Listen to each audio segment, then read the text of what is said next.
Hey chat, how's it going? Welcome to Dev Days Day 2. Today is GBG's birthday, if you didn't know. The 11th of June, 2021 was the big day. And what better way to celebrate than here, in the programming screen, in the pain cube, with chat. Hello everyone. Let's do some hellos before we get started. I've got a weird little OBS mystery that I want to share with you in a minute, actually.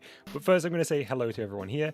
Maple Kid was here super early with a first. Hey, Maple Kid.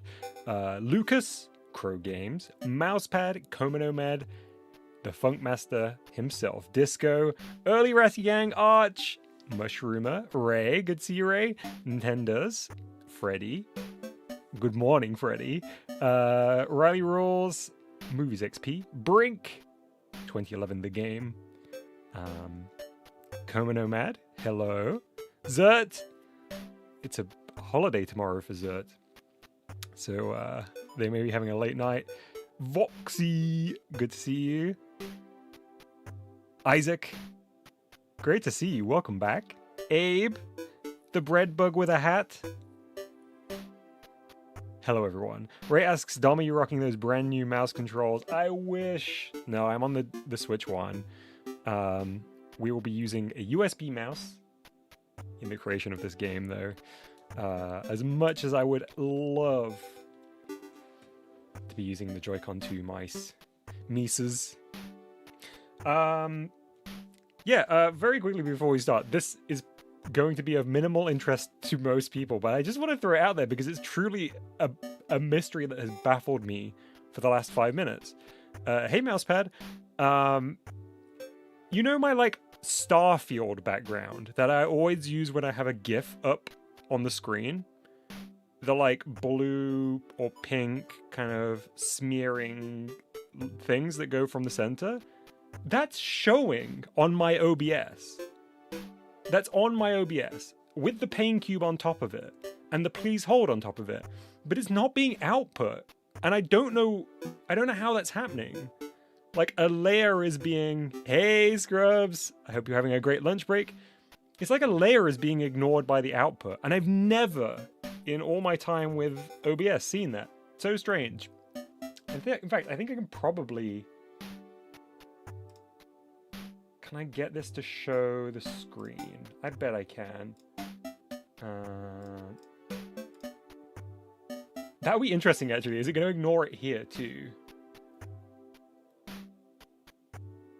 Let me just do a display capture.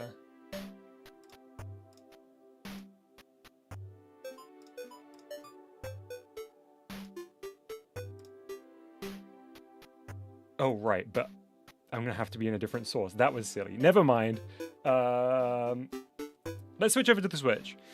I am in Joe's 3D model template at the moment. Because I might, depending on how we do with the other things I'd like to achieve today, we might want to be looking at a little bit of a refresher of how to do some 3D models for the little critters.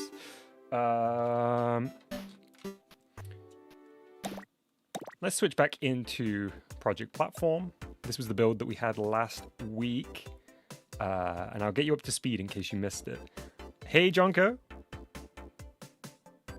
Hey, Joe, that was perfectly timed. I was just saying we might be using your model showcase as a reference for some of the little platform critters later on in the stream. Okay, so here's what we've got.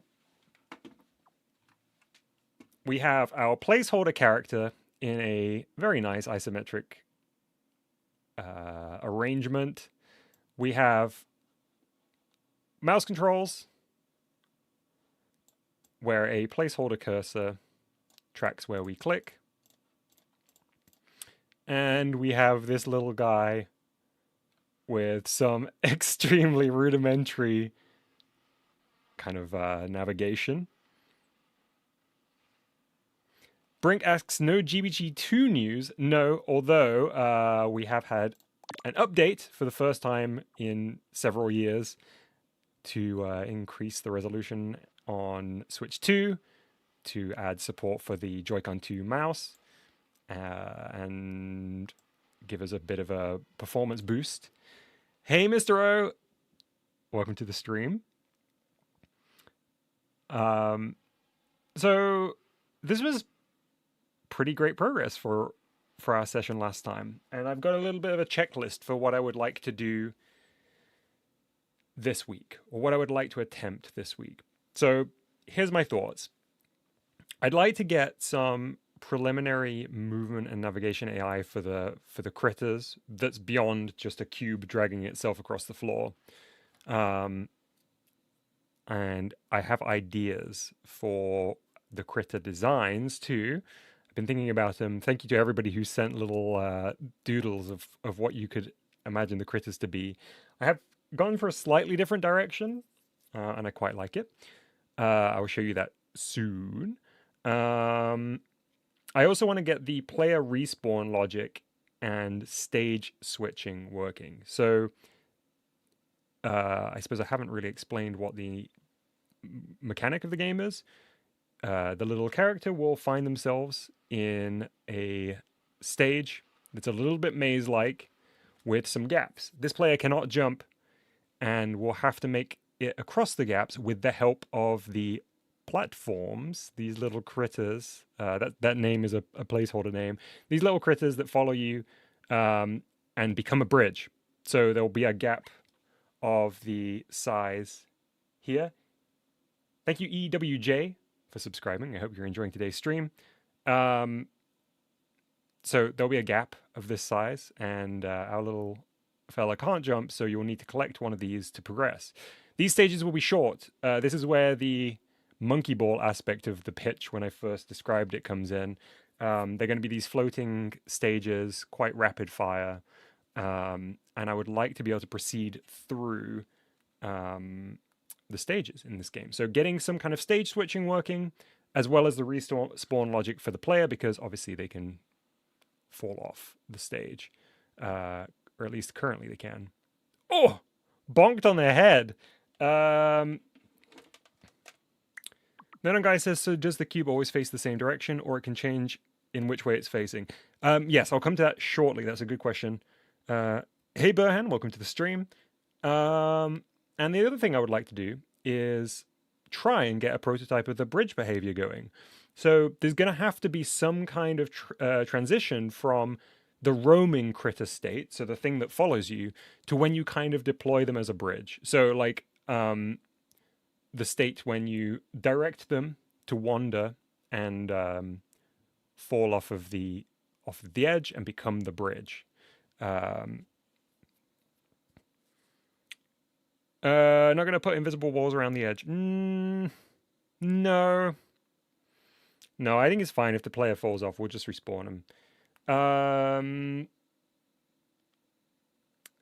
So yeah, that change between the roaming state, where they follow the player, and once they've directed them using the mouse controls. So when I click here, that critter should run into that direction and stop where we've clicked. Yeah, but let me switch over to the webcam, because I'd like to show you my idea for the critters. Where's my mouse? That's the wrong mouse. Hello, everyone. I'm back with my Football Manager book. I still dislike it strongly, but what are you going to do? I want to go kind of barnyard. Whoop, wrong one. Barnyard vibes. With, this is like a little chick here. This is a little pig here. I don't know why I drew a big tail on it. I think I was getting confused between pigs and sheep. But I think that would be really, really simple. Essentially, whatever the critters look like, it's going to have to be primarily a cube. And I think it'd be really fun if we had unique designs for each of them. That doesn't indicate that they have some kind of special power, though. And that was my concern, that maybe it would make it seem like there is some way to use them in a different manner. But I think for what we're going for here, for what the scope of this game will be, we'll just keep it simple. So this one's got 4 legs. Oh my goodness, it's so hard to point. I've got this backwards. This one's with 2 legs, so that might be a slight complication, but I don't think so. And I initially drew like a TV looking one, but I didn't like it. So ignore the one with antenna. See, Voxy, you're already thinking of different variants, and I think that's so cool. I just don't want to, I don't even want to like open that Pandora's box. Arch has confirmed Dom's weakness is football. That's true. I'll actually tell you a quick story. I once got hit in the face with a football so hard, I had to go home from school. In primary school. So my weakness is football.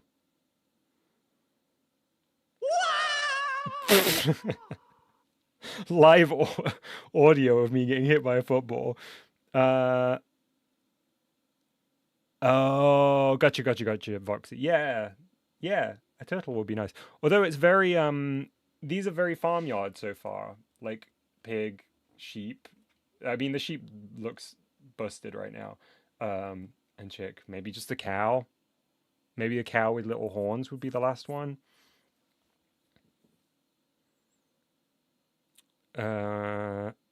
Yeah. So let's save this for later and have it as a little bit of a reward for making some progress here today.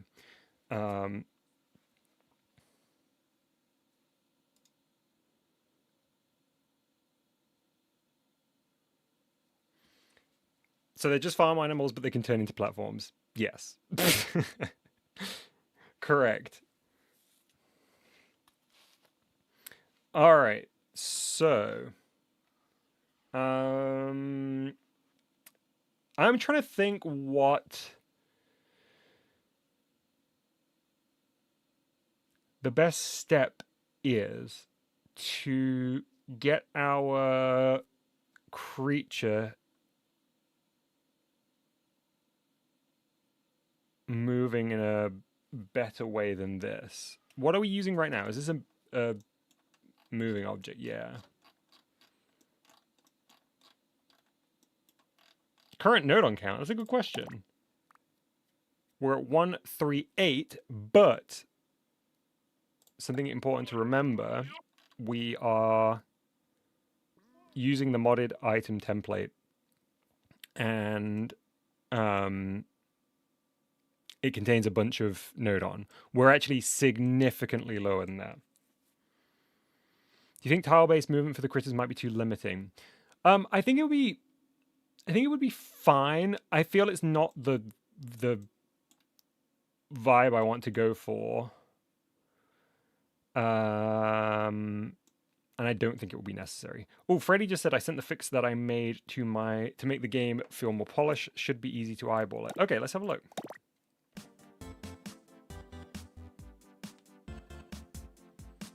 Do you have a code to try it out first, Freddy? I can see your notes in the Project Platforms thread on the Discord. In case you're not there already, that's where a lot of discussion around Project Platforms has been happening in the time since the last stream.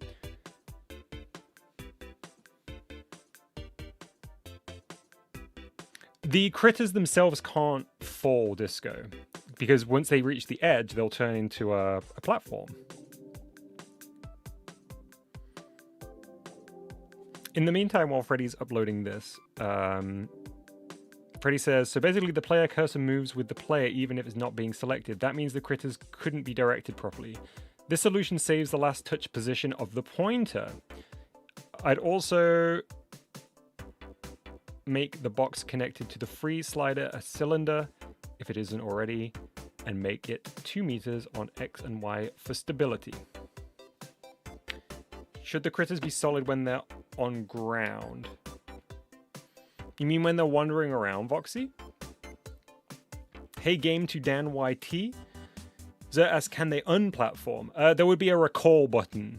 So the little shepherd would, you know, Pikmin-like, you'd be able to call them back to you. So if they've platformed in the wrong spot, Should the critters be solid when they're on the ground? Yes. Missing. Are we offline? It looks as though we are.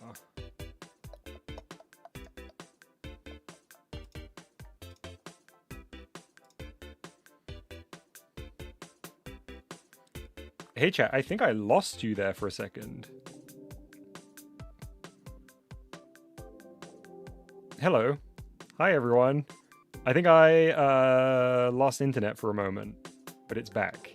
I don't know why that happened. Could somebody write in chat to say refresh the page if you don't have me, in case people are stuck on the previous page. Not previous page, on the kind of disconnect screen. Okay, we're going to receive this code from Freddy, and we'll have a look over and we'll make these tweaks in our version of the game if they are what we need. Thank you, Disco.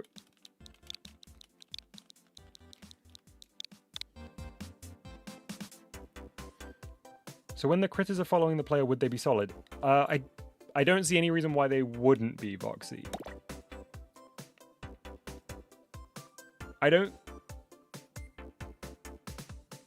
I guess the only issue there would be that they would intersect with each other if they were not solid.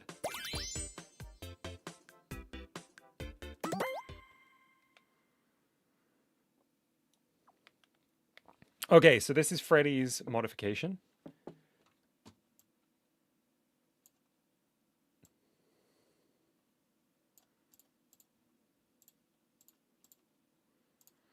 On the note about the player cursor moves with the player even if it's not being selected, would that indicate that this is shifting? Or in the previous version, this was like constantly tracking like where the mouse cursor is? Is that what you mean?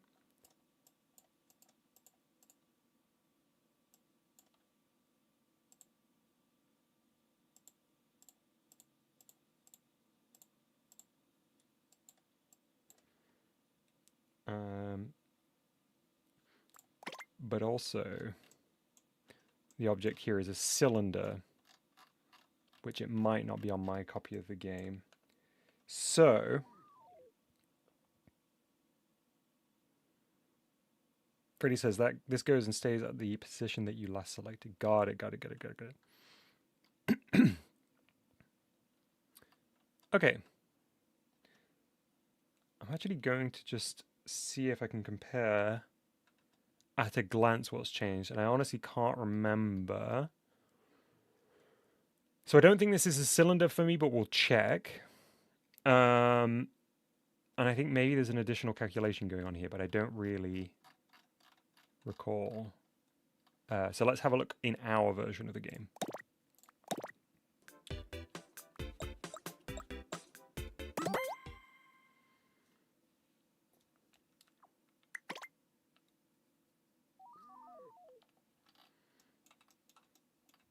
Oh, look, yeah, there's quite a bit different. There's a lot more calculations happening. Okay, so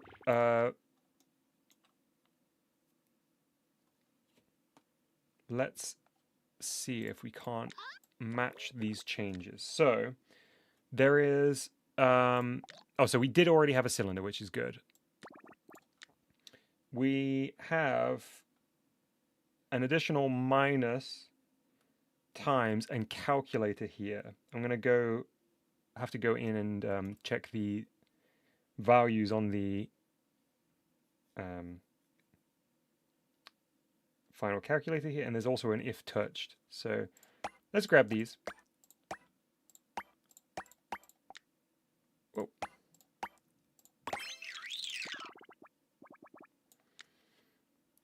And thank you very much, Freddy, for sharing the screenshot on the Discord to save me snapping a pic.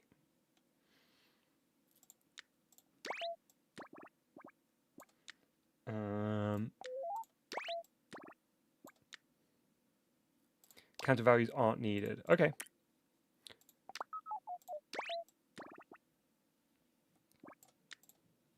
Let's get our counters.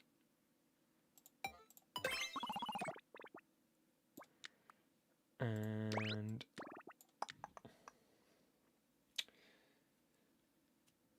the counter here, we'll start at the right hand side. So the counter here connects right back to the lower value on the calculator.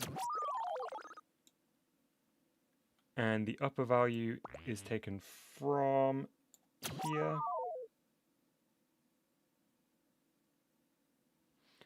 And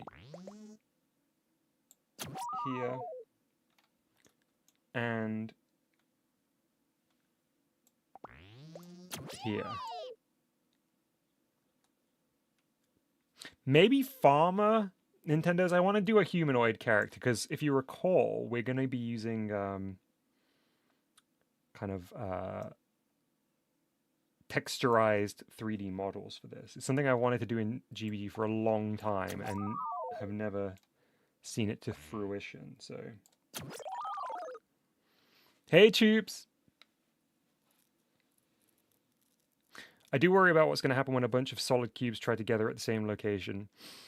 Yeah, I understand, Voxy, yeah.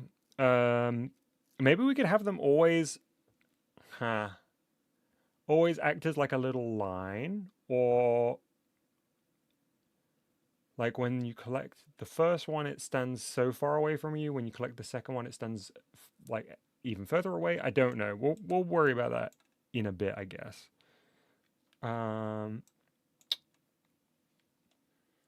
All right, I think that is all the connections for that first calculator. This second one gets the lower value from if touched. And so does this one here. This one has a connection there, there, and the output goes up to the free slide. There. And it no longer needs all of these, apparently.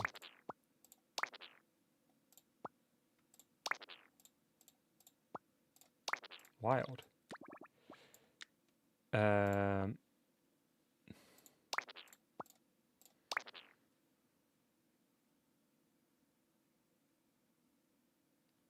Yeah, Mr. I get the feeling that that's what Voxy was thinking too.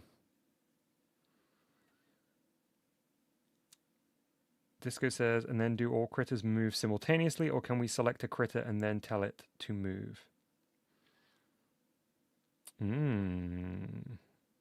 I think it would be one at a time. When you command them, it will be one at a time. So whichever your first critter is, will launch first.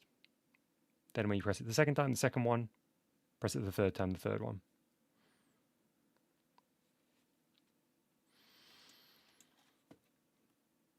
Okay, next up, we have this calculator receiving an input from the Z in the top input.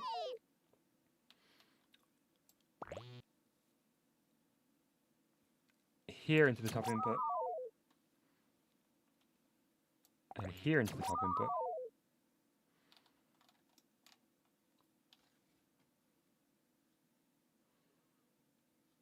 Critter priority system. Yeah, we'll do a brainstorming session in a minute. Let's make these tweaks.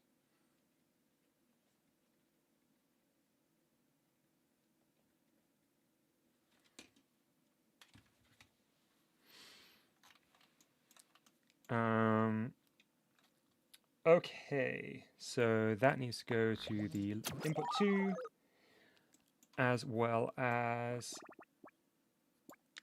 the Z here. And from calculator 1, the minus, we're going to be going to the top input just as before, and the top input here just as before. Now, Freddie mentioned not needing to make any changes here. Is that because it is exactly standard on yours as well, Freddie? How does the first critter follow you in the first place? You'll find it along the stage, Zert. So I'll just switch back in game as long as this is working. Perfect. Let's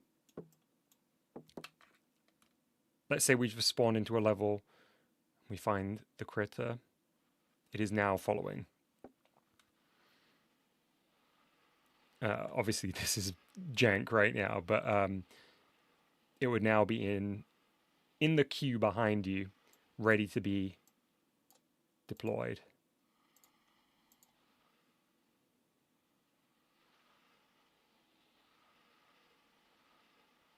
Yeah, exactly, Disco.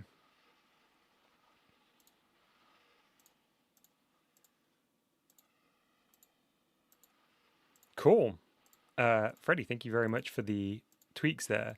I feel like this is one that you can't feel in use, but will be very, very beneficial to resolve a bug that hasn't reared its head yet in a way that is recognizable with the limited setup.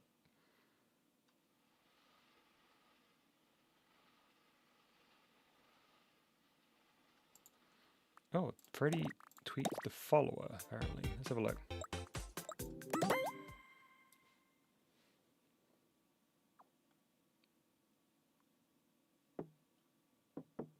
Oh, cool. That's really nice. Is it now using a free slide?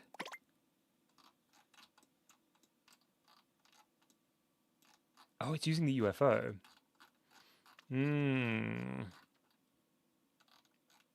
I don't think that's going to work for us, is it?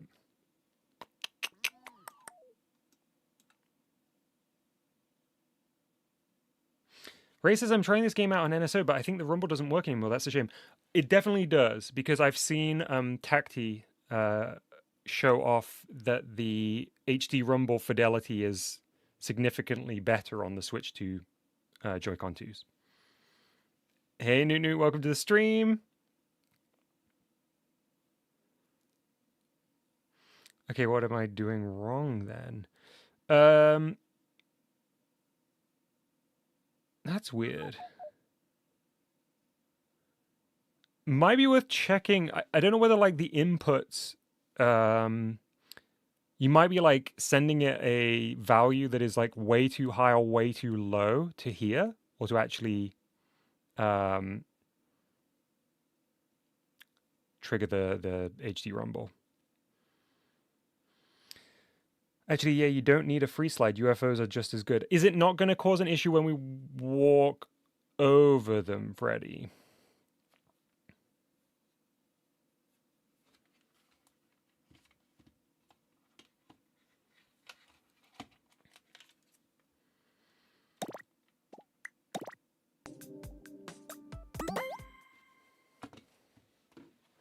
By the way, I will be incrementally checking in on the Project Platforms thread on the Discord, but I've got to bring it up on my phone, so I won't be immediate on that necessarily. Oh, hey, I don't have my music on. Give me one sec. Hey, glad you got it working, Ray.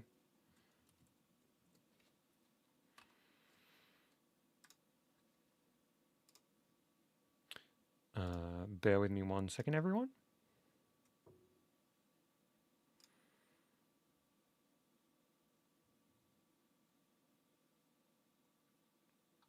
Where's my music? There we go.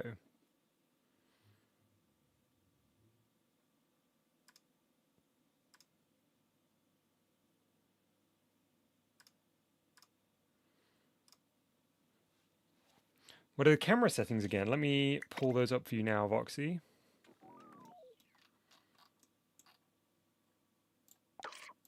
There we go. They're on screen now.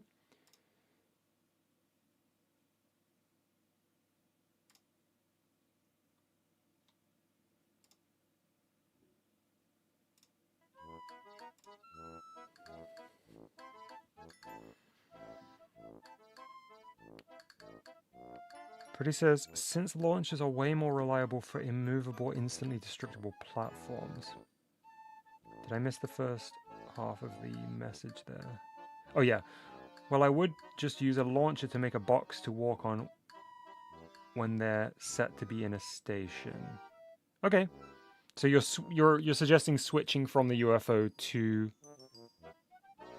a box produced by a launcher when they are in situ. Planning on doing pre-rendered player sprites? Absolutely, Arch. 100%.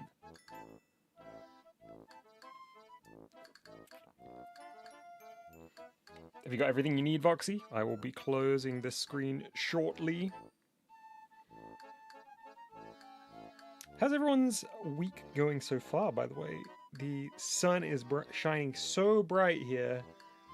Beautiful blue skies all the way where I am. Would the sprite have 4 directions or 8? I'm thinking 4.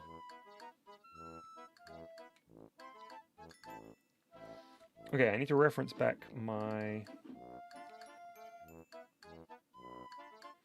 movement. So,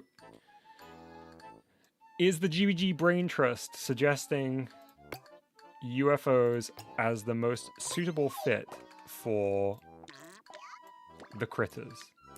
What are our limitations on UFOs? How many do you get? A bunch. Okay, that's gonna be perfect. We don't need more than that.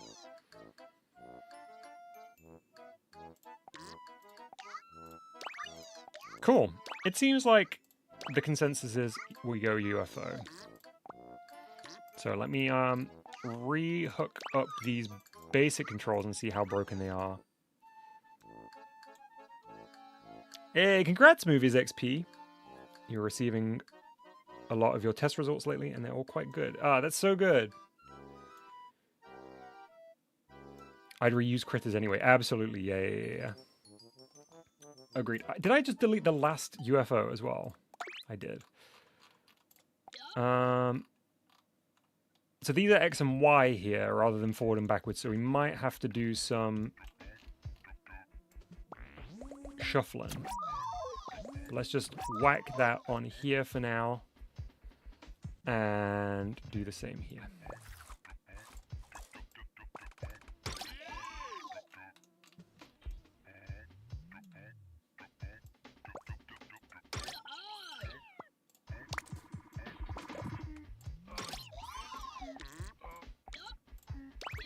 Okay, let's see how broken this is.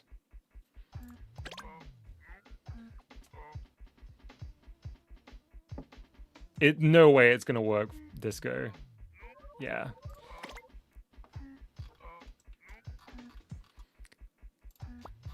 Yeah, I don't know, Arch. I don't know why... there are what to us seem like arbitrary limits on certain things in this game. I'm sure they made... I'm sure they made calculations based on performance and the such. But sometimes they can be baffling choices.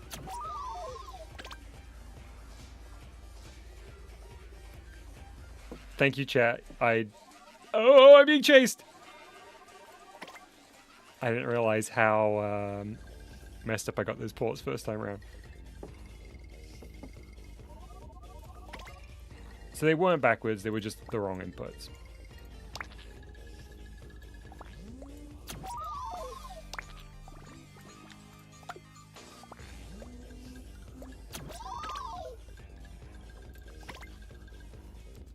Sensor's not connected.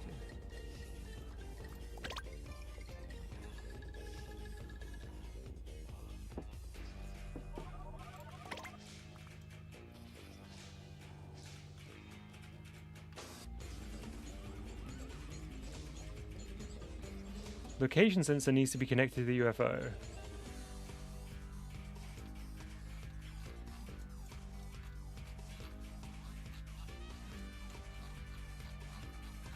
This one. Hey Maple Kid, I saw your first message at the beginning of the chat before the stream went live. Welcome to the stream.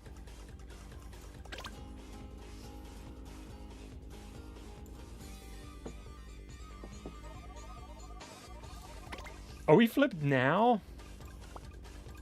Sorry, chat.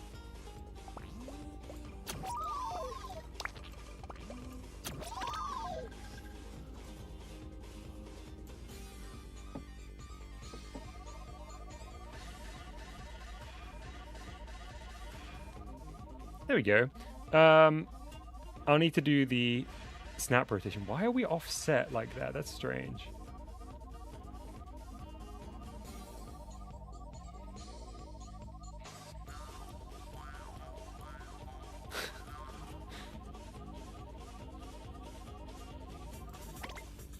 James is cool. Welcome to the stream. James is cool says Game Builder Garage is underrated. I fully agree. Ah, camera. You're so right. Yeah, there we go. Let's go a little slower on these. Oh, vertical speed won't actually matter, but let's just set it to that for now. And I guess, do we need to set this super high to give it a kind of snap rotation vibe?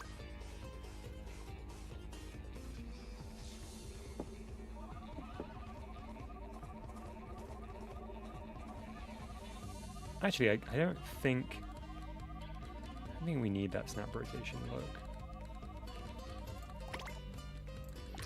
It's too slow.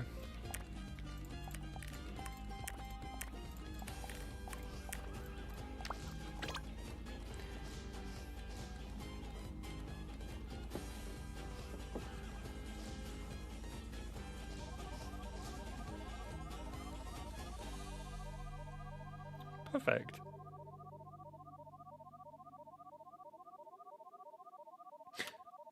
Oh wait, chat, would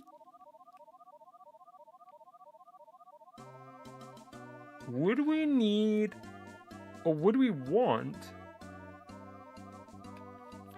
No, never mind. Ignore me.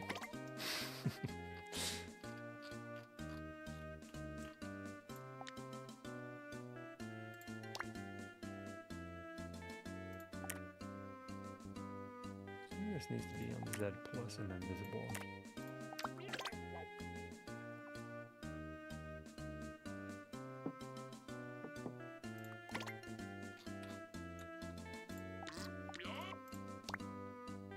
X plus.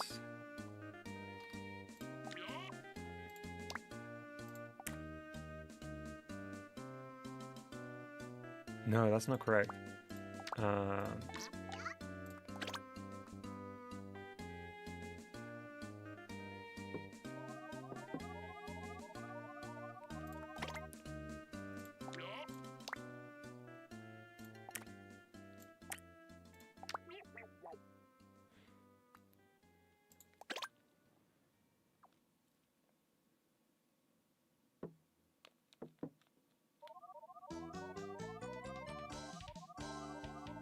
There we go. It does now have the face on the right side. Not that that matters, I just wanted it to be. Okay, shall we do a little bit of a brainstorm of what the correct behavior is? A little visualization of what maybe we can aim for with the with how the critters behave when you have collected them.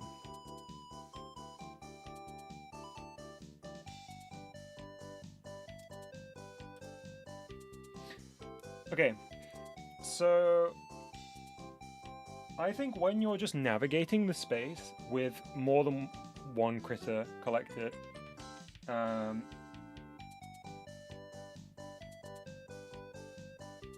they'll follow you in kind of an orderly queue.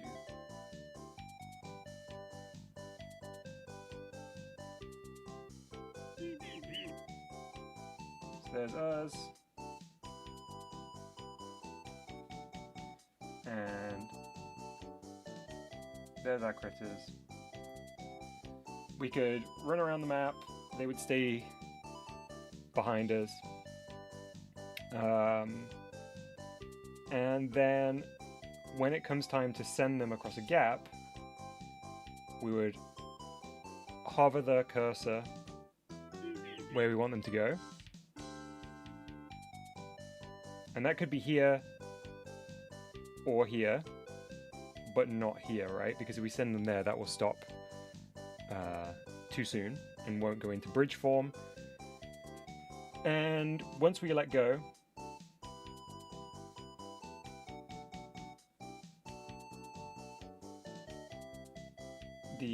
first one would head out. How we get it around the player, whether it's like this or over, I don't know what's going to be the most feasible. And then it would turn into the platform.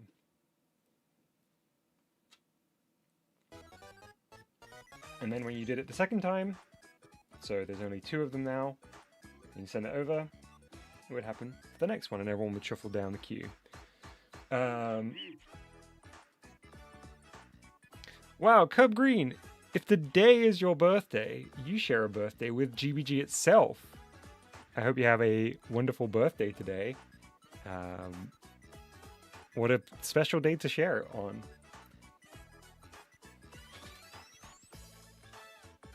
Okay. Could have a launch system like Pikmin. Yeah, my only concern there, Freddy, is whether or not it would make weird behavior when you launch them into a hole. I don't think it should, right? But I do like the launch system idea.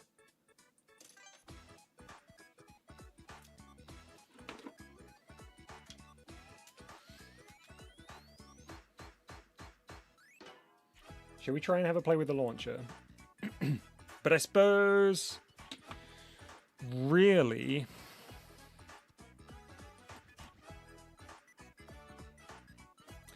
I'm trying to think what the correct first step is here, because there are multiple systems that are mutually dependent on each other for this to function. So we've got the queue system, we've got the launch system, and we've got the bridge block system.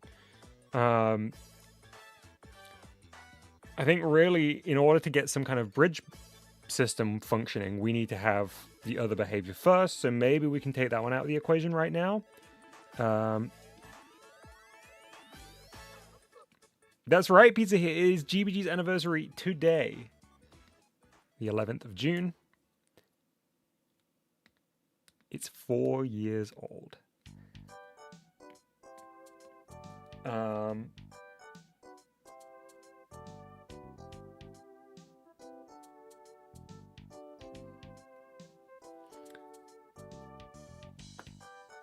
Let's think.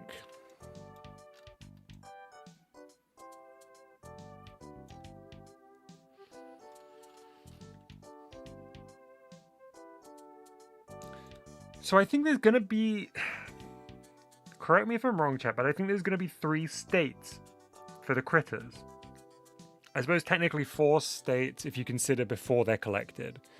So there's going to be when they are just idle on the stage before they're collected. That's state 1. There's going to be state 2, which is them when they are collected and following. There's going to be state 3, which is them being launched by the player. And there is state 4 when they are in bridge form.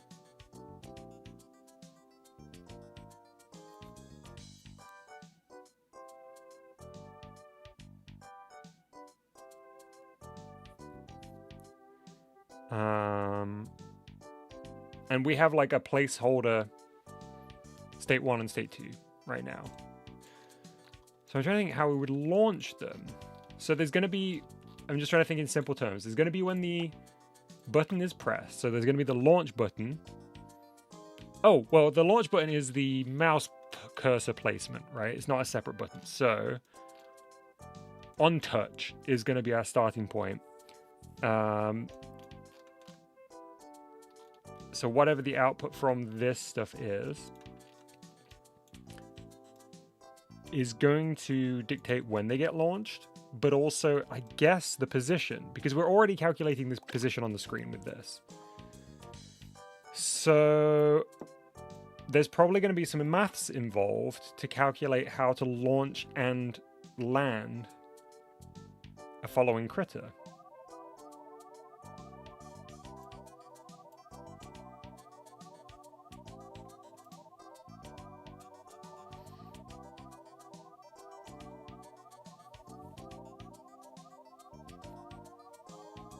Okay, that makes sense, Freddy. I know, not maths, Newt Newt. Will there be walk animations for the player? Absolutely. Although we probably won't be changing those till quite late in development.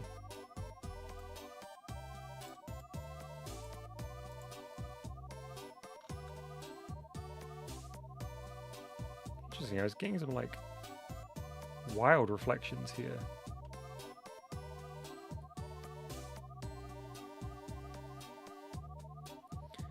The main premise of the game is you play as a little character in an isometric world. You progress through stages by collecting critters that you will then use as bridges to overcome obstacles in the stages. Oh, actually, do you know what I'm going to do real quick? I had an idea for what I think the first stage should be. I'm going to very quickly sketch it out. The antenna is very cute, actually, Zert. Hang on, let me just go on the programming screen so we don't hear the UFO going wild. I think the first stage should be this.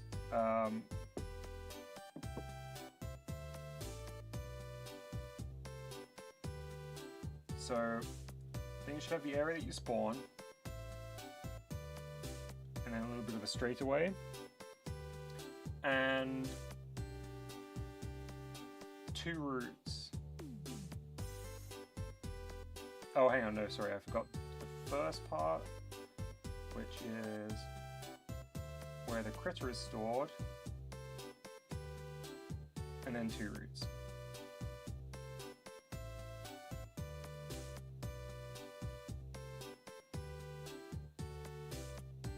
Oh shoot, no, I was right first time. Ignore this.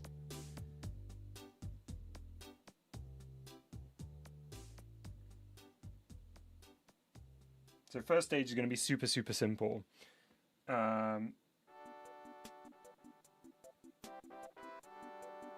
Critter is here. Our 1 critter wide gap is here.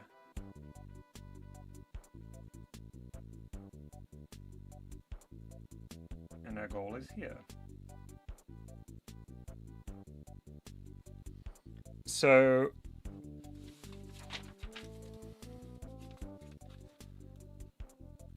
start here. Just get used to moving. We can maybe put a little S shape in here. You've got 2 ways to go. If you go this way first, you'll see there's a gap that you don't have a jump button for. And if you decide to go the other way, you'll see the critter. If you go there first, obviously you collect the critter first. And head the other way around, figure out how to use the critter as a bridge, and make your way to the exit. I am growing my nails out at the moment, chat. Apologies if you're not a fan. Hey, the Art of Animation. Good to see you. Welcome to the stream.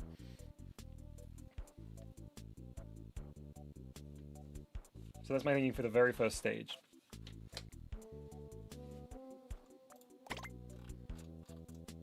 So perhaps we can get a little emulation of that.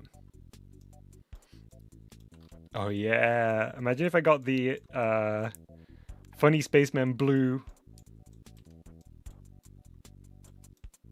nail paint on there.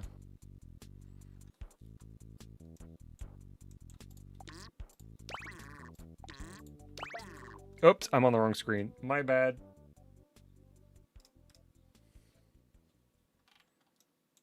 Thank you, Movies XP.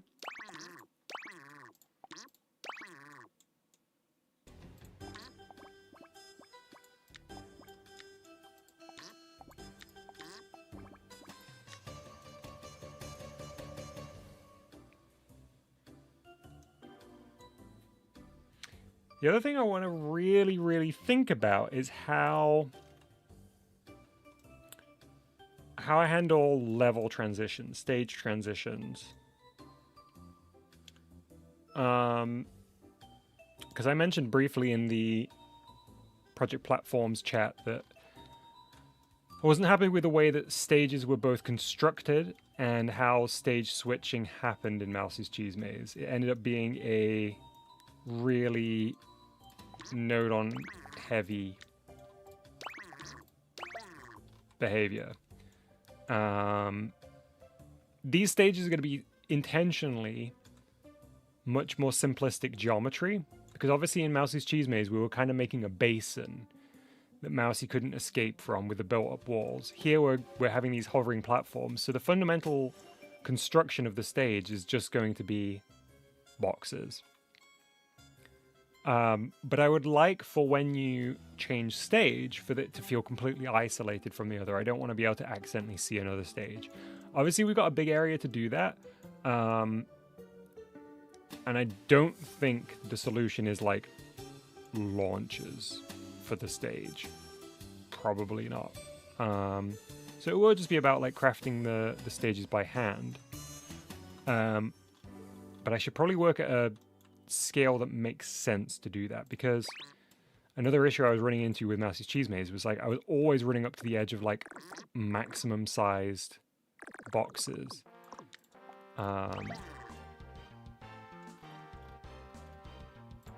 So let's maybe begin with some squares at this scale. Yeah, I think the isometric view is really special, Pizza here. Hey, Doug. Good to see you.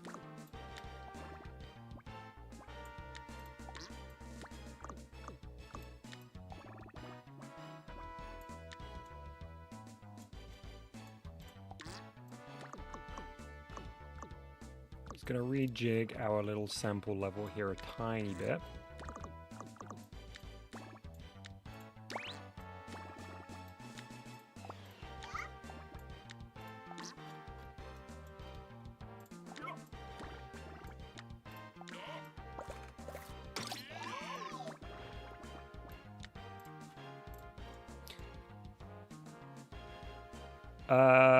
It's about navigating through a stage and using critters that you collect as bridges to proceed to the end goal. In the most simple terms.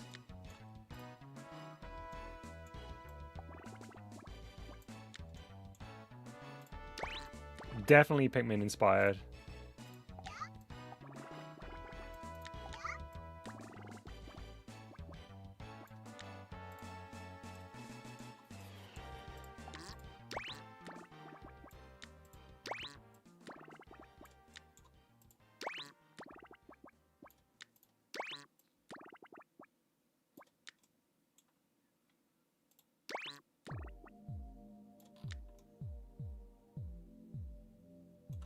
Oh, why did I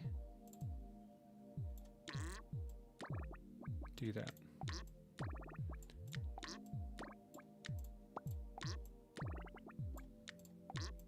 So obviously these boxes could be made into one box when we do the actual stages. This is not an efficient construction right now.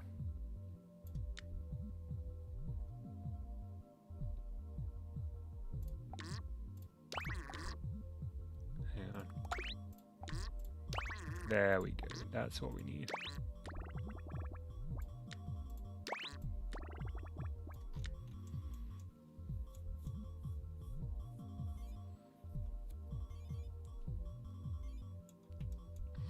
Oh, Doug, I've seen the footage of Pikmin 3 Deluxe running on the Switch too. That's crazy that sort of slipped through the net.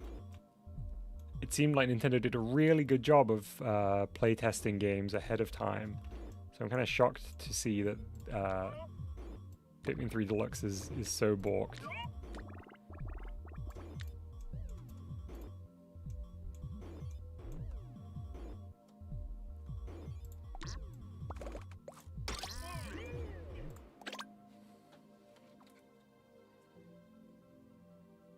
Okay, so another thing I actually... Oh yeah, I'm liking how this is looking. Sometimes it's really useful to get just a sense of scale like this. Are you not visible? Yeah.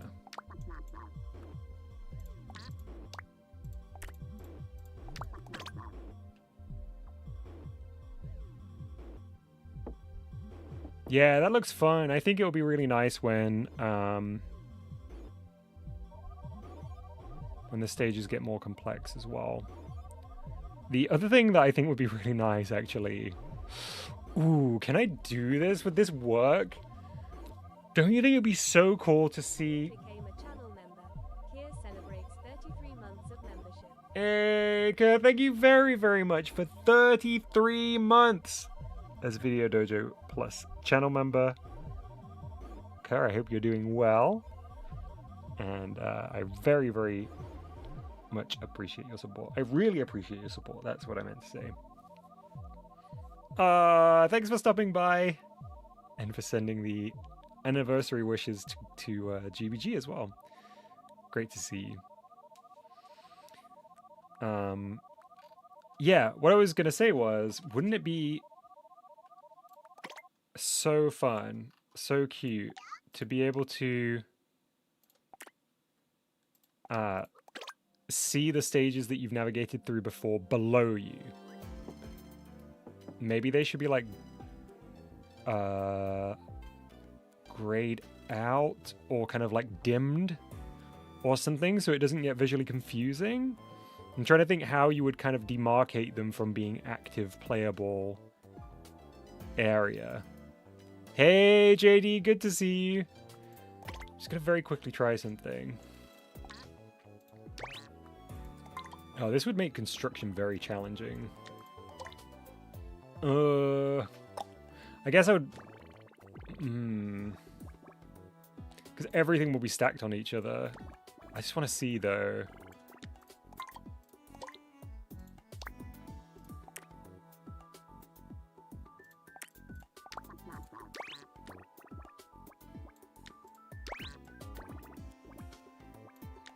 So in case you're wondering what I'm doing right now, because I didn't explain it very well, I'm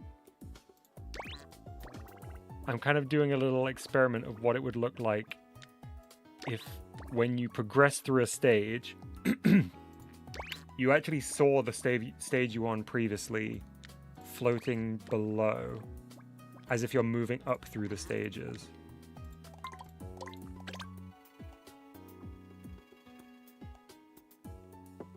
Yeah, that's not as confusing as I thought it would be, visually.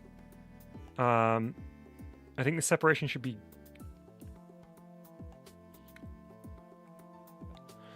Giant dithering plane that appears between every stage after you have completed it. Yeah. What would be a quick way to test that?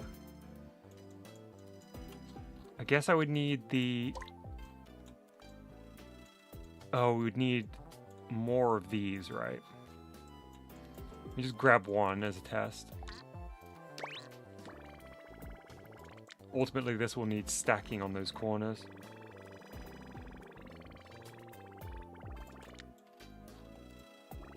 Where am I?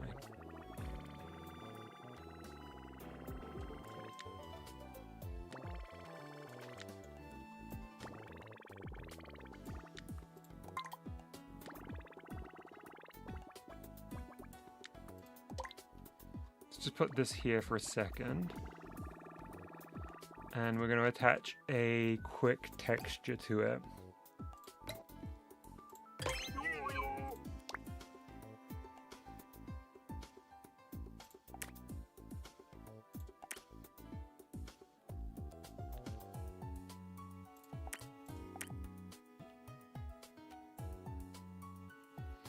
Transparency isn't possible in any way, right? Says Pizza. Well, only in dithered textures. You can't have like semi-opaque things achieved through anything other than dithering. Chat, did you see that straight lines are very easy to achieve using dual mouse control on the Switch 2? You just click one Joy-Con mouse in one place and the other Joy-Con mouse in another place, and it'll draw a straight line between the two of them.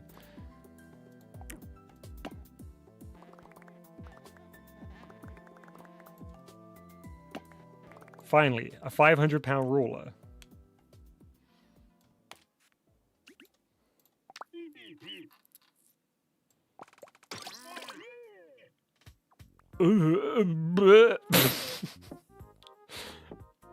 What did I create? Okay, we need to scale that right down.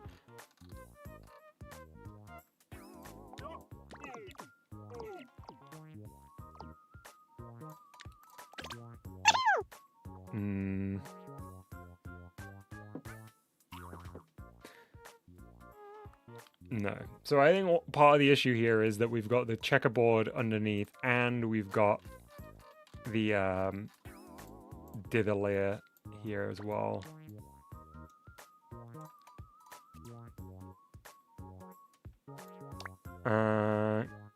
Do we need to make this even smaller? Because you can obviously...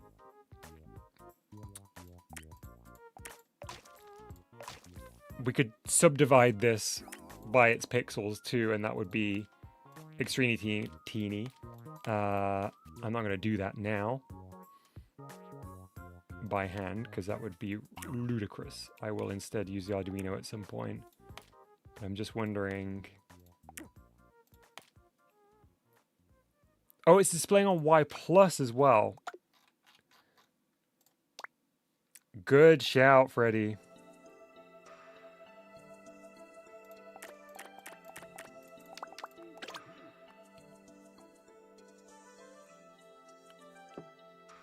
It's kind of cute. It needs to be smaller. It needs to be much, much smaller. But having it do this to the previous stage is fun. Am I setting myself up for disaster by stacking all of these stages on top of each other just in terms of constructing stuff here?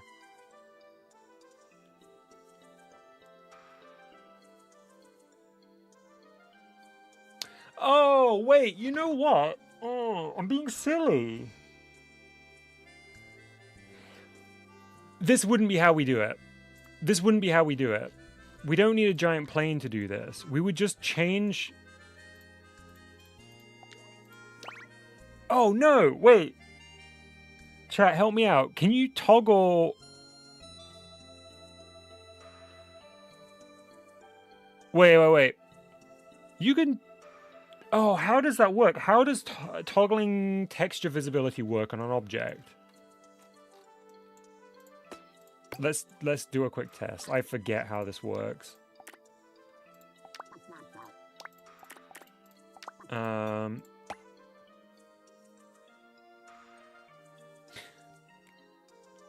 Basically, Freddy, yeah, that's what I'm thinking.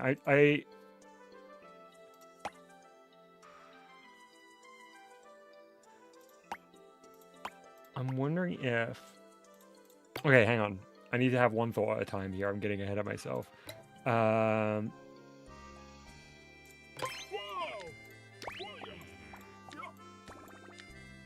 about to do something that is so simple and so silly, but I genuinely can't remember how this behaves.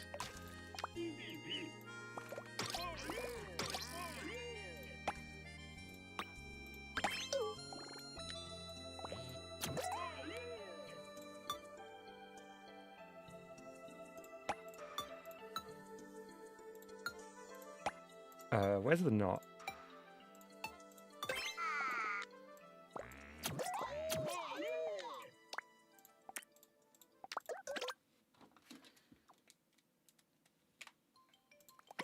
Okay.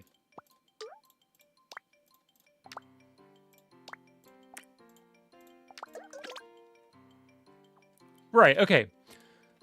So...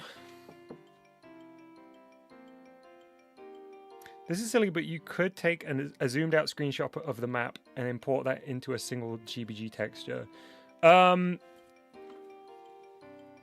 Yeah. Honestly, that might be the answer. Because the solution that I was just trying to work through was we could just turn all of the texture for the stage below to black when you move on to the next one, and then toggle the visibility of oh, hang on.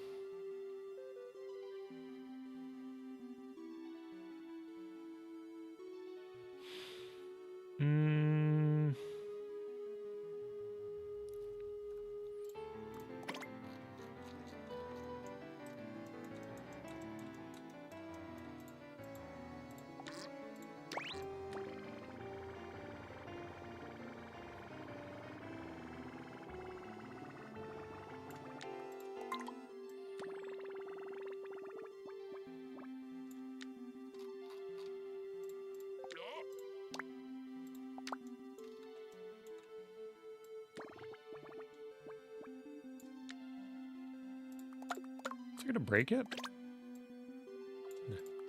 No.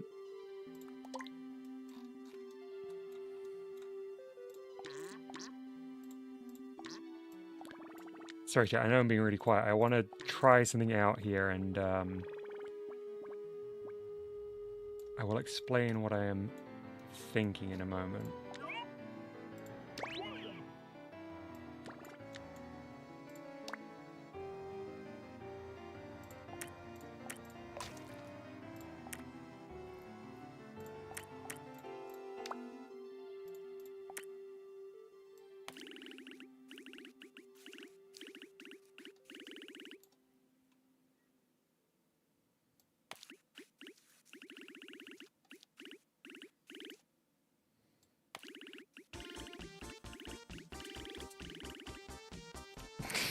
So busted.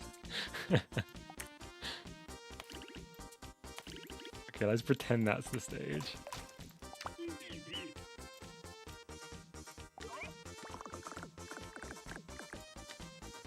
I think the easiest option will be... Oh man, that's wild.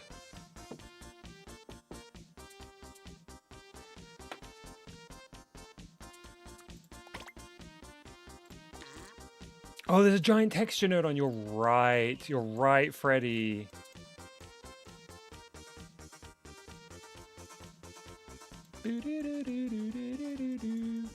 There it is.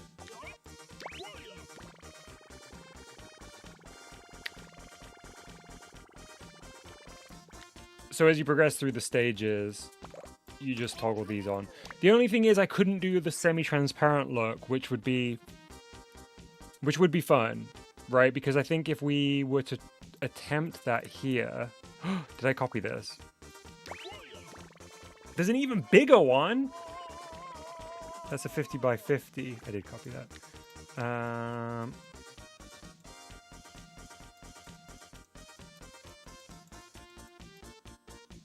200 by 200. Oh yeah, if we have stages in different areas, we don't need to toggle anything. Very good point, Freddy.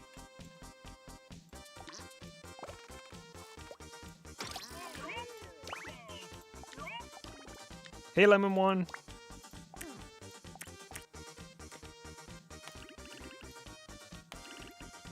Yeah, the only thing, right, is that we can't do dithering on these, which would be cute. That would be so fun. Because the pixel density is not going to be big enough to actually dither them.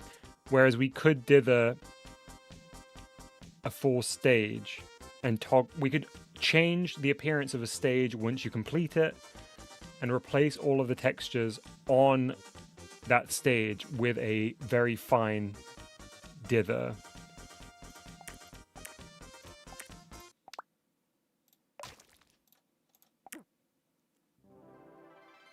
Just have a permanent dither layer over it.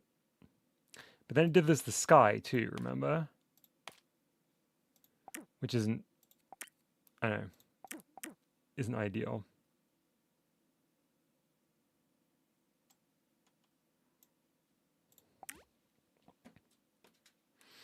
Oh, the other ways to make the texture transparent is to turn it on extremely fast, on and off extremely fast. That's a really good shout, Disco. That's an extremely good shout, honestly. That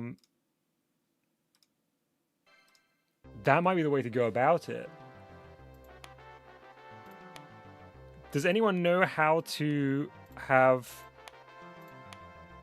a texture blink at that rate?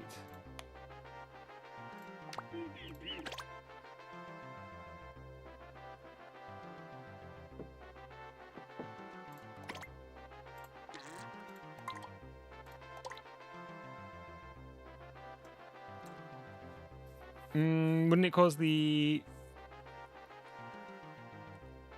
screen effect stuff to happen? I don't think so, because it's going to be flickering transparent, so you can get finicky.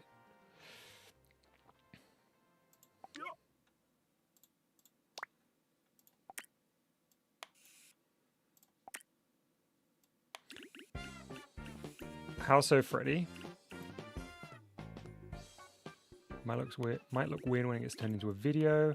Suppose that would only matter if the frame rate is different from the rate that it's running at, but I see what folks are saying here.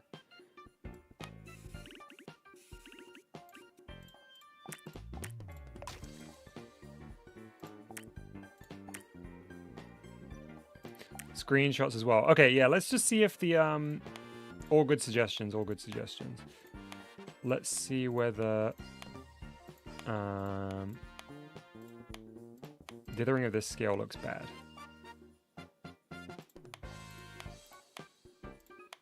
Because if not, then the solution is very, very simple.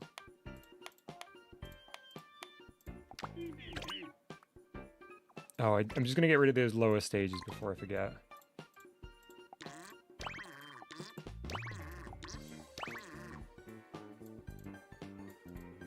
Oh, come on, let me select.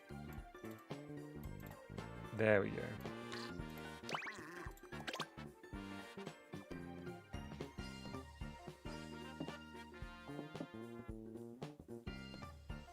Am I not able to see this because it's not directly below me or something?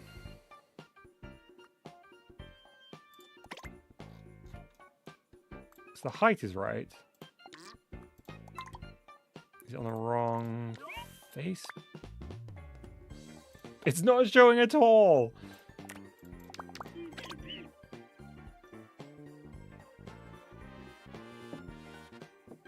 But I still can't see it. Is this not solid?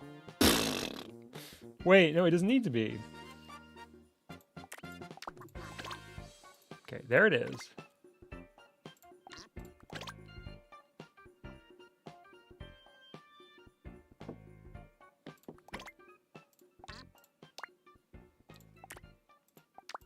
Skybox node on would be so cool.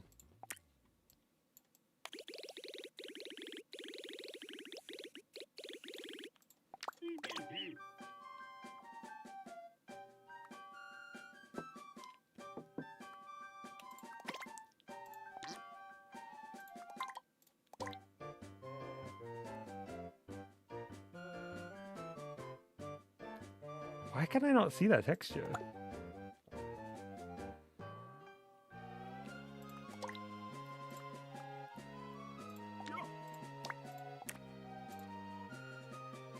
I put it on Z minus. Oh my goodness. Thank you, Freddy. Whoa, it's huge. Okay, so dithering it won't. Wow, okay, that's 1 pixel. Dithering it won't do anything.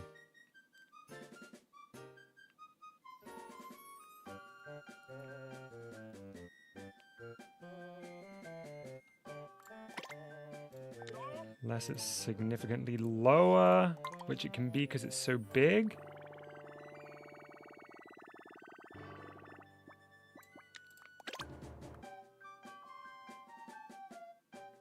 But not that low.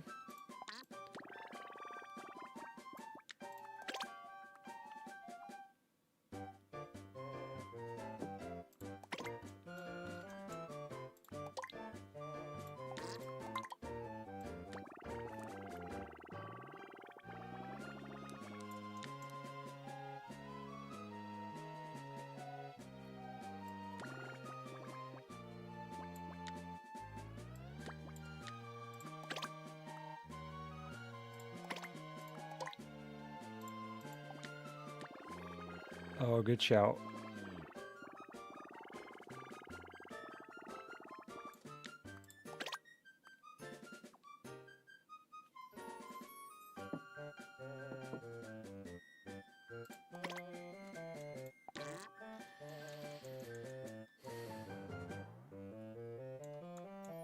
Is it under the floor texture? I don't think it is. Oh, wait. They're at the corners, aren't they?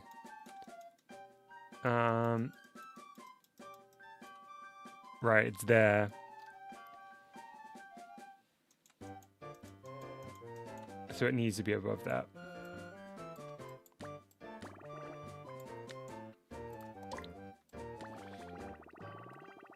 I saw Turbo in chat asking about any news or updates on Townbox. I have none to share on stream. Oh, cute. Okay, there we go. Scale looks okay. But I'm kind of married to the dithered looked for the map, for the stage. I'm gonna have a thing. Sorry, I got halfway through a thought. Any updates on Townbox?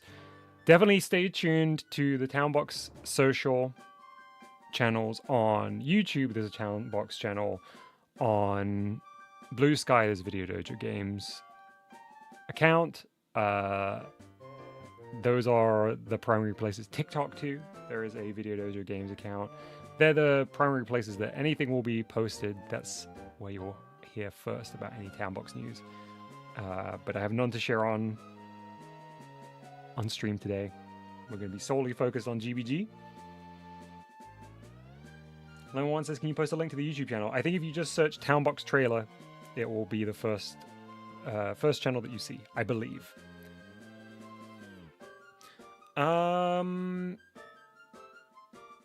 Okay, let me just try this dither experiment real quick. So we're gonna put this aside for a minute.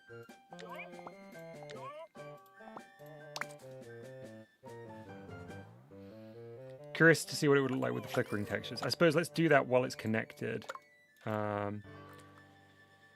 Disco. For the reasons that people suggested earlier, I don't think this is the solution, but I am curious to try it. Chat, I can't see what you're saying right now because I'm scrolling up just to see Disco's previous message.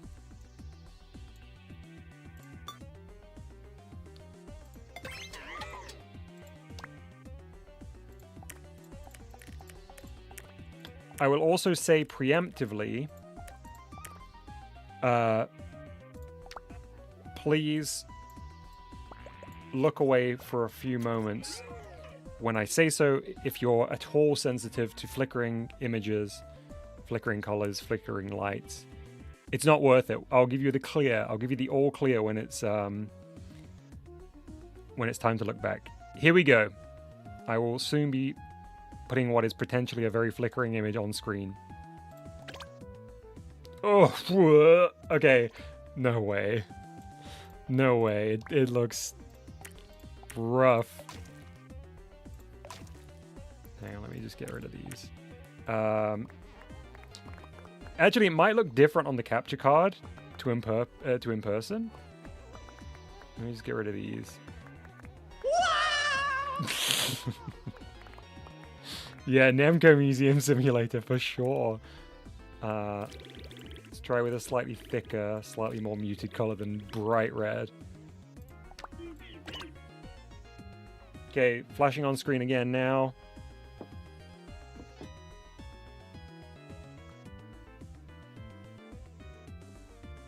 I need my stream to catch up because I want to see the effect. It's kind of an unusual rate. It is extremely intense in game in a way that I would not feel comfortable or safe using. Okay, flickering is gone. Thanks for the idea there. We're gonna try this instead.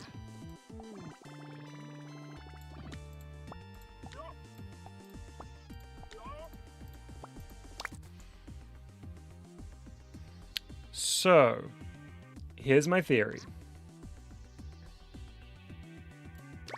My game theory. We're gonna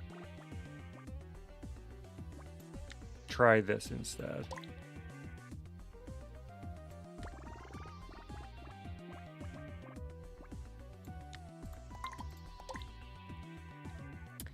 Hey, welcome back from lunch, Mr. O. We are kind of detouring a little bit here just for a little bit of an experiment for something for the future. Regarding how we handle the appearance of other stages. Initially, I'd planned on just isolating the stages entirely, but I'm kind of in love with the idea that we make a semi-transparent version of the previous stage visible below the current one. Oh, thank you very much, whoever it was that just subscribed. I missed that entirely.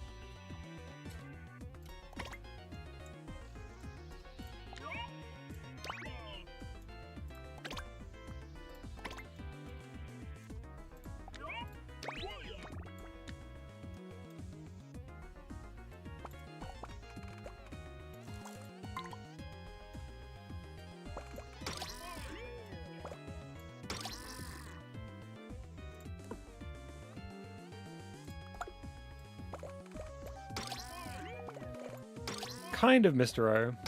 That's what I'm just sort of setting up now.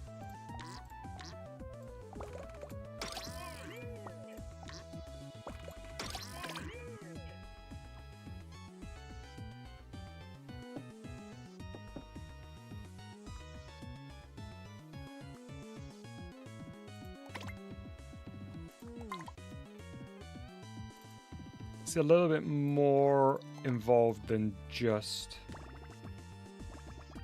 dithering.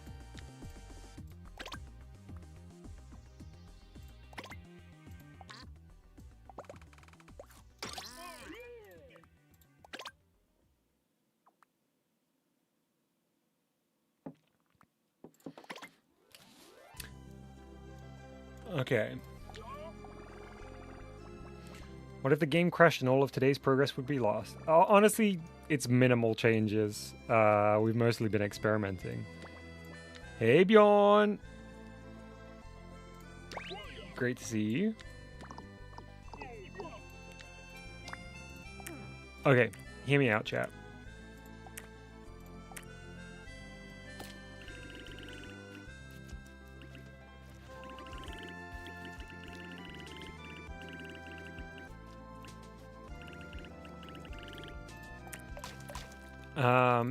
Bear with me a moment, Mr. O, regarding your question. I will explain shortly. The issue itself is actually not to do with dithering as an effect, but rather the way we attempted to implement it earlier. Thank you for the kind word, Crow Games.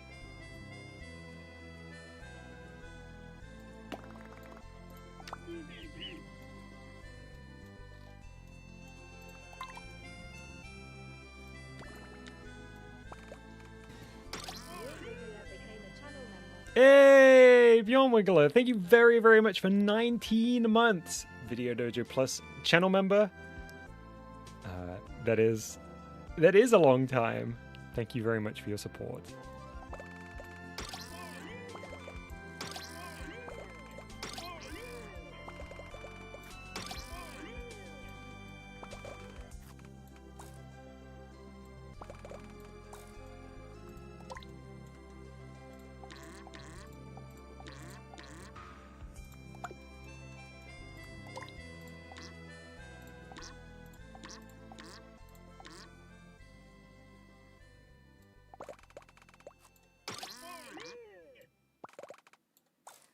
Okay. So here is my little experiment.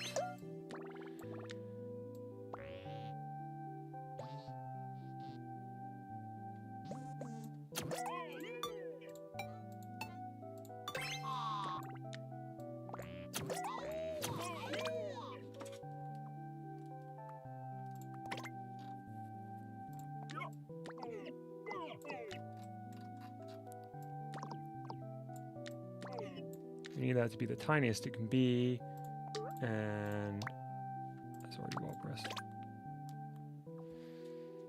So obviously this is on the highest dither setting, and it's also showing on all the faces, which I don't want.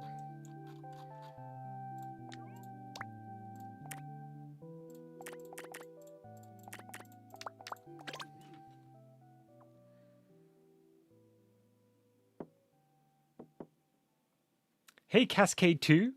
Welcome to the stream.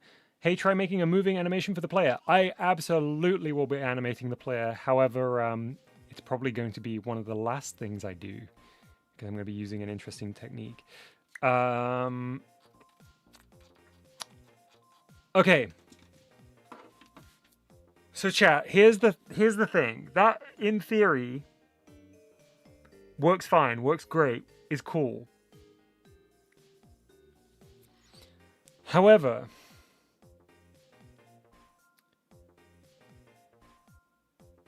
that will require connecting an additional texture to every object that makes up the stage, and or making the other objects, so things like decorations, invisible between stages. Or that's not a problem so far. But let's say the game has 5 stages. We are going to have such a dense stack of object node on in the center of the stage in a way that, like, you know how it is when you make a game. It gets crazy and dense even when you're not stacking all 5 stages on top of each other. I'm worried that it will just make working on this program illegible, like just so spaghetti-y for something that is ultimately only really a minor effect. Now, I really like it in theory, but I do suspect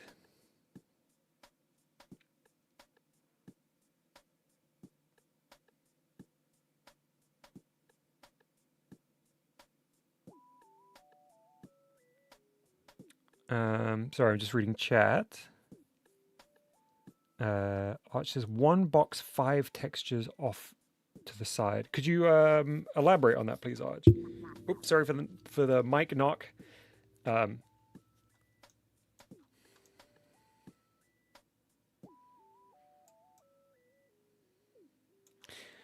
Because just to go back to Mr. O's previous question, the issue with dithering with 4 was because we were trying to apply the dithering to like a flat plane across the whole world, but I wanted to just apply it to the stage so that the lower checkerboard was uninterrupted. So now we've applied it to the lower stage, and of course we can increase the density of that dither. That's just a proof of concept. We would have it much finer grain than that.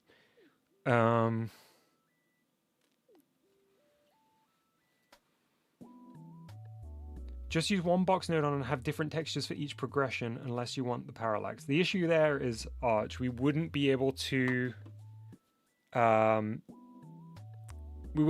the semi-transparent look, the dither, because the resolution of a texture is not sufficient enough to produce a convincing semi-transparent effect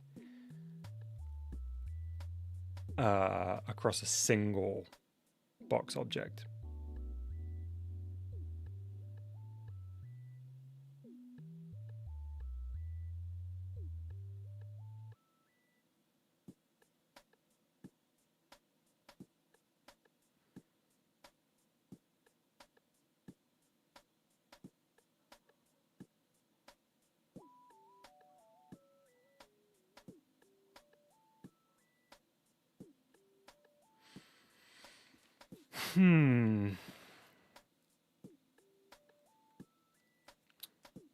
Okay, well, this is not really... I was going to say this is not really something that needs to be solved right now, but actually it will dictate how we construct the stages to some degree. And I don't want to try and retrofit something.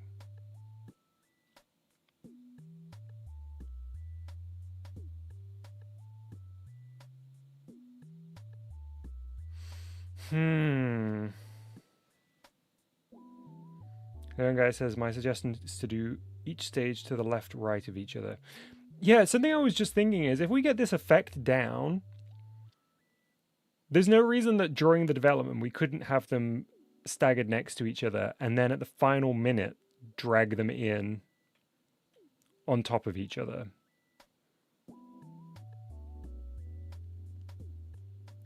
I think that would solve the main issue that I have with this theory, which is just, or this process, which is just the programming screen will be jam-packed. So if we offset each stage by X amount on the Y while we're building it, then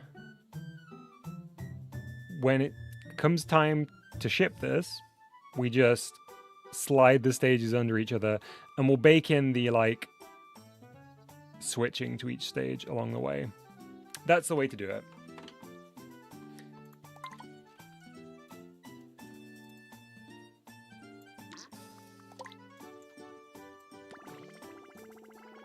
Okay, so the next thing I'm going to try is teleporting our little player between stages. Just so I can get my head around that, because obviously if we are having multiple stages, we need to be able to navigate through this. And teleports are a simple way of doing that. But if our...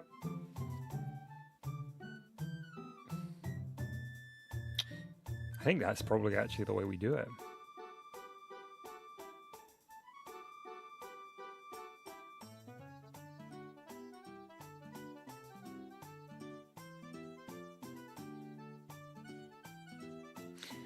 Use a teleport on a free slide and make it move a certain amount for each stage so you use less node on. Plus, it makes respawn logic easier. Right. So we're not setting up a teleport on each stage. We're setting a single teleport up and having it free slide around. Whew, okay. I bet I can do that. Let's see.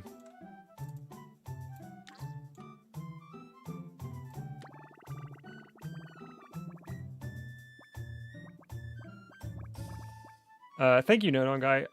I think I should be okay to begin with. Like, I think I can probably figure something out here.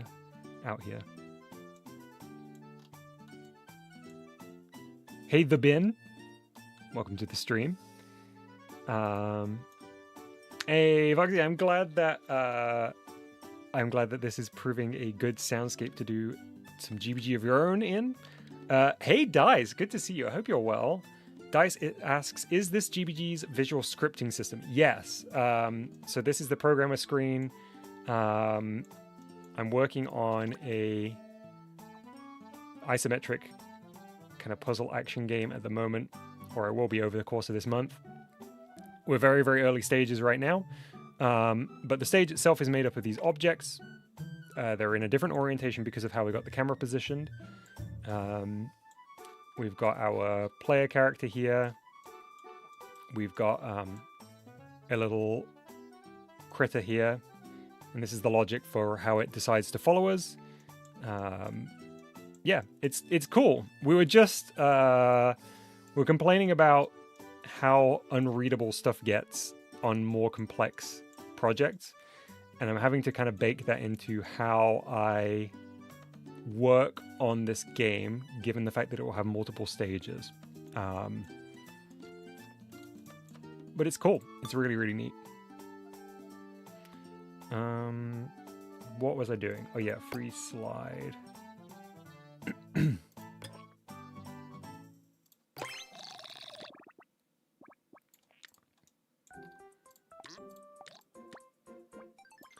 And we're going to connect a teleport to this.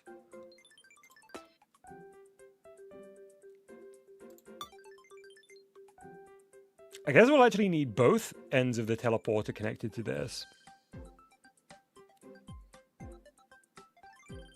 if I'm correct in how the system is going to work.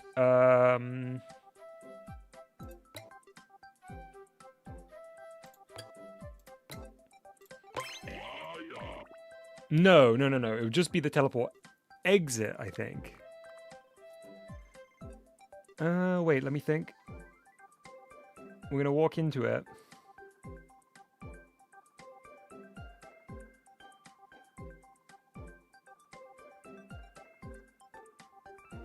Yeah, it would just be the teleport exit.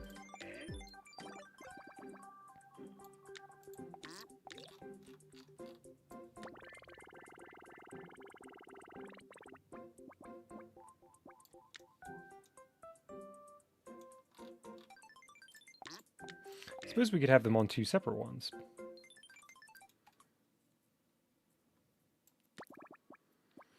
Lemon1 says, "Hey Dom, did you see the house test I made?" I did, as in I saw the that you had made it and shared it on the creation codes.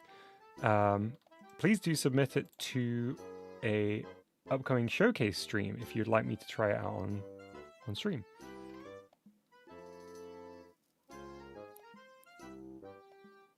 Yeah. Dice says, all scripting language systems have the issue of readability when increasing complexity, but visual scripting always looks the messiest. I can believe it.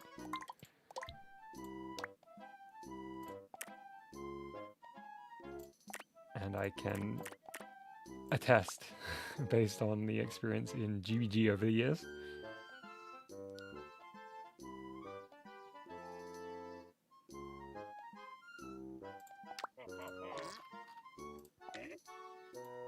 Did I keep this visible? I did. Whoops! Sorry, chat, I dropped my Joy-Con.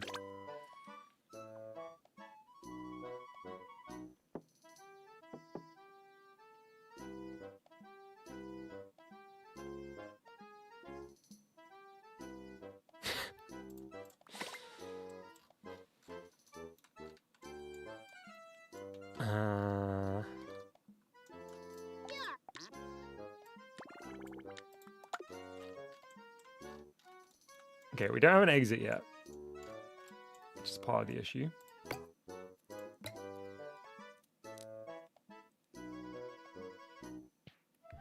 It's been a while since I've last dropped my phone arch. I feel like I went through a phase of dropping it all the time.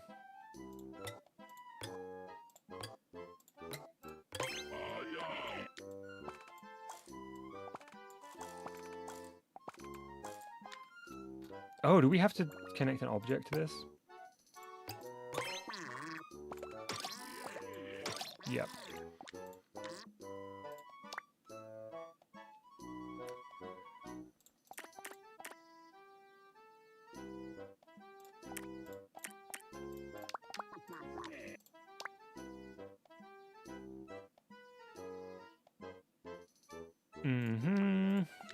Okay, we're not going to worry too much about the arrangement here currently.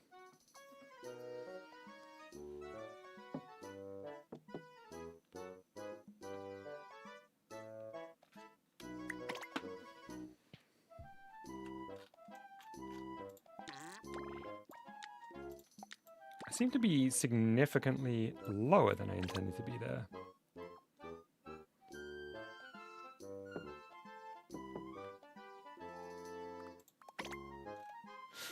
Oh, hang on. Is this to do with the unpowered free slide at the moment?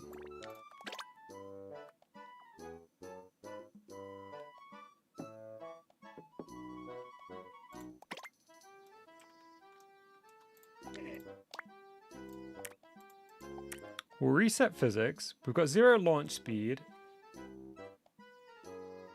It's center to this. So if we put this here, this should be in line with the ground.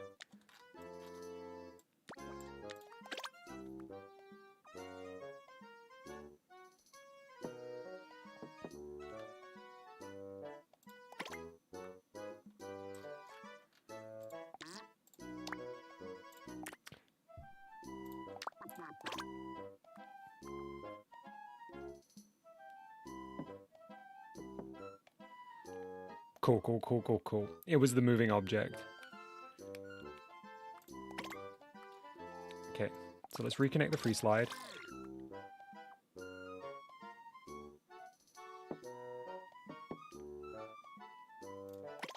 Now if we just do a test and power this free slide. Let's just do a button press.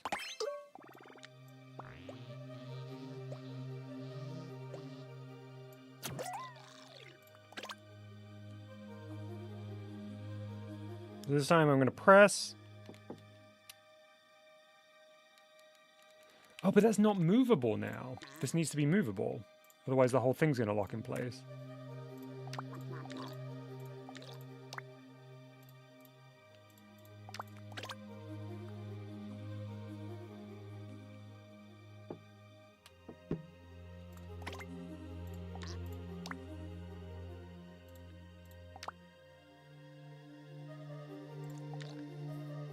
Oh, the anchor object. Thank you, Skunk and Freddy. I always forget this is the relationship between these.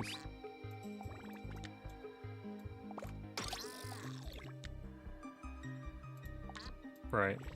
Bear with me.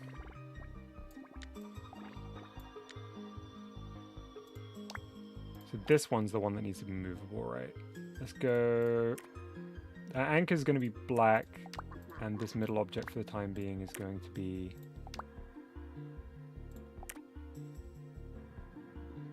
pink.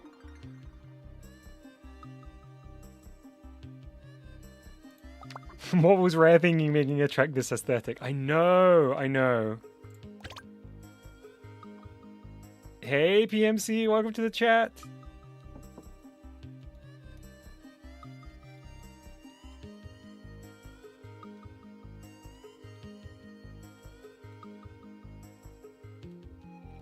So I got the movable and unmovable wrong there, didn't I? Need to swap these over.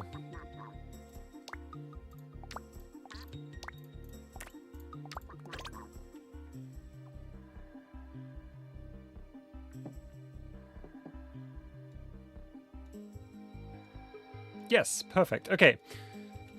So that's going to be our movable teleport exit. And it would just be a case of... giving this the coordinates we need as we move through the game. So this way we will only require a single teleport exit, and I think in theory the same with the entrance. We can just move the entrance around between stages.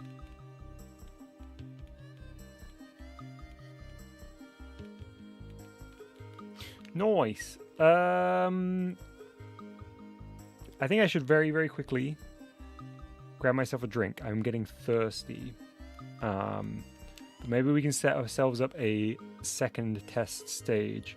These values that we input for this moving thing will be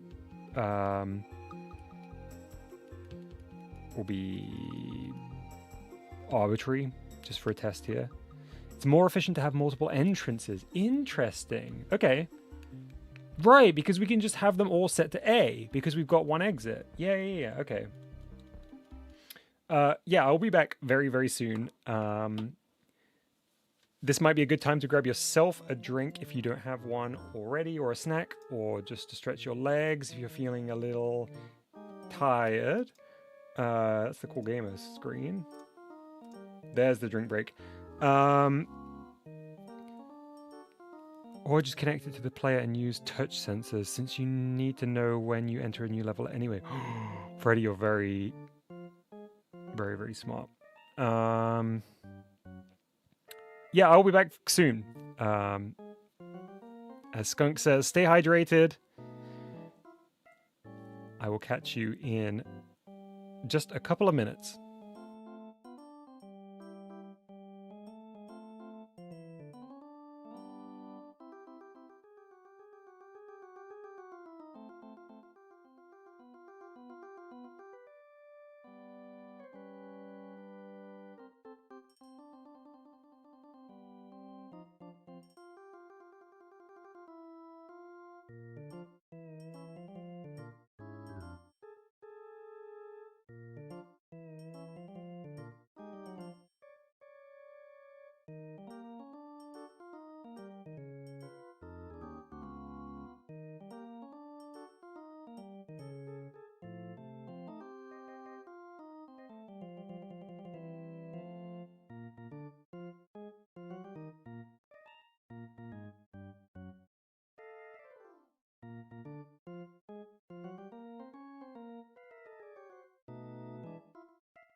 Hey chat, I'm back.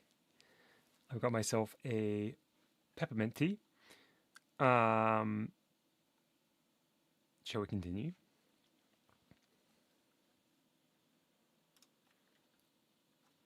Did we lose our music?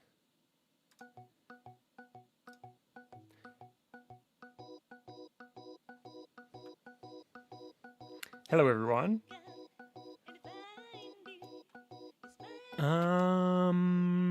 Right, what was I doing? Oh yeah, we were gonna set up a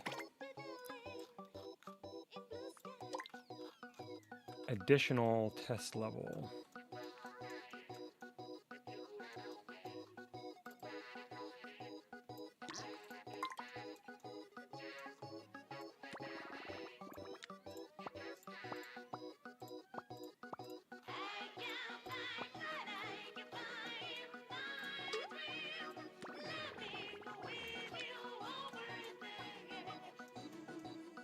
Why are these so high up?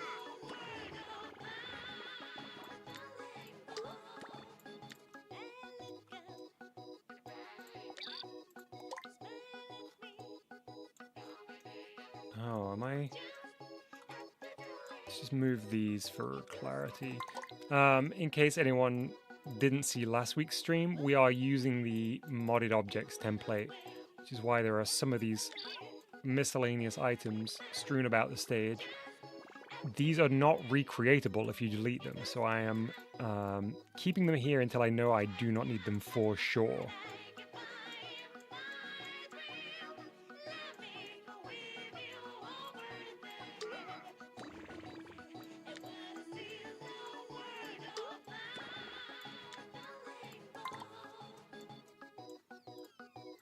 Okay.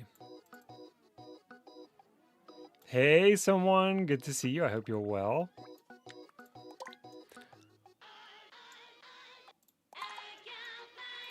Okay, now we need to grab these. We're going to copy them. We don't need this stuff, though.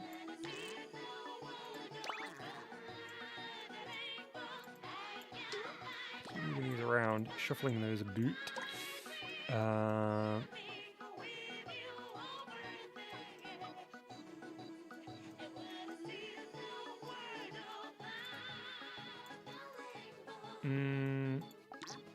they're right on top of each other, aren't they?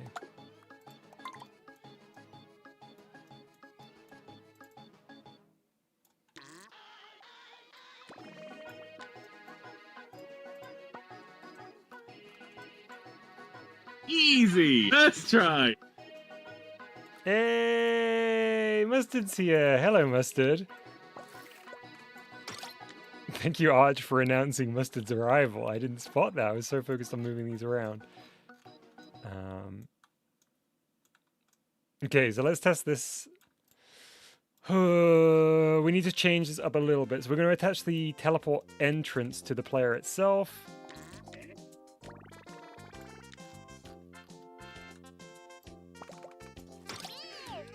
Okay.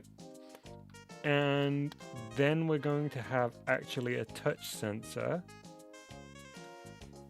Ooh, how do we do this? So we get a touch sensor.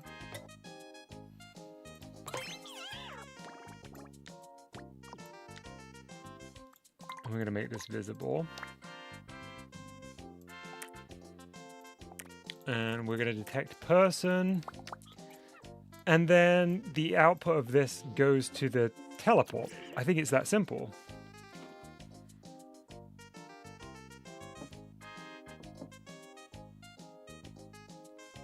Easy peasy.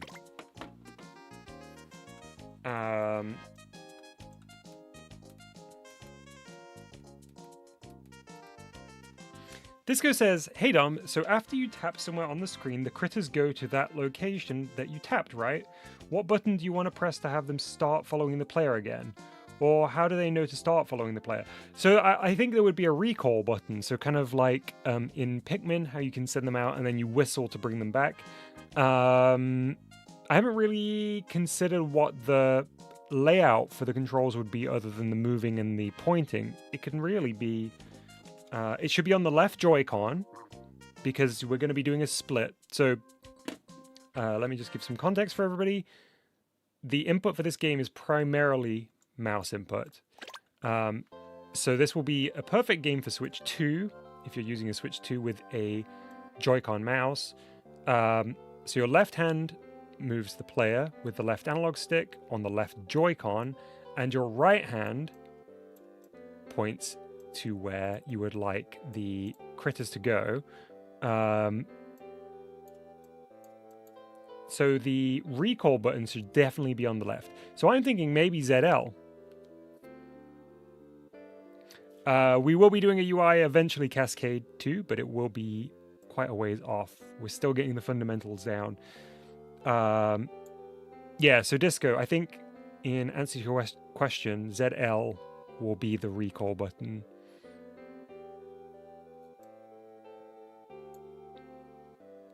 Will you be able to move the mouse with the left joystick?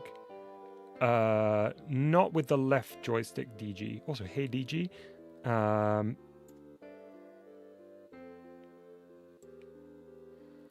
You could, if you wanted to, if you don't have a mouse, use the tilt controls on the right Joy-Con to act as your mouse. So that would be our substitute. So I'm currently using the tilt controls on the right Joy-Con.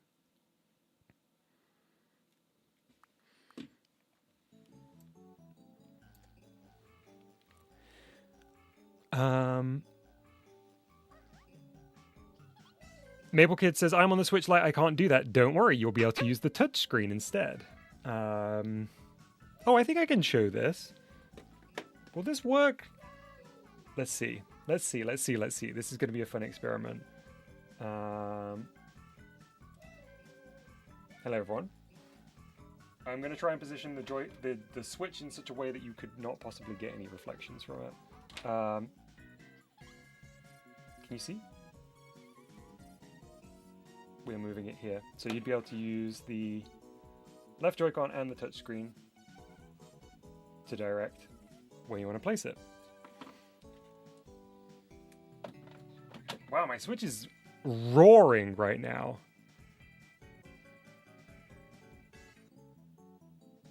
Themed pens would be so good, Ray. Sadly, I do not have them. Where am I? I'm on the moon? Chat, did I accidentally land on the moon?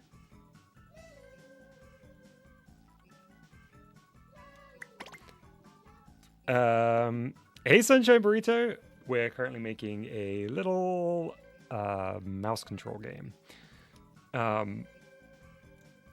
Okay, where was I? We were about to move the teleport entrance to our third placeholder stage, just to see if I understand how this functions. I'm pretty sure I do, but I want to make sure concretely that I do. You know, I said earlier that we might not need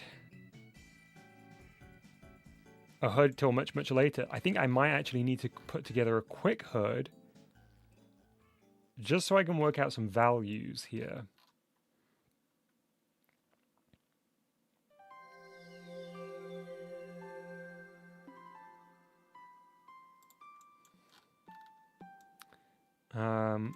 Let me do some thinking. So we can change the position of the free slide, which will change the position of our teleport object exit.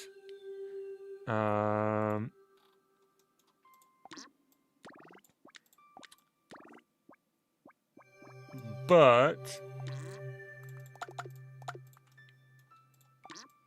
the triggering of that will need to happen instantly upon making contact with the touch sensor over here, I suppose.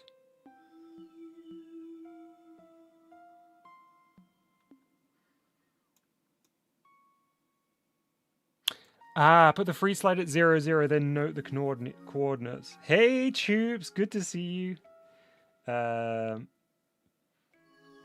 Which is what you would do anyway, right? Probably.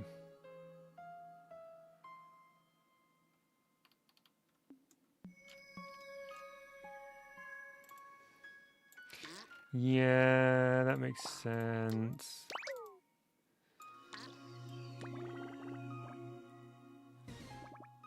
Joe became a channel member. Hey, Tubes, thank you very much for becoming a VideoDojo Plus channel member. Once more, you now have your green name. We're so back.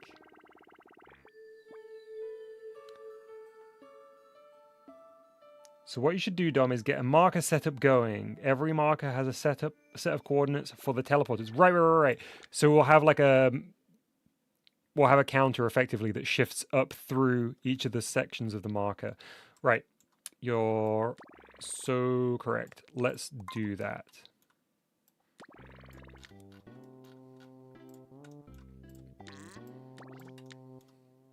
Oh, we're gonna have to put you at 0, 0.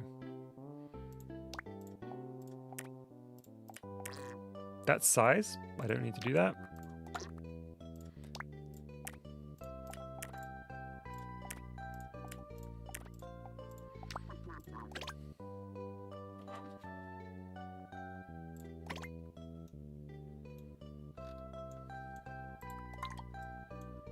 Okay.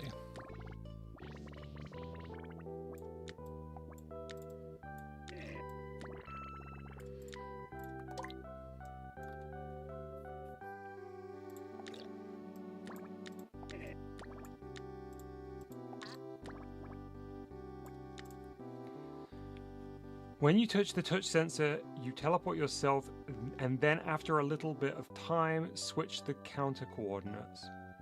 Free slides are not instant, so you need to do this with delay.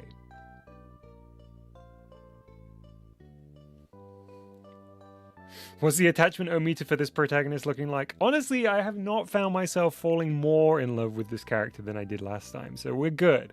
We're safe. When the inevitable comes, and we do need to snap them out of existence, we'll be alright. Voxy, it makes me very excited to hear that you're cooking up something fun. That's so iconic. Alright, we're gonna get a little marker setup going.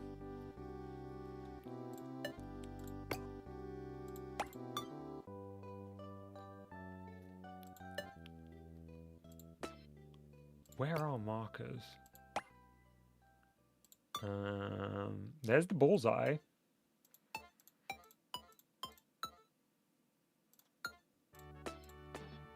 Display marker. Oop. So we're gonna need a 2D? And that's flash. Apologies. Is it a 2D or a move? Probably a 2D. How many games will be at the GBJ Direct, and will they release soon, if you can answer any of that? I have to keep both of that secret right now, I'm afraid, DG. But your questions will be answered at the end of the month.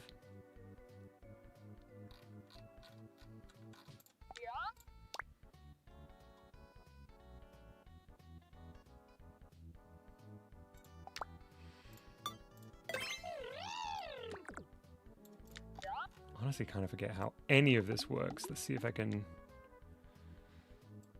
I don't need to drag that sideways because we can just move up on the Y.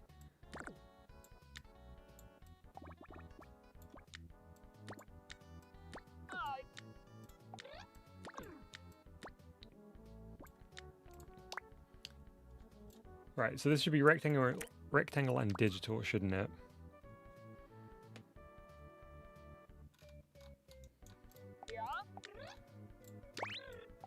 And let's set this up for 3 stages, because we've only got 3 stages currently.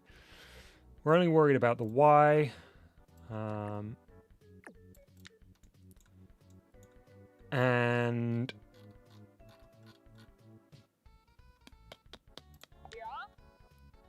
we're going to take our outputs from this, aren't we? Wait, what does the output of the 2D actually produce?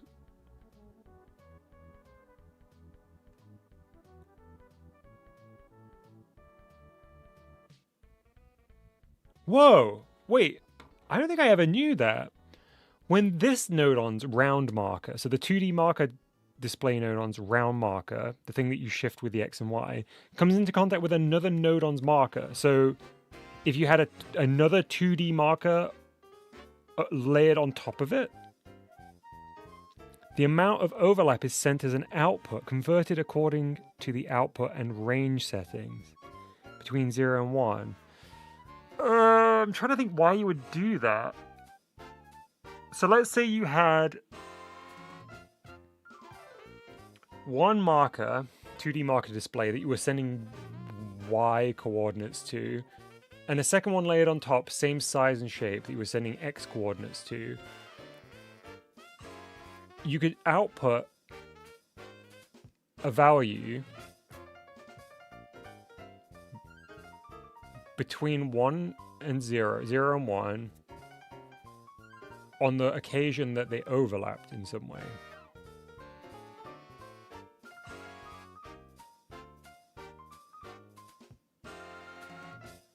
Can't actually think of like a real world use case for that right now.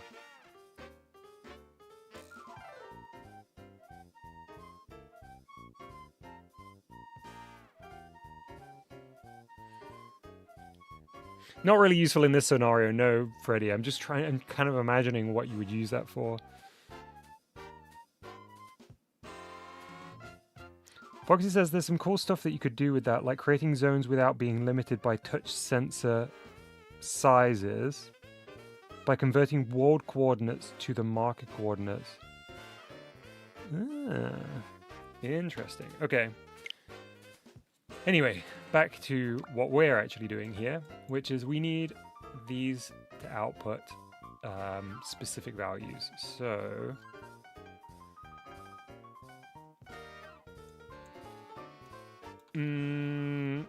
these will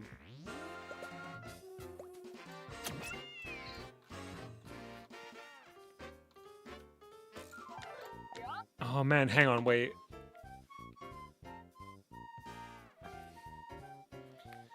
I always forget how to format these.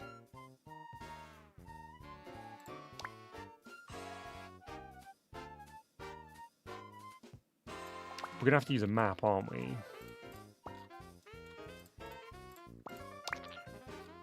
Man, I feel like the issue with spending so long between projects, one of the issues is completely forgetting stuff that you even knew how to do previously. I did set these up before, and I knew how to do this. See you, Sunshine! Ooh, a BMX game in GBG. That sounds really cool.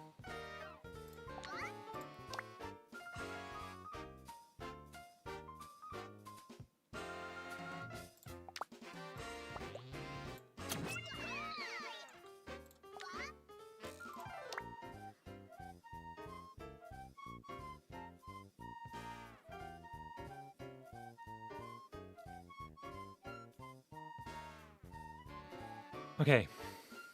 Input range is going to be 0 to 3. Output range is going to be 0 to whatever we need to get this to move the full height, I think.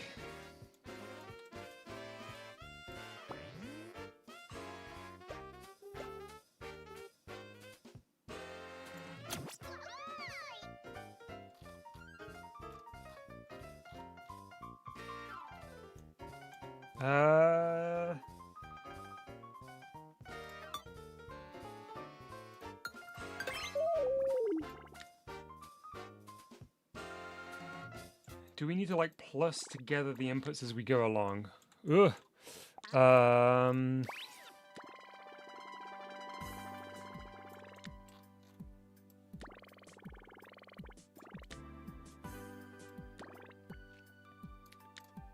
think we probably will.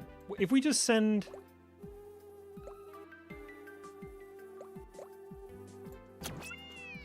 Oops, wrong connection.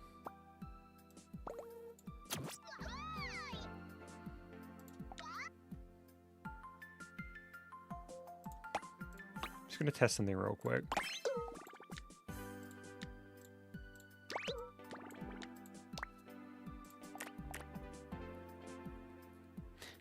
Hey Ethelshin, welcome to the stream. Okay, I'm just testing something because I can't remember how this works. Okay, yeah, we don't need to add them separately. They do just count up. I'm using buttons here to substitute the sequential touch sensors. But we probably do need a flag. On touch.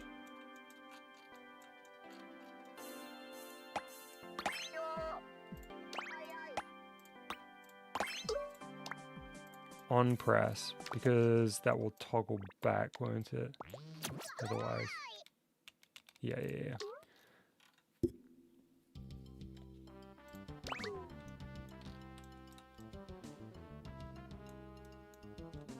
Okay, I am relearning this stuff.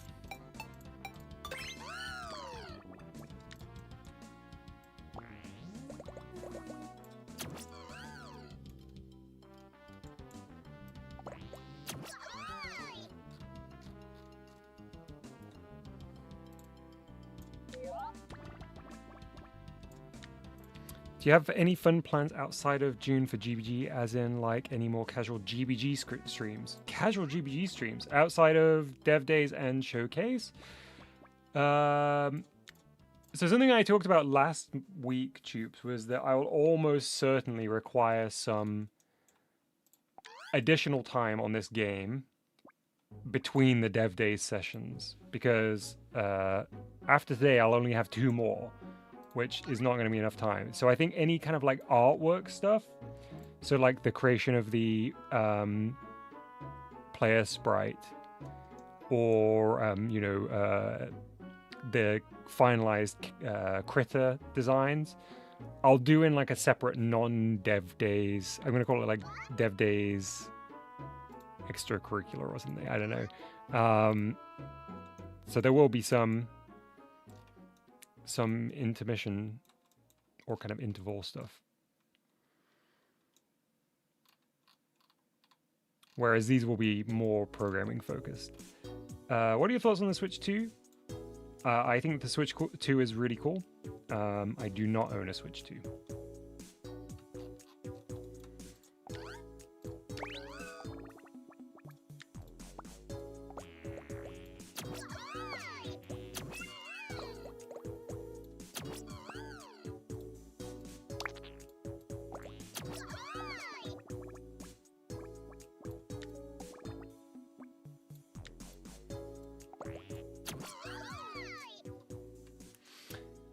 Okay, cool. So we need to output. We need the output of this to go into a map, don't we? I think that's how we are going to. Wait. How are we going to get the coordinates? We're at 0, 0 on the teleporter, and we want to go to. In fact, I'm going to just note down these coords.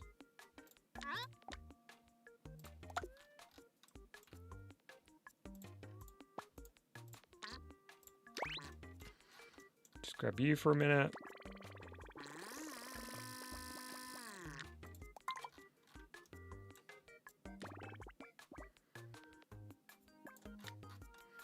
Okay, these are the coordinates we want to send the teleporter to. So let me just note down the X, Y, and Z position.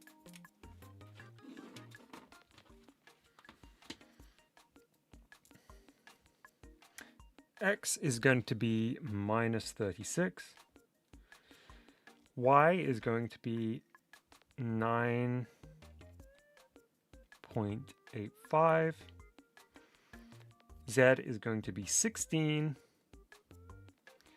And as I mentioned before, these values are almost certainly going to actually change when we really plan out the levels.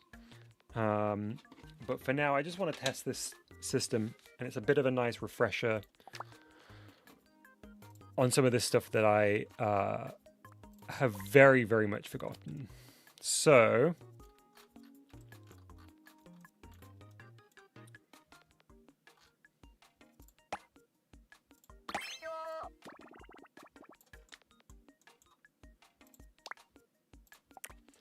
I believe we have to set these up as constants.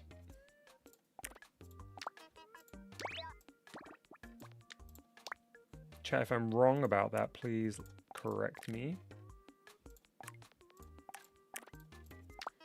So we're going to set up a little kind of gate here.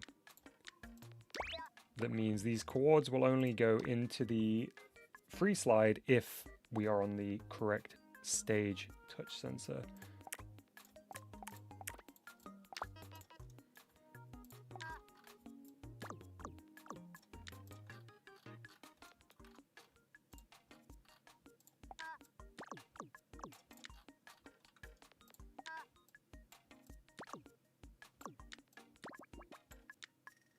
Okay, so these are arranged in X, Y, and Z.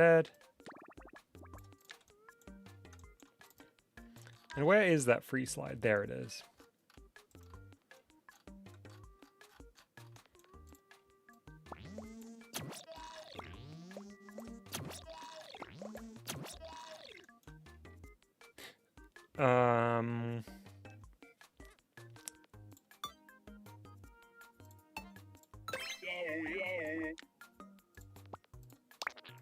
Oh my goodness, are we going to need 3 ends for this?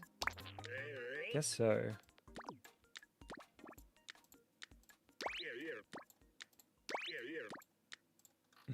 Feels like there's probably a more efficient way of doing this.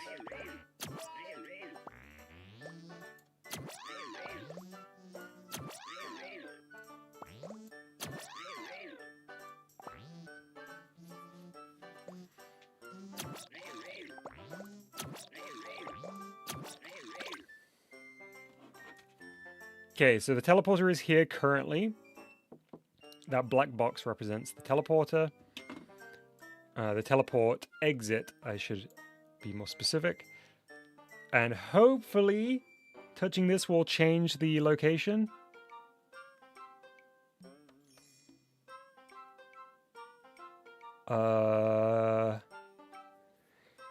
It did, but not at all how I was imagining it would. Just kind of randomly.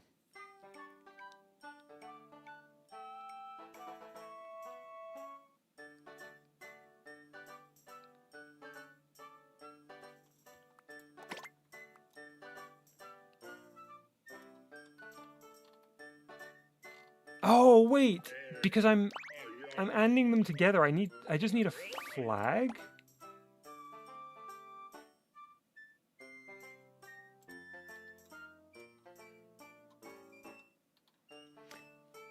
Dom, are you sure they're not? You got to use maps here. Okay, Freddy, could you get me started in the right direction here? So they're my coordinates that I need to send it to. There's my free slide. There's my marker system. That's my X, Y, and Z. What would the best way to get those inputs to the free slide? I am using a map here, but not for these values.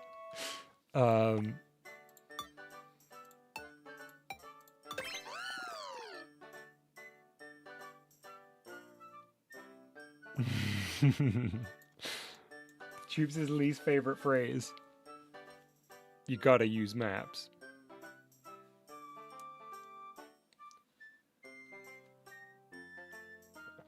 An angle object. Oh, right, because don't you have like three values on that? I forget how that works as well.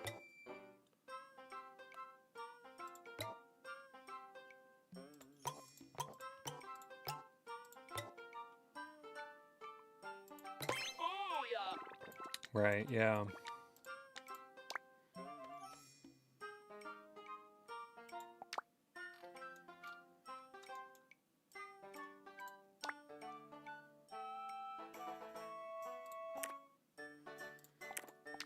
Is that what we were using on Mouse's Cheese Maze to save multiple constants?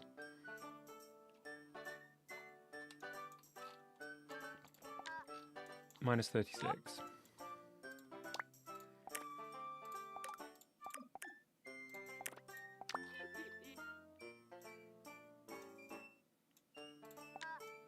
.8.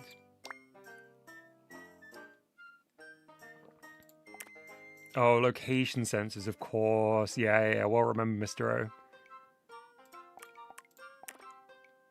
Can these be used in the same way? No, I guess. I mean, can they?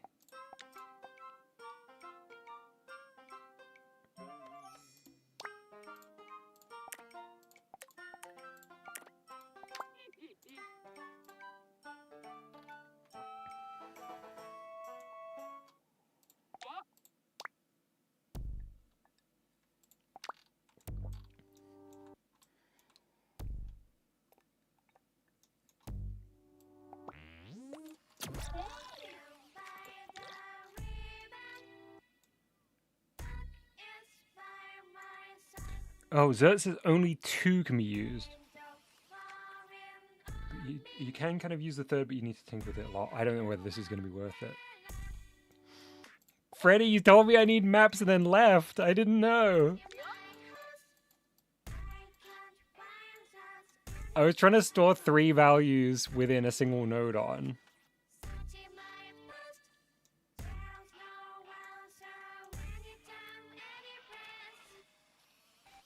I'm not afraid to use maps, I'm just not sure how they would fit into the sequence.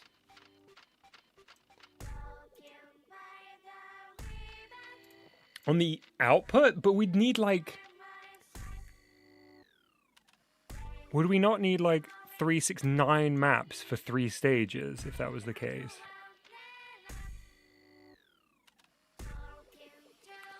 Very, very true, King Monk. Yeah, yeah, yeah.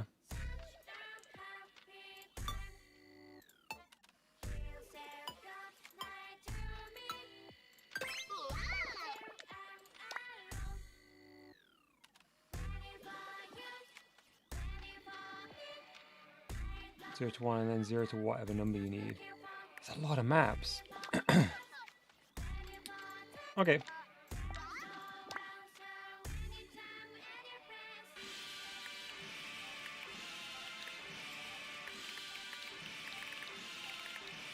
So I do... Oh, I do minus and then I invert it, don't I?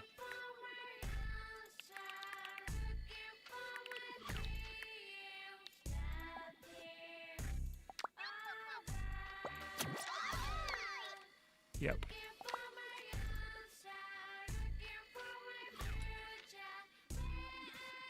I will need the Y because the maps will be staggered vertically, ultimately.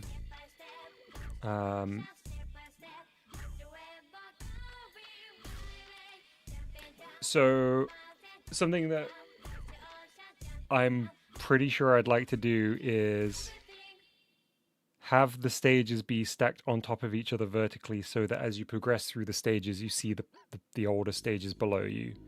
So we will need the Y as well, if that's what I opt to go for.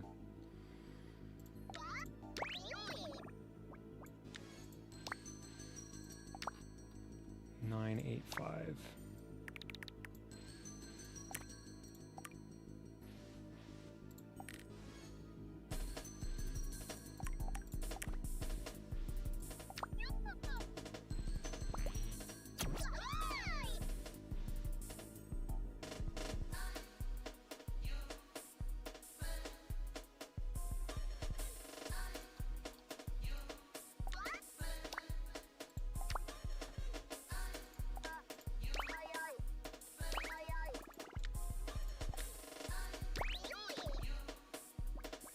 Oh, thank you, Zert.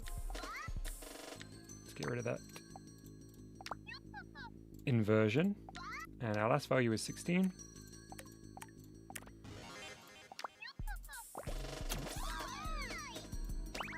Okay, let's try this again.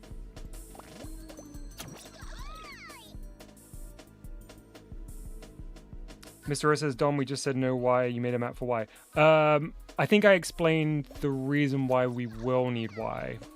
Unless I'm missing something on how this functions. Because the stages are going to be stacked on top of each other vertically. So we'll still need the Y data.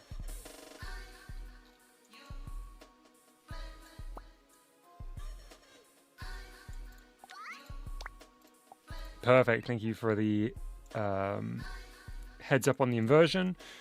Why am I not getting an output from... Oh, I am. Okay.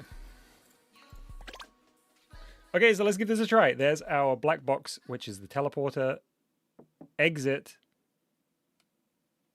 It has now moved to the new stage. Perfecto.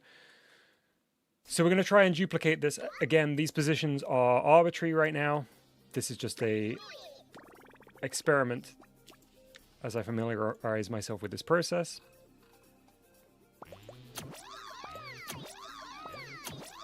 Wrong one.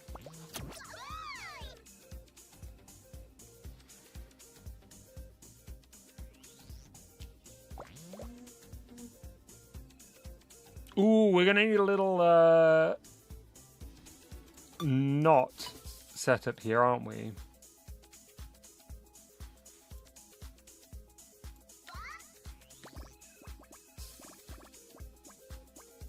We're going to need to intervene here so that we're not sending the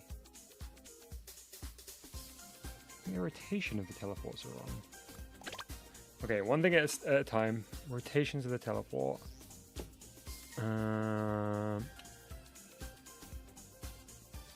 Oh, because we changed angle there. Good spot, Zert.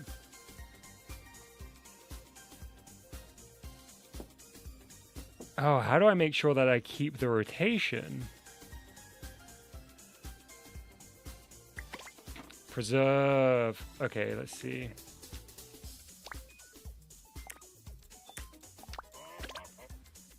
It is set on reset currently.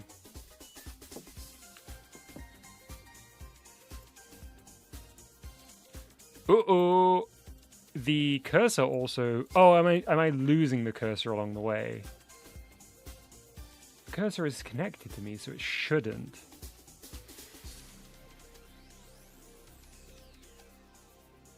Okay, so the problems we have with the current teleport system is the players coming out rotated.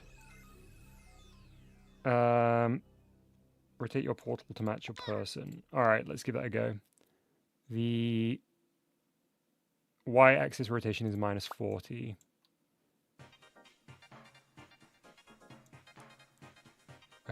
So our not our anchor, our box object needs to be rotation. Did I say 40 or -40?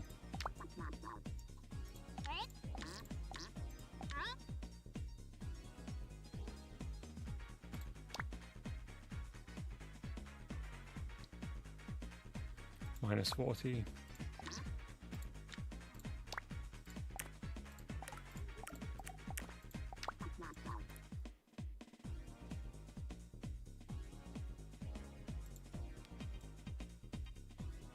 Need a hinge to rotate that exit since it's on something. Right. Okay.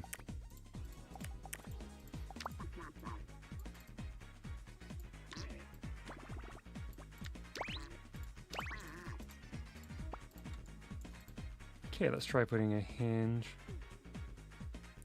Or rotate the base object. Wait, if we rotate the anchor, will that work?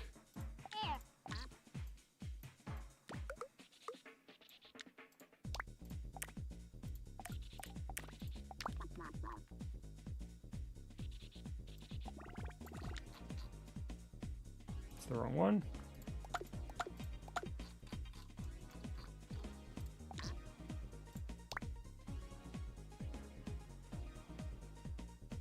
Okay, okay, thanks chat. Thank you, Zert. Thank you, King Monk. Okay, so we're gonna put a hinge in.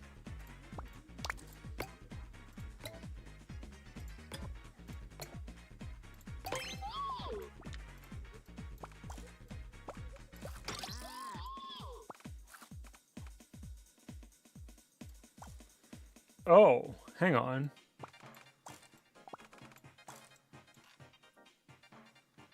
We can't add a hinge to a free slide? Oh, wait, it goes between these two.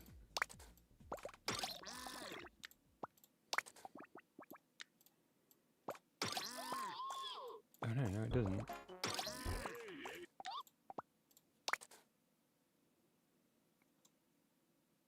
Ugh. Another object between these two. Thank you, chat.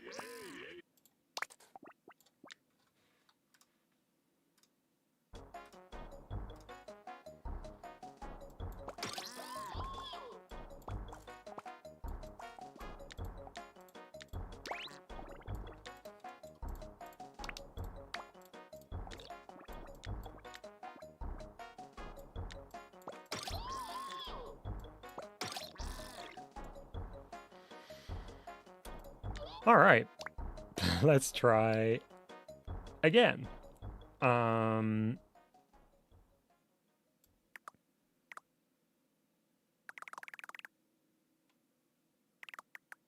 do we just set both of these to -40?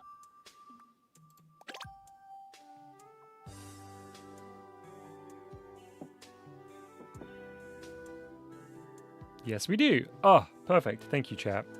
Thank you, Zert, for the heads up on that. Okay, so the other thing was making the cylinder bigger because it helps with stability. And Freddie, you're right, I missed that from your version. So let's try now and hope that it doesn't break. Because it may be the teleport itself that's causing it.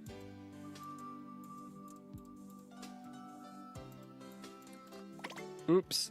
Looks like we are still losing it. If it is, in fact, the cause.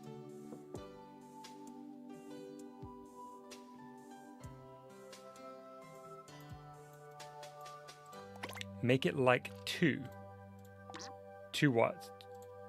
2 on the scale?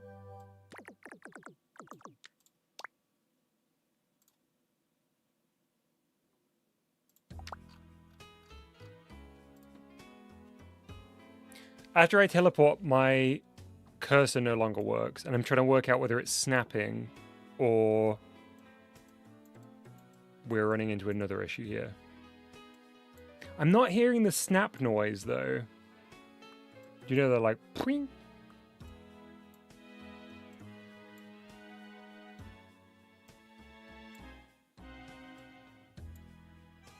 Oh, I'm getting an all caps wait from Freddy Killer. Is it on a different vertical level? Yes. Isn't that not supported? I guess that answers our debate.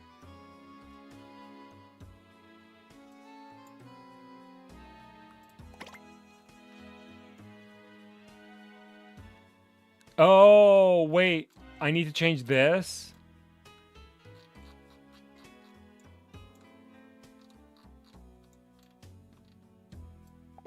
Can I output to here?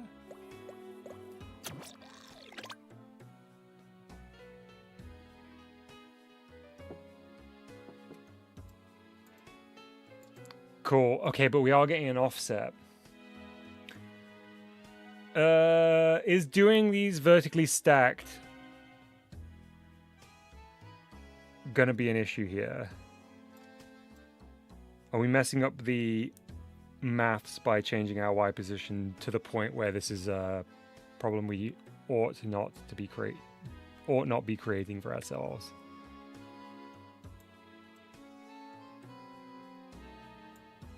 Use an X calculator to solve this problem. Does it still work on the original level? Nope.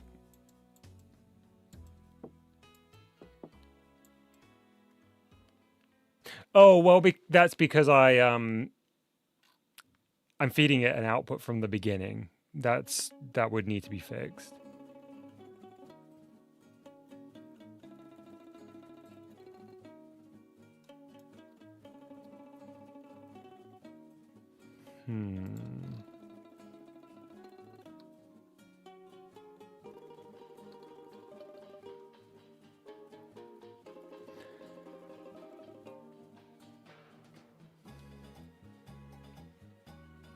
Freddy says they have a jank solution.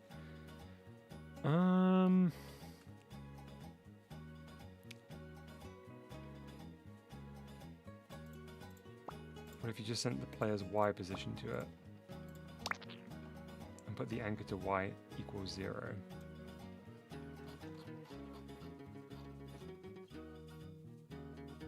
What if you just sent the player's Y position to it?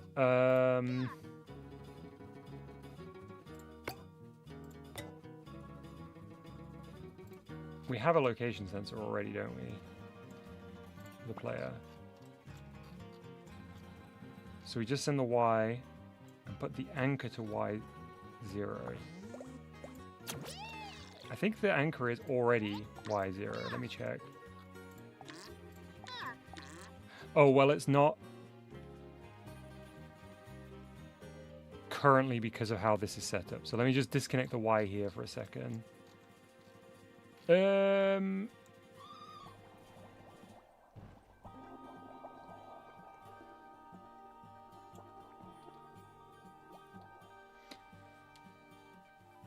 Use the player's Y and then input an additional value like minus 0.2. Why would we put minus 0.2? Is that because we've got the offset here already? Is that what you're talking about? Or what's the 0.2 for? Something inherent to how we have the setup set up? Because this is obviously jank. Like, what is over here is not how it should be set up. But is that minus 0.2 something inherent to the player?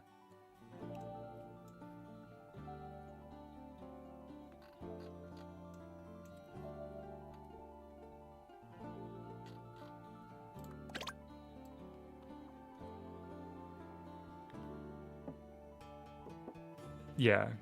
Click the Y of the teleport later.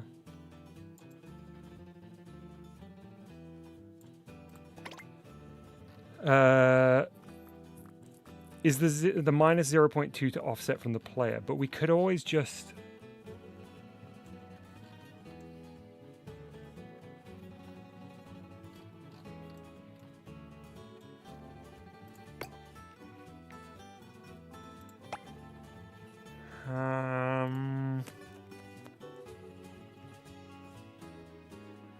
I think I understand why Freddie said the 0.2 though, because that's the offset for the player's height.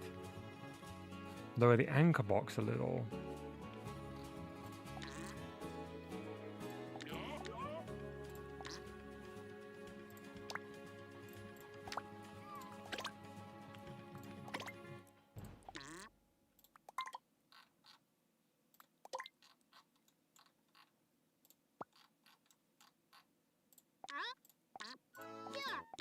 I think that's this one.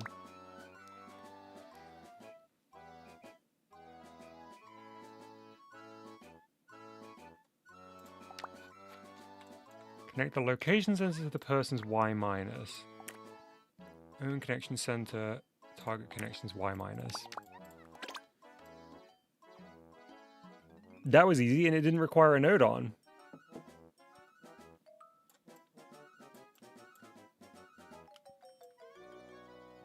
Slay. Okay. Easy. Good shout, Zert. Does anyone have any issues with that being the solution, having the anchor on the player's Y minus? Kind of feel like if we were on the Y plus of this, it would get even closer. Is that true?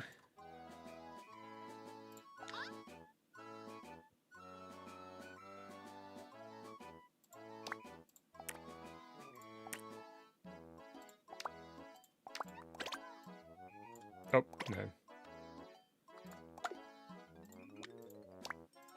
What do I mean? Oh, wait. Too low, too low, too low.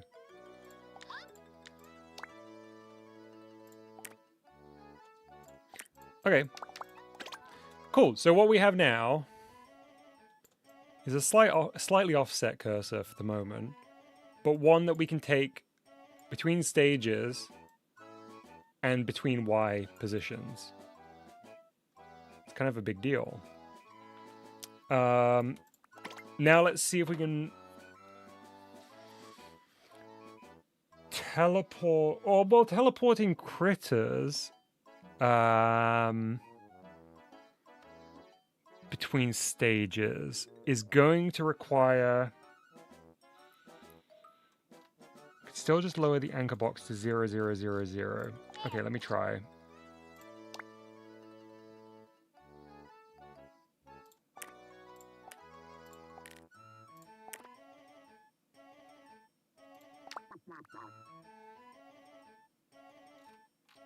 That's the one inside the person node on. It's this one, right? Yeah.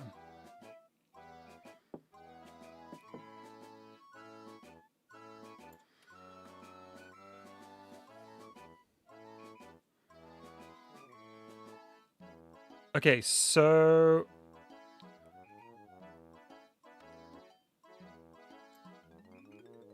we're not going to take the critters through, we're instead going to teleport them, which means that the critters are all going to have teleport entrances attached to them.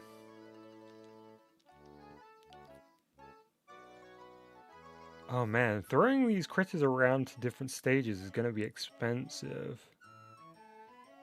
Is it going to be cheaper to do this rather than construct new critters?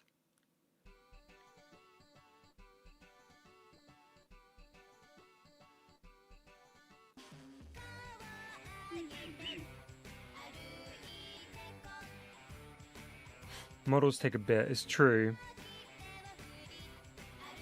I don't think we need to be worrying about node on limit yet, because we've got our node on count at the moment, 198, is going to be offset quite significantly by whatever the modded object template is.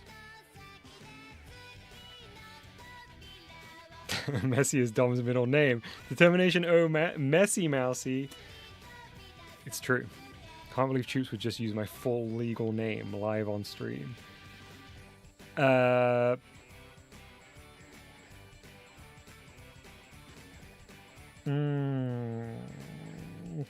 wait. But those models are not going to be complex. But it's still probably going to be cheaper to reuse the critters, isn't it? Rather than...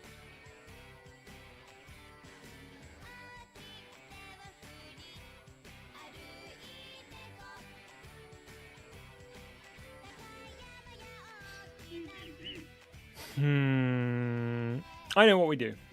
Let's get a bit of an assessment of how many node-on we actually need for the critters models. So we're going to save this. I'm also going to name this today's date, so that at the end of the stream I don't forget. Today is the 11th. It's birthday edition.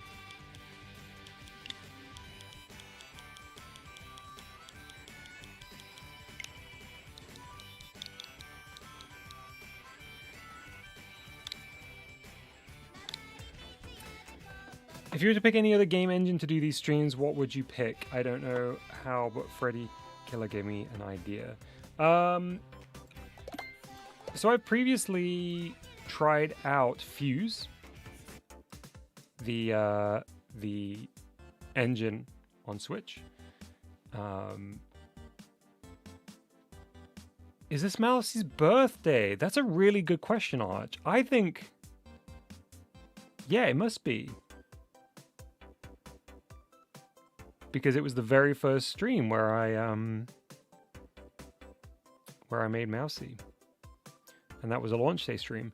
Yeah, I've previously used Fuse on stream on Switch. Realistically, anything that was ever going to work on, any engine I was realistically going to ever work on stream would have to be something that's quite visual, because I, you know, obviously for those streams, for anyone who watched, I had one of the developers of Fuse with me who was able to talk me through the language used in Fuse. But for me, I think I would have to stick to visual things. Right, we're going to go over to Gio's model showcase and just refresh myself on how these models are set up.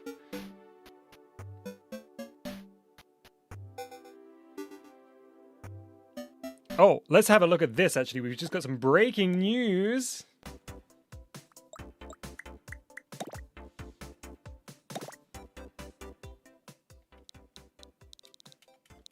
That's very true, Voxy. What did I just do? G. 000. 3CJ. CC0.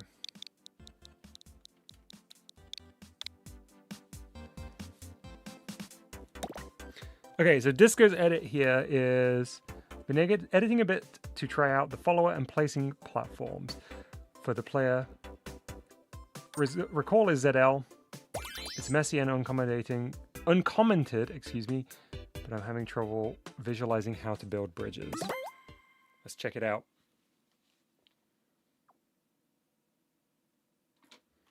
Okay, so there's our critter. And the plot over there, super cool.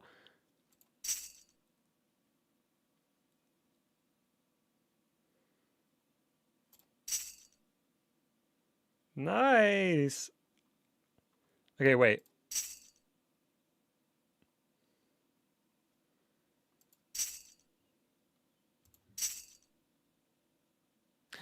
Oh, okay. Oh, right. So they place bridges here.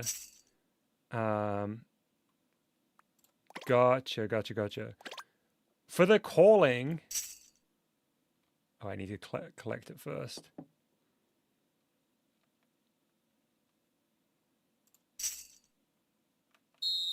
And the recalling. That works really nice, Disco.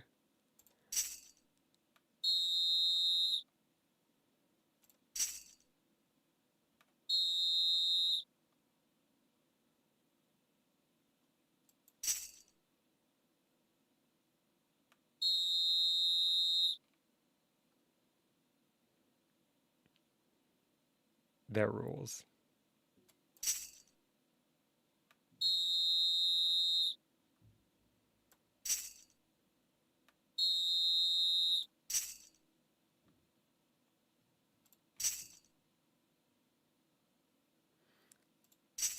Ah, so are they making...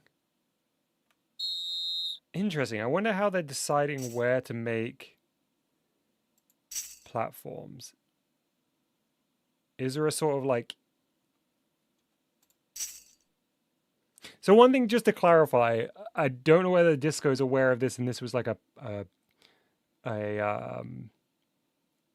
temp fix, but the objects, the critters themselves will become the bridge rather than spawning a bridge.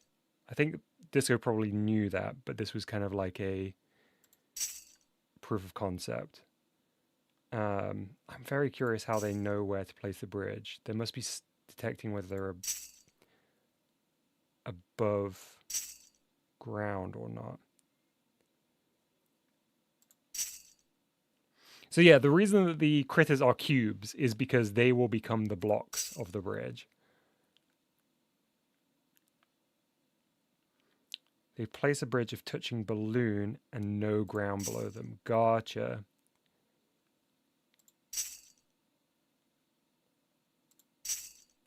Right, because it's on that as ground now.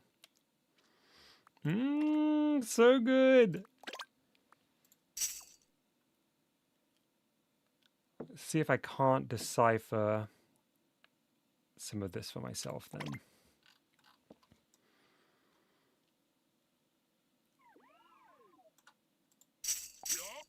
I gotta make a copy first.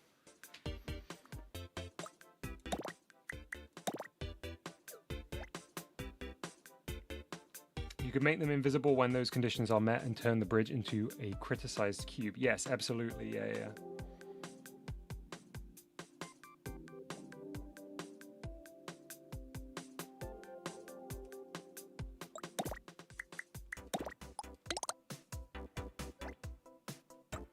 With some effect to mask this transition, this could work. Cool.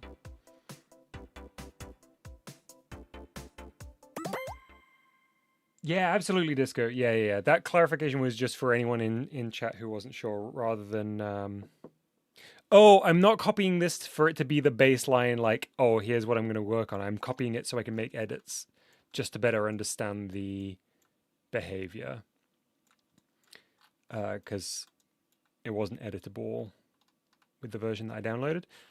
So let's see if anything's, especially because we made those changes around teleports and stuff, I'll definitely have to do this on my own one. Right, there's the balloon.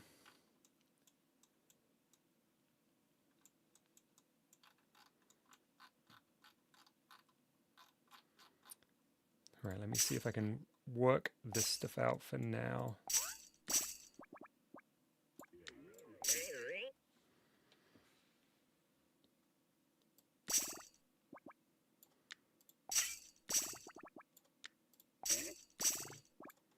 Okay, so we're using teleporters for the balloon. Makes sense. Why the speed sensor? So let's see. The speed sensor is outputting an X and a Y. And if it's equal...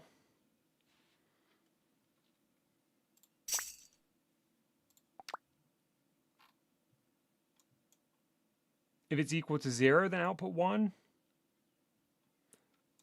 Is that correct? And then the extra location sensor and the flags to switch the UFO into balloon follower mode instead of player follower mode When in balloon follower mode, they go to balloon XZ instead of player XZ. Right. Makes sense for the critters, yeah.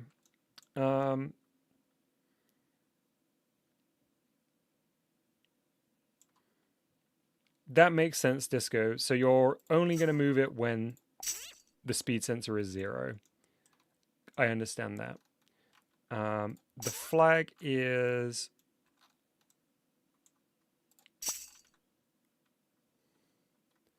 So speed sensor is 0 and...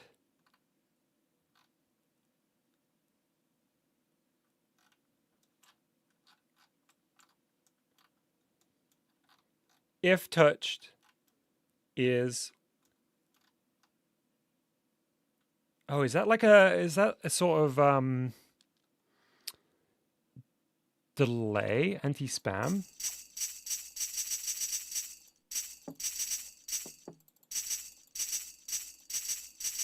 Is that what that delay is between the balloon? I guess that's to stop it from placing whilst it's mid-move. If I had to guess.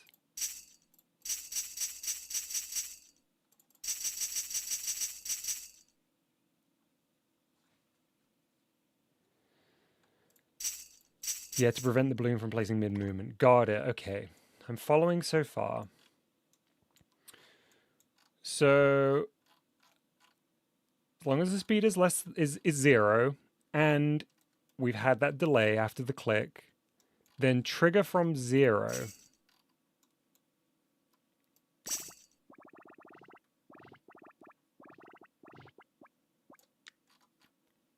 What's the trigger from 0 do again? I know it triggers from 0, but when the input changes from 0 to something other than 0, this node outputs a 1, right?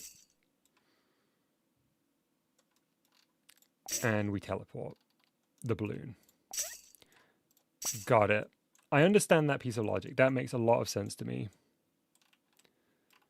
That's the extra location for the critter. Oh. Oh no, for the...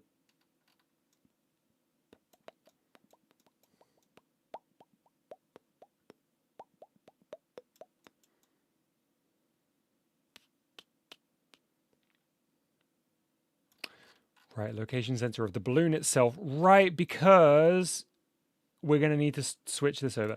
Okay, I understand. All right, let me photograph this, and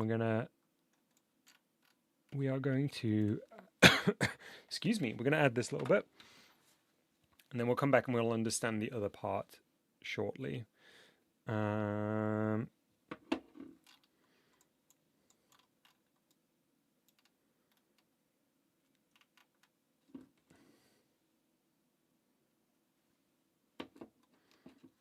Cool.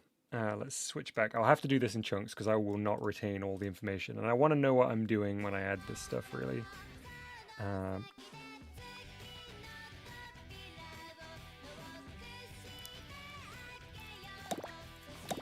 Honestly, Disco, I think I can probably figure this out. I think what you've got there makes sense. I know that it's not perhaps presented in the way that you would like to, but I think I can do this.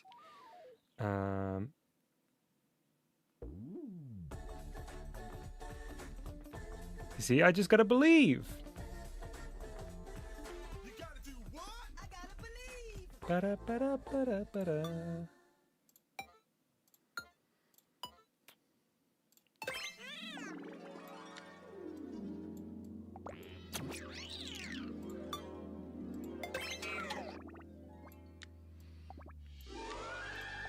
You know what I might do for my sake right now?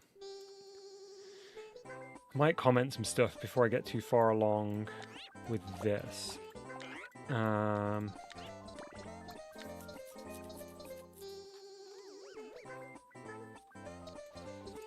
Yeah.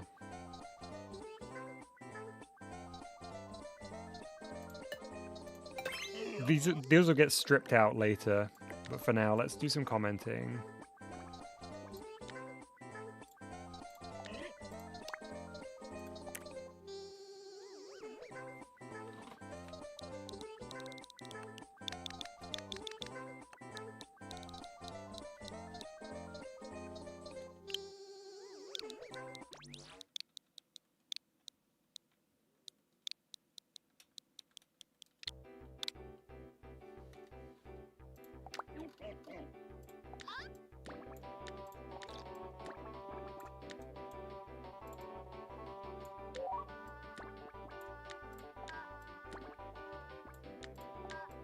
Just squidge these up a little bit to give us some more room.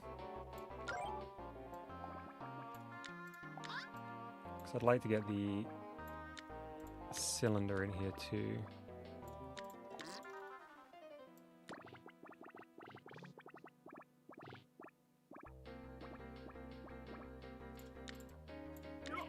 I'll have a little bit of spill, but that's okay.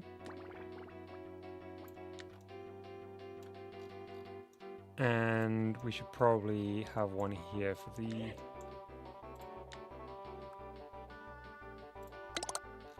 '24 comment node on. Oh, comments are being used for the labels, aren't they? They're handy. But I suppose I could just click into them to see.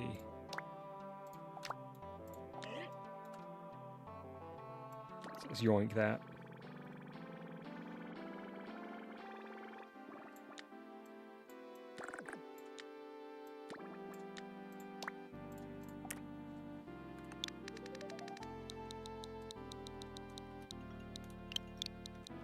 Level select.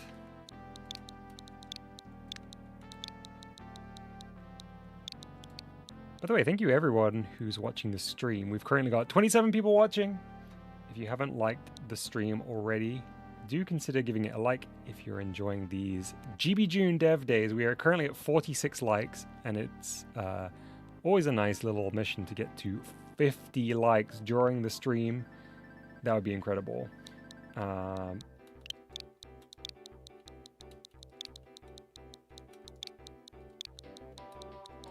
Hey, thank you, Cascade, too, for liking the stream.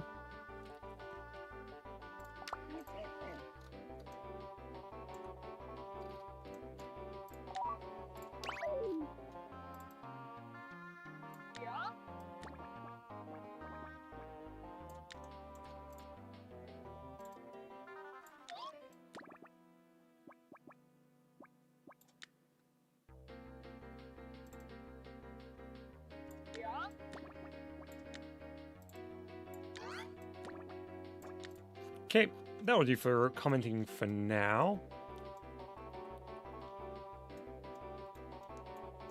Let's continue with our first portion of the rebuilding of what Disco shared. So we're going to go for output after 0.10 seconds. And also need our speed sensor here.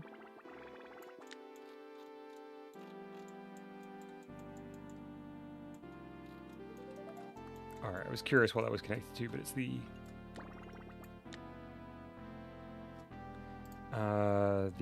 background.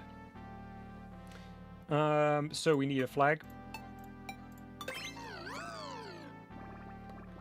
And we need an and. And we need an and. As well as our trigger from 0.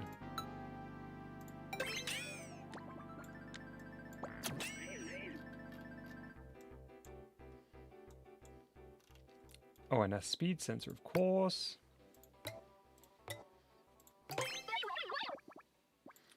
As well as our comparison. So we're going to be comparing the X and Z.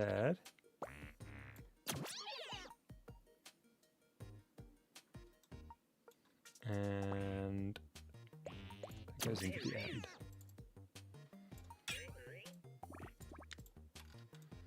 The flag is going to go into the end as well. And the trigger is going to go into a teleport that we're going to set to B.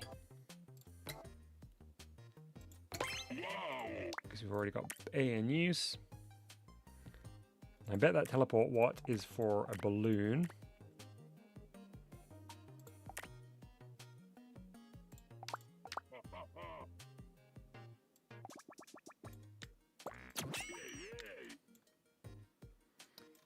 So let's get ourselves a balloon.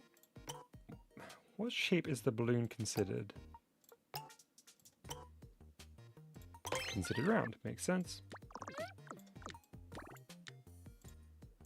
So we're going to connect that up to the fancy object. What we have here is not going to really work yet, but we're going to do this in chunks, and hopefully I've got the correct info. So I think this comes out of here. I don't have this on the picture. And I think this...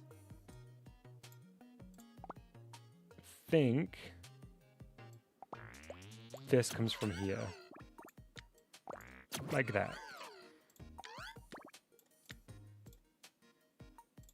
In fact, I can see it doing something as I click, which is a good sign. So in fact, we can test this. No, we can't. Because... connect speed sensor to balloon.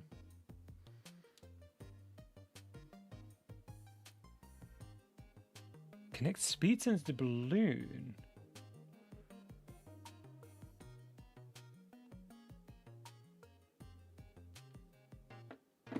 Ah, yes, the teleport exit. That's it. I don't think that's connected that way on yours, by the way, Disco. I think it's connected to the cursor. The cylinder itself.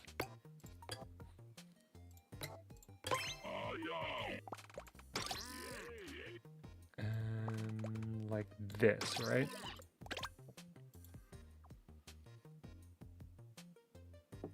Cool. Yahoo! Pizza here says, quick question. Will you only be working on this game throughout June, or will you keep going after? I've got to have this done by the end of GBJune. That's my objective. That was one of my 5 goals, my 5 rules. Let me see if I can remember them. The first rule was 1 game code only. Second rule was mouse controls. Third rule was using the input, input prompts. Like the cursor for this is using an input prompt. Fourth rule was using like pre-rendered 3D models for the character and other elements if I want to. And 5th rule was this game must release at the end of GBJune. Wild.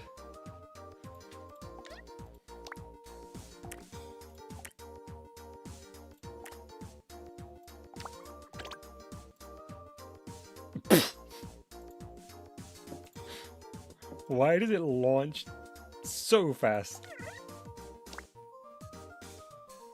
Speed sensor goes on cog, you're 100% right. Okay, cool. Did I say at the end of GBG? I think I said at the end of GBJune.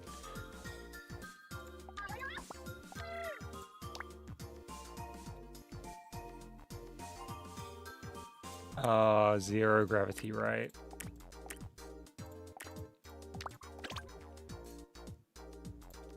And there we go. And we should attach it.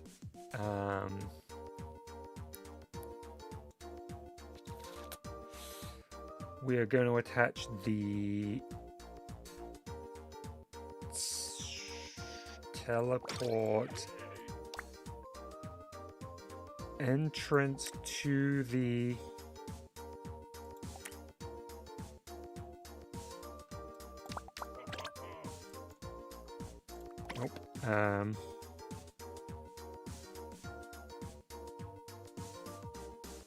yeah, balloon is just visual, it's not too important. I know. I'm trying to work out how I would do it though. Oh, I guess... do we do it to the exit instead?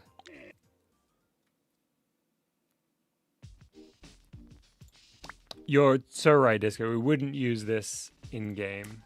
But I wanna make it work right now.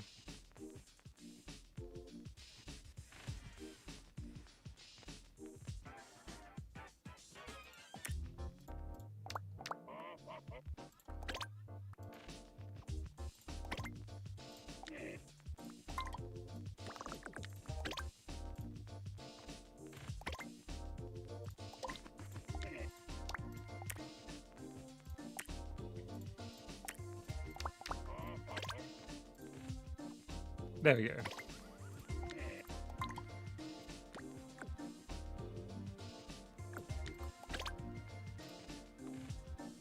Cool.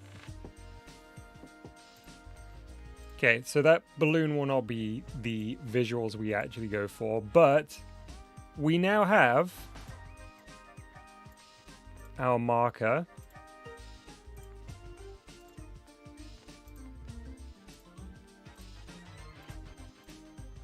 And I'm going to grab the other piece of the logic, which is how we actually get the critter to follow the balloon rather than me, because I haven't replicated that just yet. Disco, thank you very, very much for sharing your experiment here. It has proven fruitful. See you, the bin.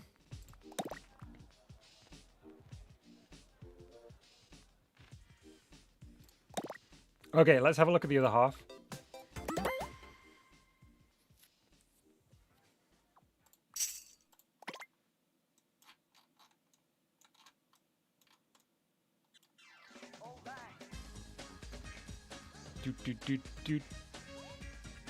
Don't worry, Disco. I appreciate it, and I have been able to pass it so far, which is a testament to how not messy it is, all things considered. Here's the thing I don't remember. What if this is new? Touch sensor for a person.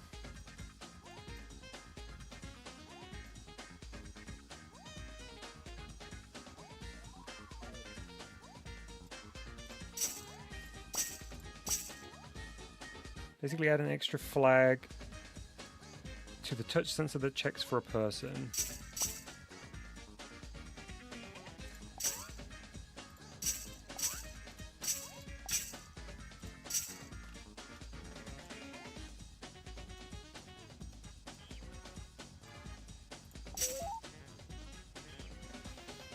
Okay, so that's this bit. I kind of need to look at my old code just for reference here, because it's been so long since I looked at this bit, I can't really remember. Ah, wrong one. Hold that thought for a second, Disco.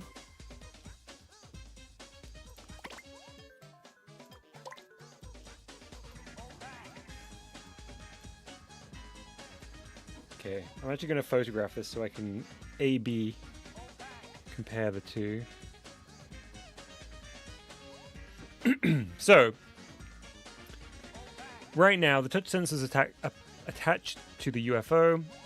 When the touch sensor is triggered, it turns on the flag, which goes into our calculator for the Z and X positions of the object, of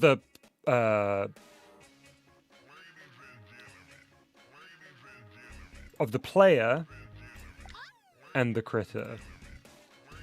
Okay, I think that's correct. So now let's compare.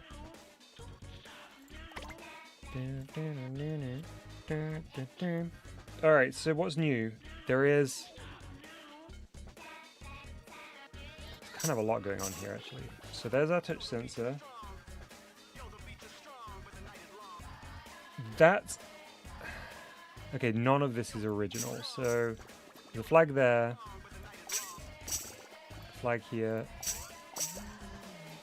Oops. A flag here, a knot, and a calculator. Plus there's and, which is new, right? We'll have to come back to that and in a second. Oh, well actually, so if there's a flag and there's a touch, then do something up there. Okay.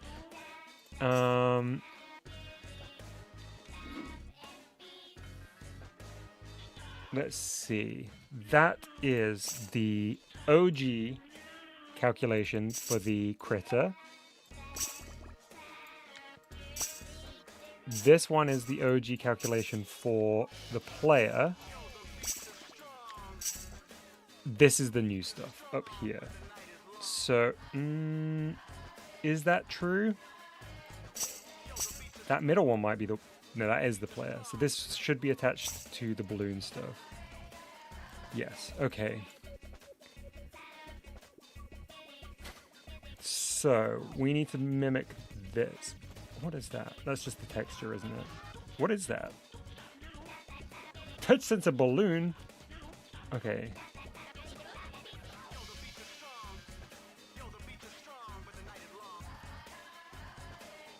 Tiny touch sensor can be disregarded. Can it be disconnected? Let's see.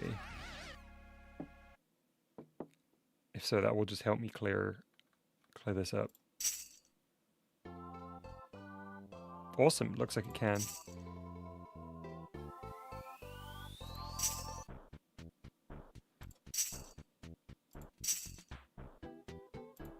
Cool. Okay. All right. I think... Ooh. What are you mapped for?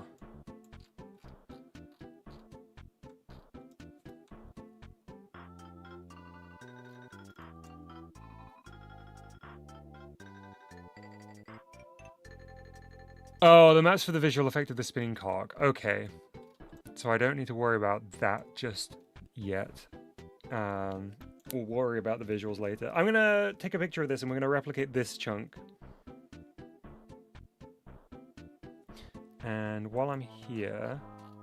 It's our location sensor, isn't it? While we're here, see if I can't get a picture of all of this and see if we can tie it all together. Nice. Oops.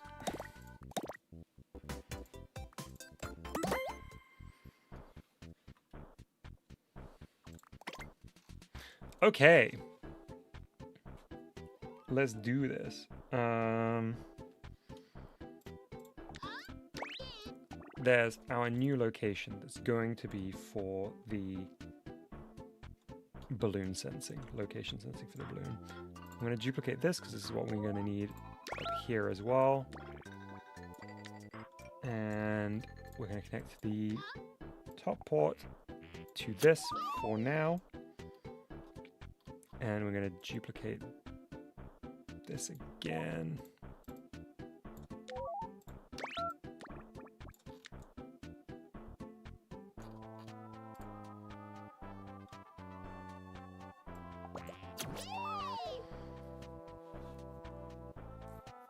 We also need a flag up there.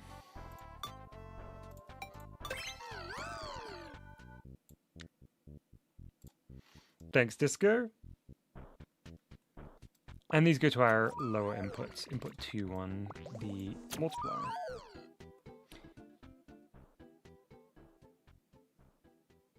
We're going to need an AND, but I'll come back to where we connect that up shortly. For now, we are going to connect up the location sensor to the balloon.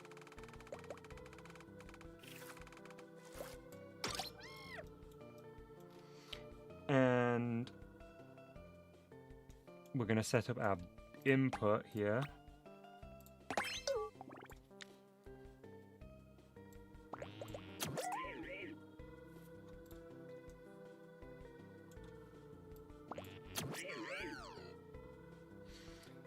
And try and hook this up to the sensor now.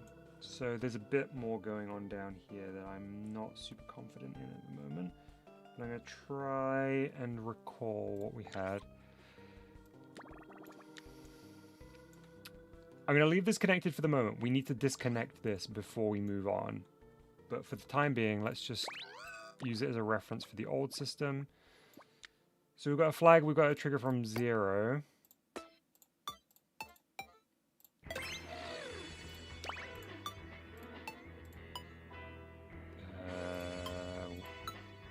There you are.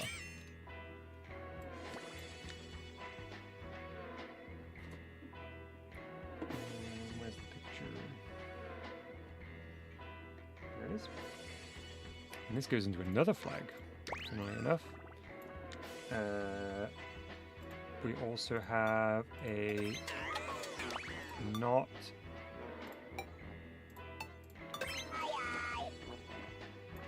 and a calculator over here, which I'm not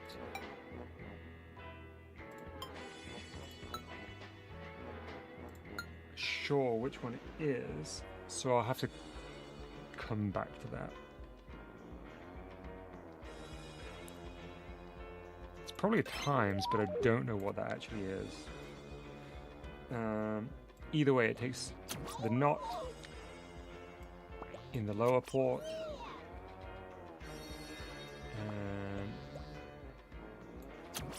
I've got some connections here for all of this. We do need an additional AND down here. One of the inputs for the AND comes from the flag, and the outputs go to the lower port, and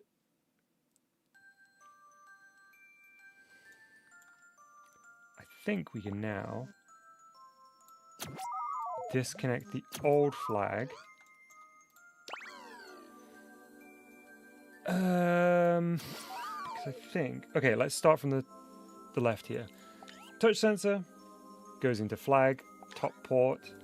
Flag, top port goes into trigger and which goes up here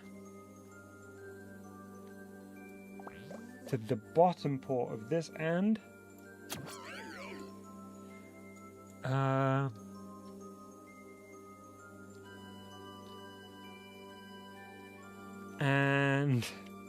saying and a lot, also the top port of that flag.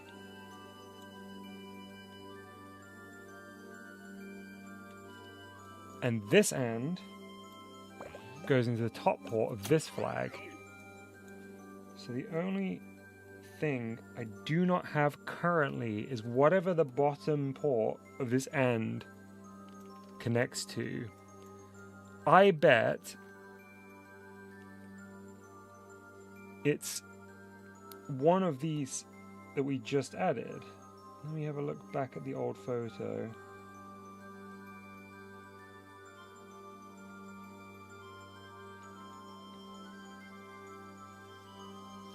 If touch, how many X? Oh, that's got 4. And in your version, it's got 5. Oh, this goes to the bottom port of it, connects to if touched. Okay, perfect.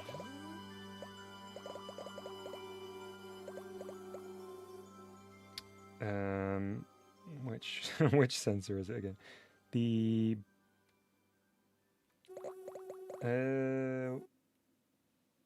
bottom end. Yes, input 2. I think that might be it.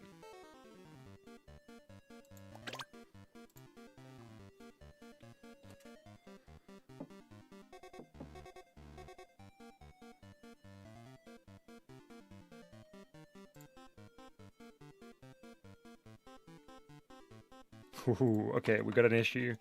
Oh! I know what the issue is, chat. Have you seen it yet? Yes. Right. So I think we probably want to send these to the equivalent ports. I think, if I had to guess. Thanks, Disco. That was fun. I think that was complex enough that it felt like a bit of a... Bye. Oh, did I plug it into the Y? No. It's just backwards. Have I connected a single one of these the right way around yet? Welcome back, King Monk. That's not going to work.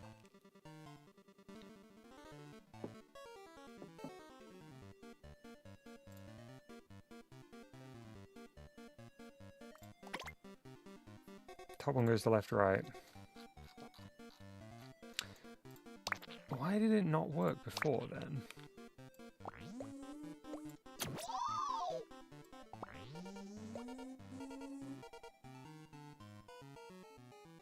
The subtraction doesn't have a second input. Thank you, Nodon Guy and JD. Where do you get your second inputs from? You get them from the location sensor here.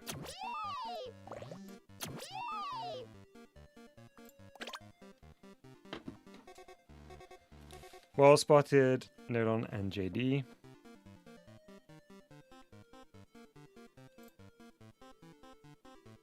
Bye-bye. Nice. Oh.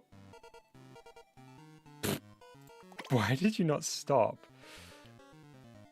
Oh, right, because I don't have the appropriate touch sensor connected for you. I connected the Y value instead of the Z value. Did I? Oh my goodness, and another amazing spot.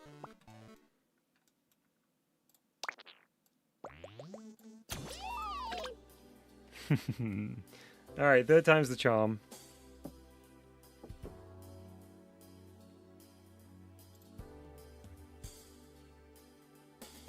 There we go.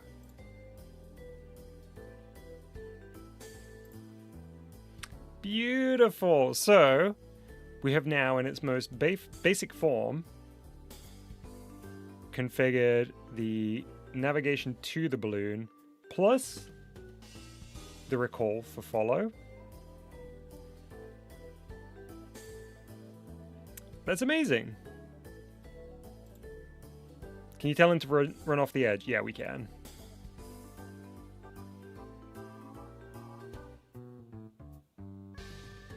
Set the box object with the face to 0 gravity.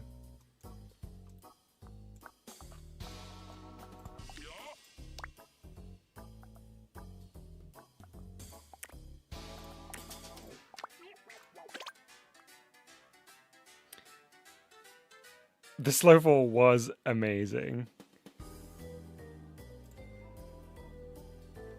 But eventually we will be turning you into a block.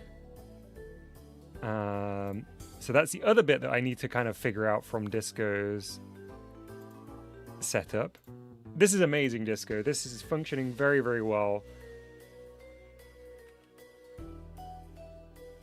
Unless you want them to fall, it's pretty great. Well, no, because we need them to do their job. We could maybe add another check to stop them from moving if there's no ground. Yeah. We'll need that for sure. Oh man, I think I might need to quickly grab myself another drink. I'm so parched. It's been a hot day, and I don't think I drank quite enough earlier in the day. I was busy. There's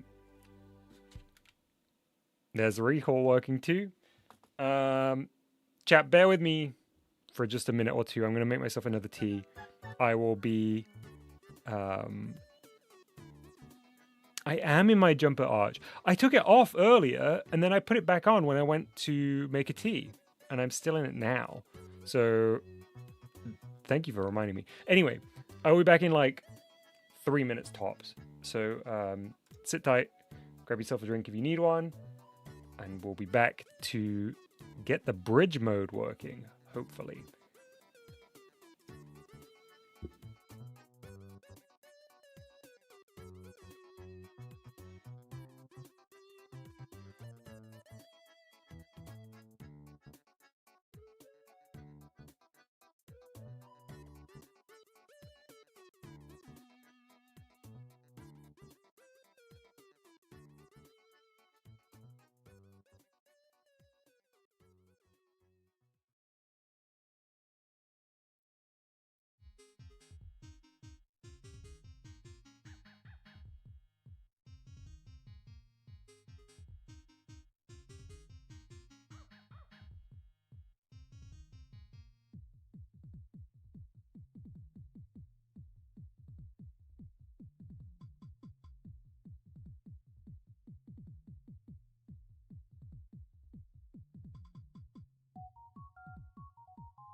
Hey, chat, I'm back. I have returned. I have my drink. Plus, I got myself a little treat. I think I needed it. I'm going to switch to the webcam so you can see.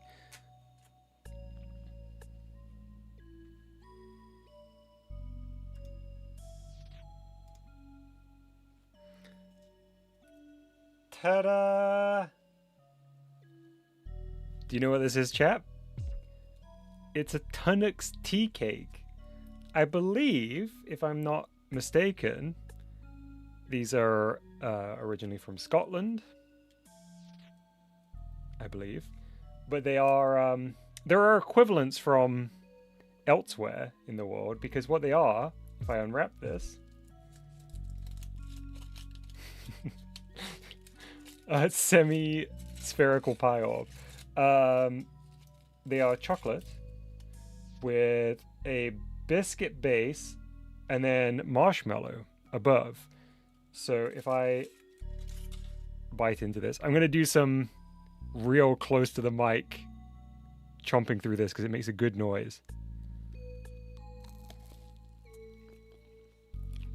I bet that didn't show pick up actually.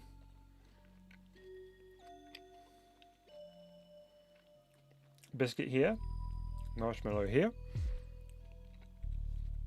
Did it come through on the mic? Nice.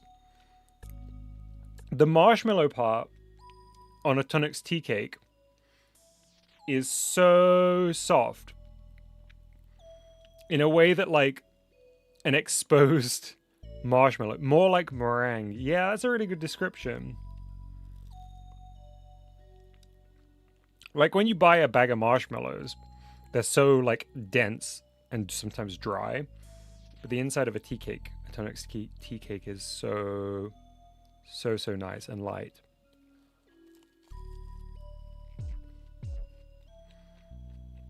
Mmm.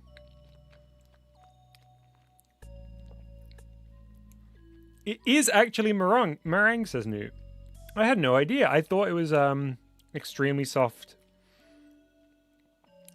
marshmallow. Interesting. And they come... excuse me, I've got tea cake in my mouth. They come in this really lovely foil packaging. And there is another item made by Tunnux, which is like a wafer bar. And that comes in a similar packaging, but with like, I think yellow stripes. I love them. They're so good. I haven't had them for a really long time, but I saw them recently and I decided to get some. I've also got my tea. I didn't opt for peppermint this time. I got a chamomile tea. That's the tea bag still inside. Let's switch back over to the Switch.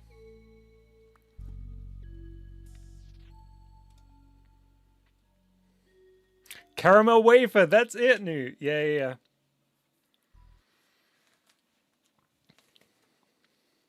Disco says maybe you can take a break and do something fun like design sound effects for placing the cursor or recalling the critters.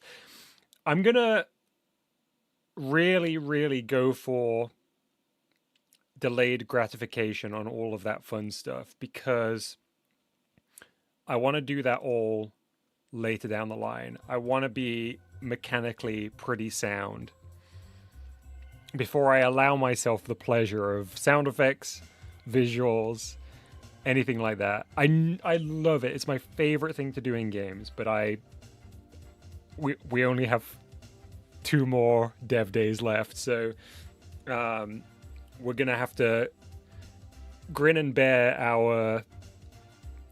our very Spartan looking game for now. What are we up to now? Asks Mr. O. We're just about to try adding a preliminary bridge building function using Disco's reference. And I think to close out, because it's 10 o'clock my time, 10 p.m. We started at 6:30. I think we'll do that, and then to close out, I will maybe go back to Gio's 3D model reference, just to get a little bit of a refresher on how the teleport models work. I know, Mr. O, you mentioned before offering to lend some of your knowledge about 3D modeling when it comes to that. But first, I think I just want to familiarize myself. But anyway, that comes after we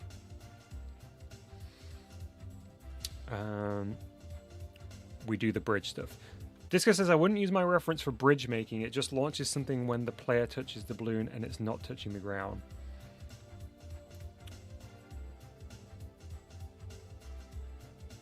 When the critter touches the balloon, I guess you mean.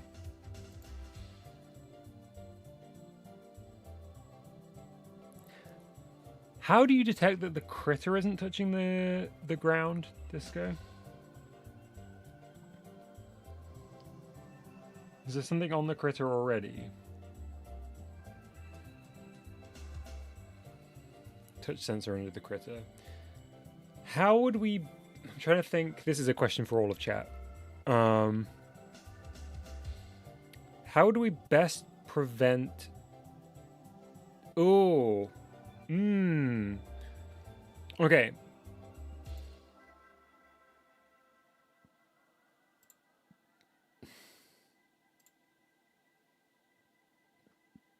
Oh, I need to think about this.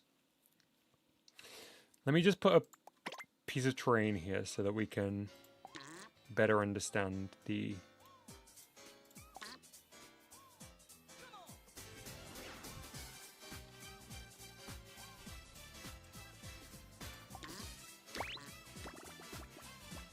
logic here.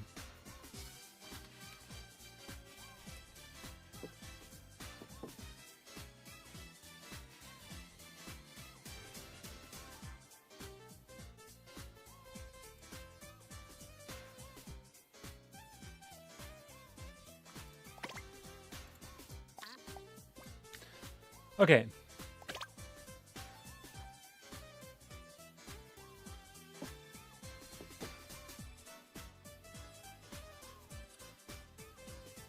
Do you want like a preset location where critters can build a bridge? The Pikmin in Pikmin can't just build bridges anywhere. It's a very specific spot. Or do you want to be able to build a bridge literally anywhere? Literally anywhere, Disco. That's my plan. So I'm just trying to reverse engineer the logic. So if we click anywhere off of the stage, the critter should pathfind to the edge of the stage, and then the second it hits a space equivalent to its size off the edge of the stage, that bit about the equivalent to its size is unnecessary. Just basically when it's no longer touching the ground for the first time, it should make its bridge.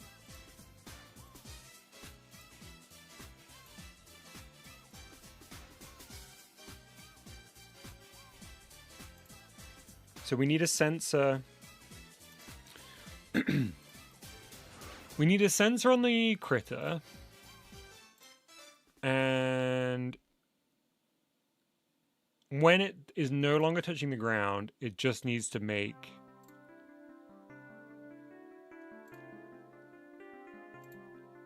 It needs to launch a platform. So it's not about when it reaches the... It needs to stop following the balloon, then launch a platform. Yes, correct. Okay. So how would we go about that? Let's think. I'm going to actually go to webcam again for this. So we know our end goal is to launch a platform. Are all the floor pieces the same size? The pieces that they... You mean the stage? The stage that?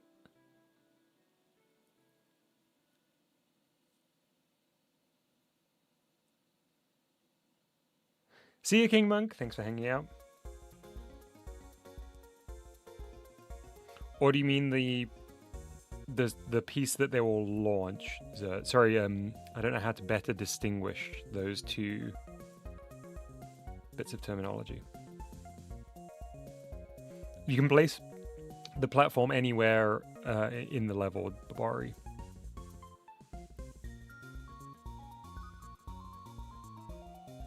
Let's create a duplicate unmovable critter. We can teleport it under the critter.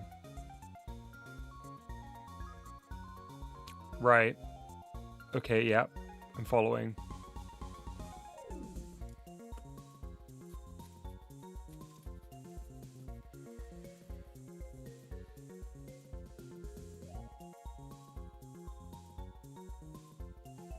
I'm thinking it'd be easier for the whole level to be in a grid, so the critter only has to place in its current grid tile.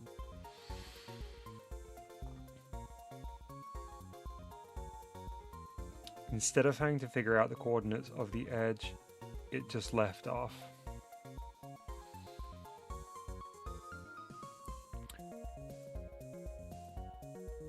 Would...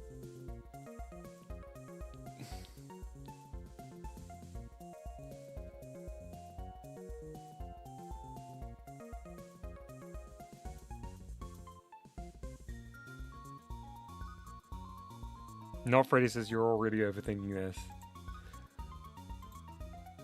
What's your thought, Freddy?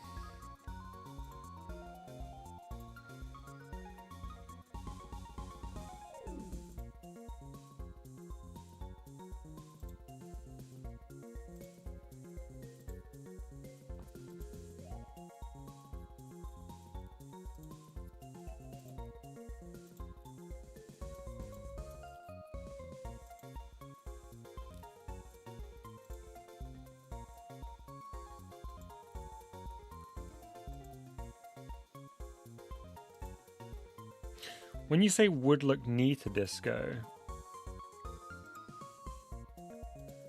how so?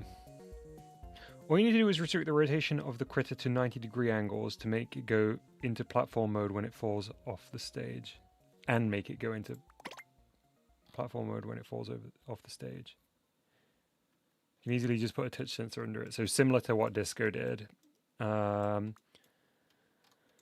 Restricting the rotation of the critter to 90 degrees. How do we restrict a rotation?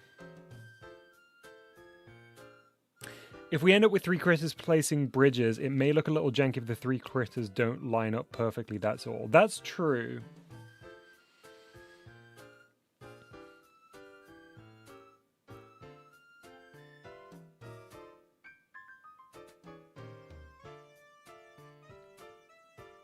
You need to do that on a free slide setup. So we'd swap out the UFO for that, Freddy.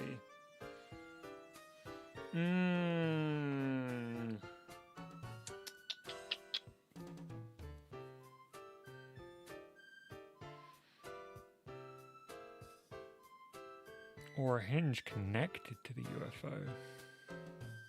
And the UFO... well, the UFO has no turn speed, you mean?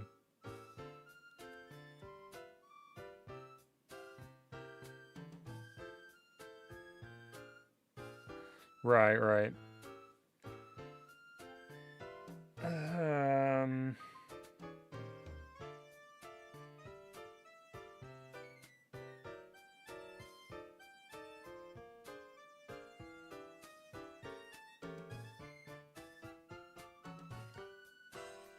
We need, yeah, the critters should line up. Like when there's a gap that's more than one.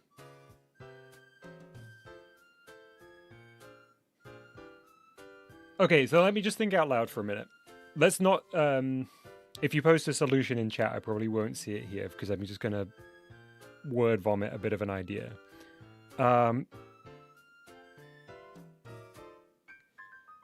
If there is a gap that requires you to throw 3 critters to cross, even if the player is not perfectly accurate with, let's say, the second throw, so 1 critter is already in place, and we're about to put the second critter in the gap. Even if their placement with the cursor is not perfect, it should line up with the end of the first critter, I think. Otherwise, it would be next to the critter instead. What do I mean by that? Let's switch over to the webcam and I'll show you. So here's where our player is.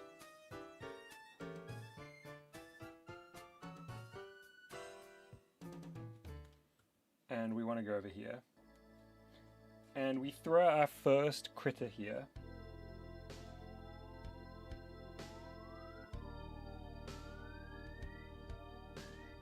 And let's say we aim like here with the cursor. That would create a new platform here. This is talking about ideal behavior. If we placed it here, it would create a new critter here. What we do not want to happen is critters to be like this over a gap. They should either be in parallel to each other across or side by side.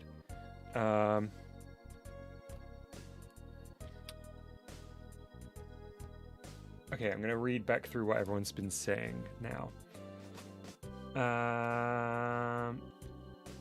Where is my correct mouse? There it is. If you can figure out a way to digitize the rotation, the rest should come easy, says Freddy. Okay, so that would be the hinge on the UFO, I believe. Disco says it would look nice if they could walk along the edges until they line up with the balloon on either the X or Z axis. Right. Yes. Yes, it would.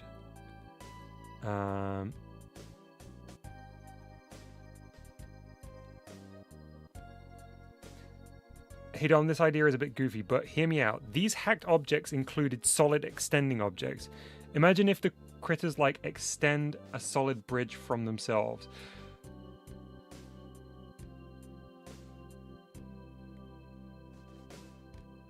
Could even make it look like, well, we don't want the critters to make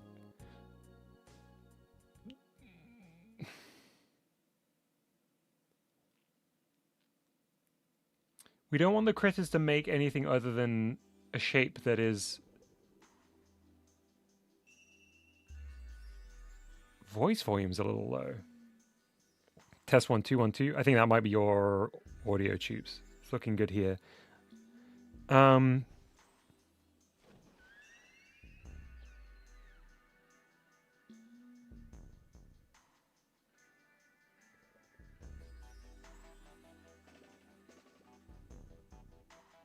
Well, for that you do need it to be grid-based, says Freddy.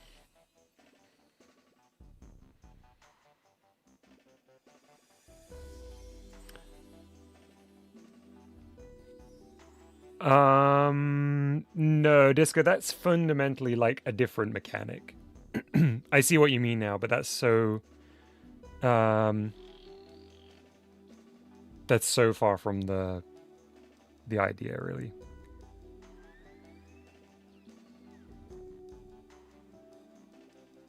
Oh, you haven't maxed out. Wow, okay. That's weird. Is anyone else having an issue with my mic being low?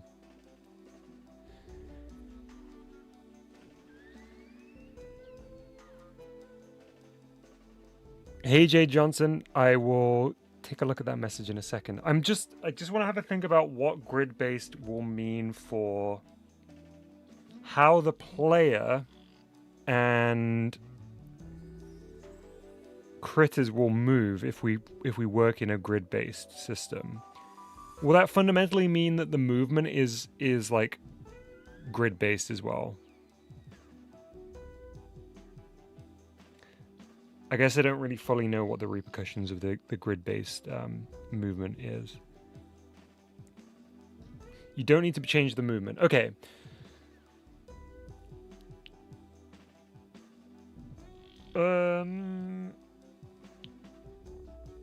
So it's the floors just have to be aligned to the grid. Well, the floors themselves are all squares, which I think is what you were asking about before, but the floors are bigger than the critters. So would the grids themselves be like subdivided? Sorry, would the floor pieces themselves be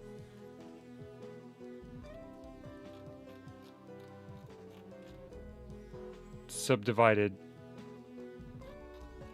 to multiple of the critter size? Okay, so the critter size is 0.8 and the floor is currently 4. But that size was arbitrarily picked before. So maybe like the floor pieces should be, I don't know,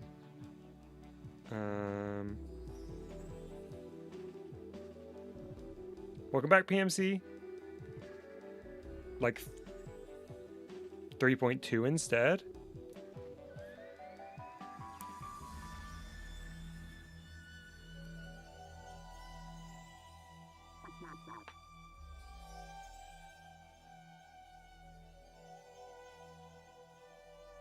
Ah, the 0.8 aligns with the programming screen grid. That makes sense.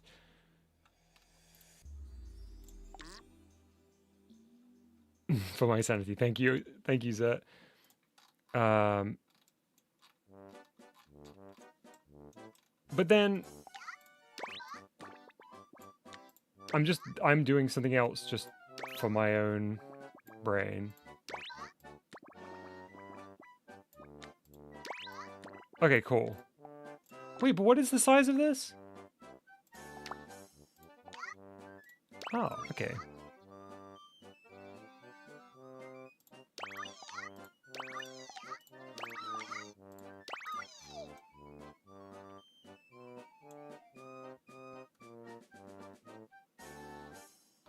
So we do have everything divisible by the grid.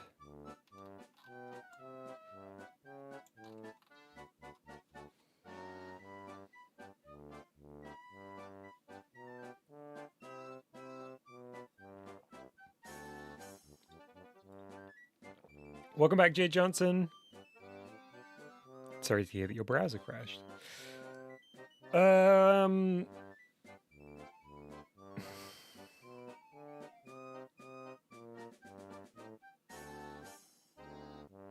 Now you need the cursor to digitize to the grid.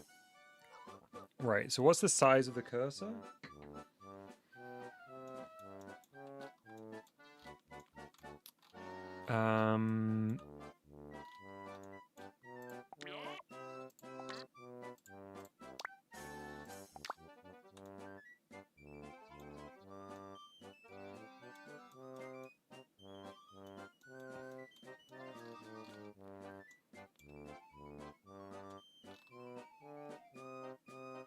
Let me just see. Should probably go like a quarter of this size, maybe.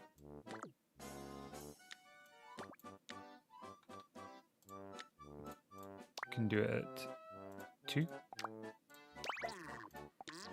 fact, I think that's what Freddy had in his example. Disco says, Disco says, so will you be making each critter move manually, or the critters automatically move in sequential order to make a straight bridge? Or do you want them to be able to make an L shape or something? Yeah, Disco, so you'll send out one critter at a time. But that's a slightly different...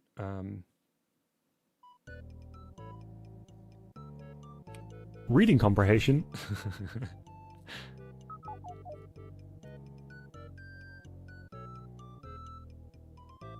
Hang on.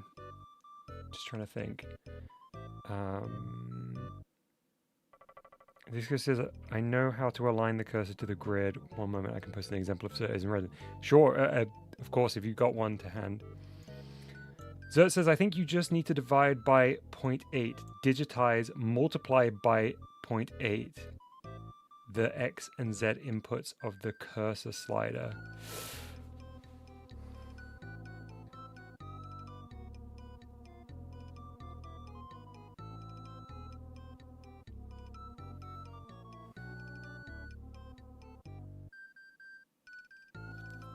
Okay, troops, I'm gonna adjust my volume. Let's see if we can get this to a point where you're not having to crank it up to the max.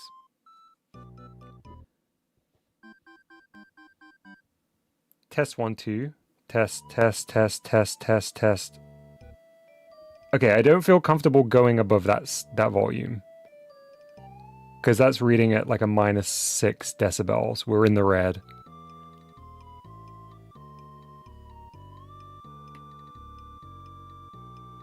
Much better? Okay, cool, cool, cool, cool, cool. Thank you for letting me know. And in that case, I will adjust the BGM audio up a little bit.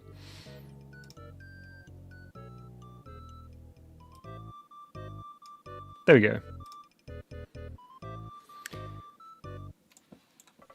Old input, divide, digitize, multiply, slider. Okay, so let me just do the basic combo there.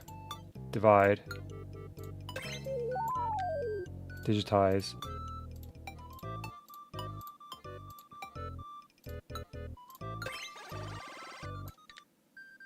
Multiply.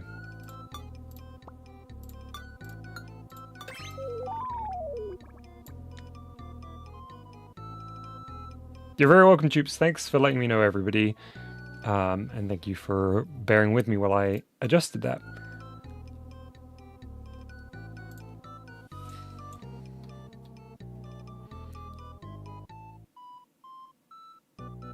Oh, digitize is digitize with an S. Wild.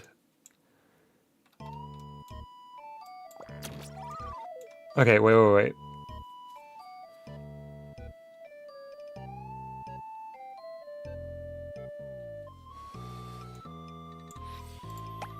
So do we need a 0.8 constant here?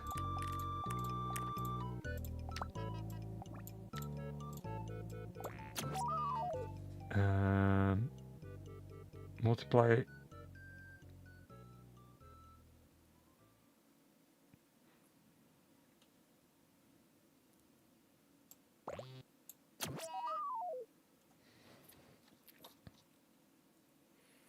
Welcome back, Mushroomer.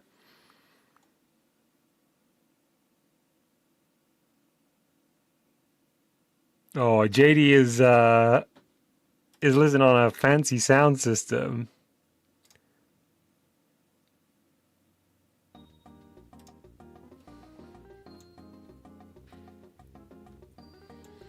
So ultimately, these are going to go into the slide, aren't they?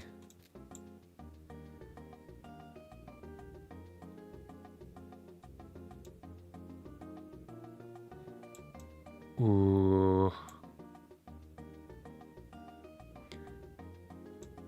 I'm not sure how I would do this. You can just try the X to see if it works. Sorry, Zoe, I'm not actually following where this needs to go in the chain. So there's our touch position. There's our free slide. We've got the location of the player. Connect the digitize to the multiply. Yeah.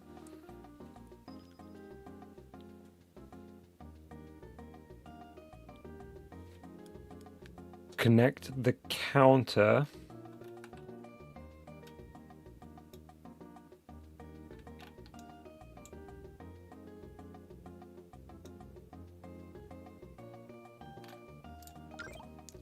presumably this one for the X.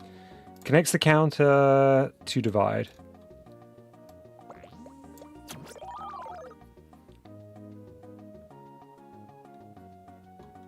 Multiply to slider. Okay, thank you very, very, very, very much.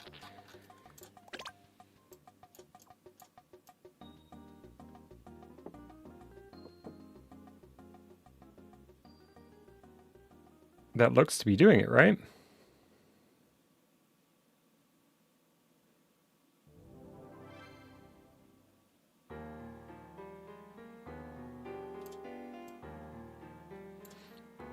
So then would we replicate this for the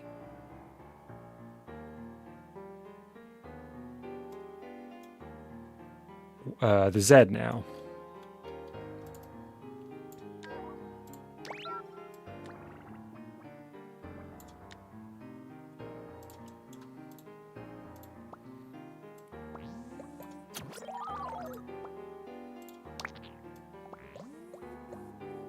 Oop, hang on. Yep.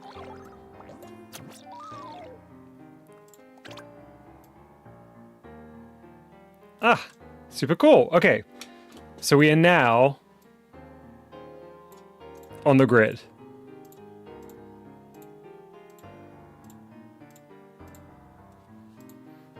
Thank you very much, sir, and thank you, Disco, for the encouragement too. We don't want to be displaying this thing until the cursor has stopped moving and stuff, so we will be kind of hiding the digitized nature of the cursor ultimately, but we'll leave it visible now because it's useful for testing.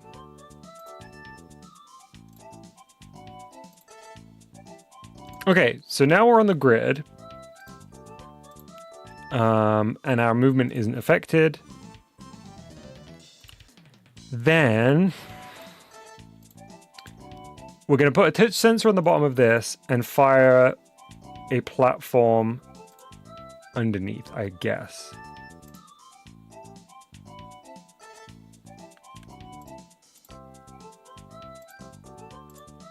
Is that the general consensus currently?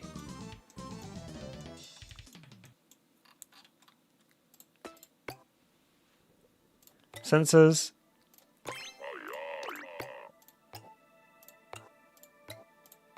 Touch sensor.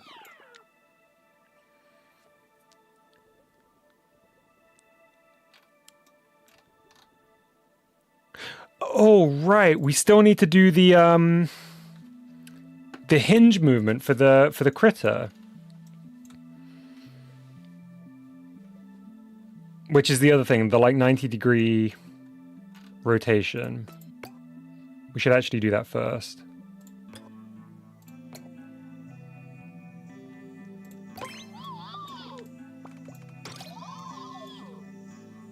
Oh, hang on. How do you do the hinges again? No, no diagonal bridges.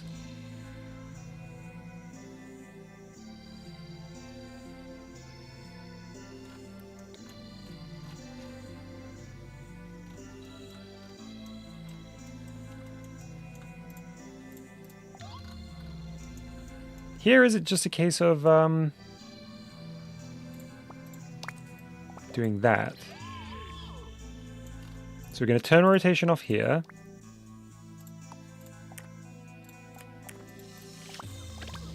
I'm just going to do this one step at a time because I forget how this works.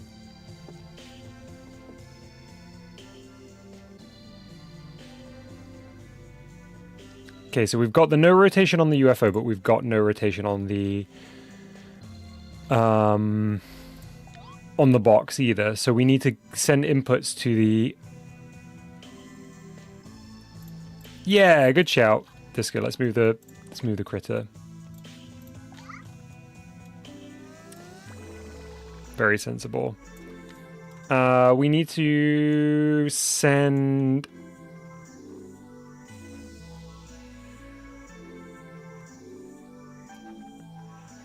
We need to send values to this, don't we? Probably from...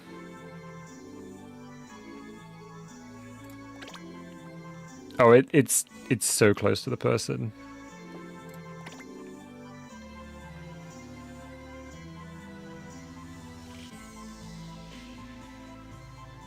What if you just spawn the platform from the cursor and add a smoke effect when it happens? Well, we'd have to still... That's definitely an option. I guess the only thing is we'd also need to make sure that the critter reaches the correct point before you spawn it. I'm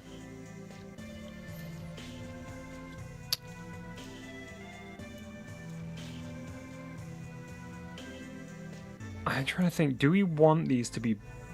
Do we actually want these to be restricted to 90 degrees because 90 degrees is no longer... The 90-degree rotation stuff is no longer mandatory for how the system works. So do we want them to still have the freeform rotation? Is that more fun? No, I guess they should be 90 degrees because the player sprite is also going to operate in a similar way for the directions it's facing.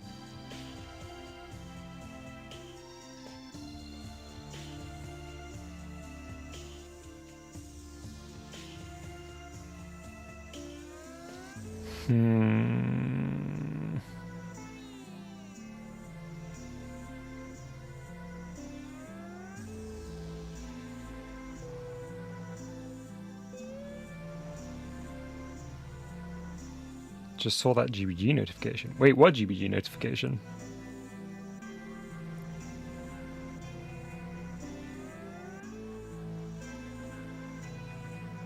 Take the calculation for following the character and position. Angle off of those coordinates.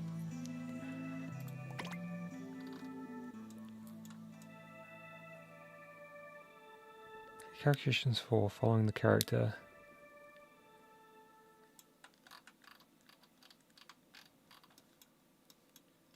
These.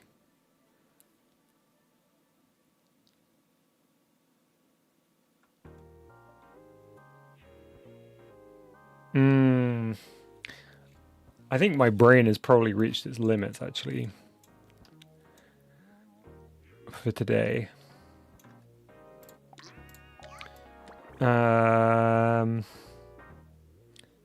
Yeah. I'll leave it here. Let's just very quickly look at GOO's models, because I just wanted to refresh myself on how this works.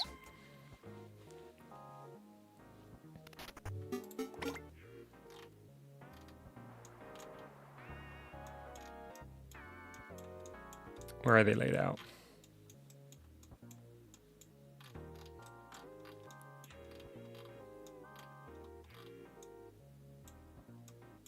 Okay, so what I'm going to probably do is make a copy of this and delete all of the extra ones so we got a nice clean example. Which one's probably the best fit for what we're doing? Maybe the Kirby. Oh, actually, probably the Pac-Man because I want to do the feet like that.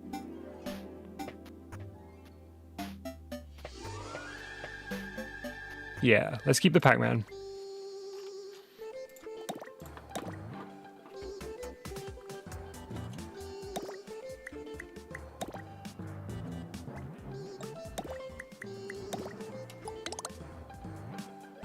I'm also going to delete these two now, so I don't get confused.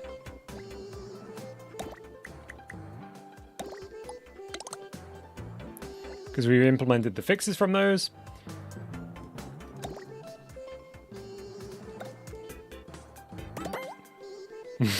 Sorry, Cheeps. Sorry for getting your hopes up.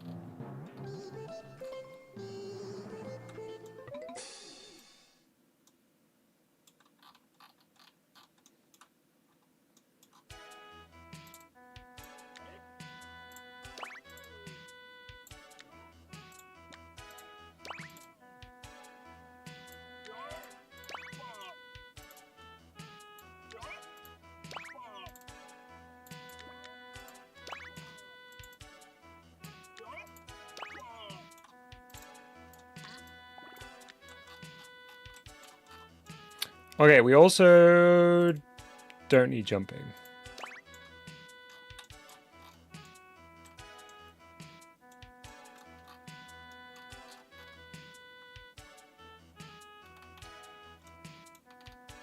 Oh, Jade Johnson, do not worry. I will definitely be continuing to a T. I think one more stream should be all we need.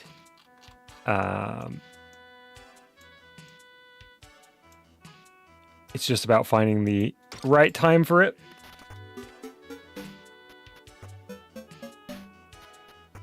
Okay, so there's Pac-Man.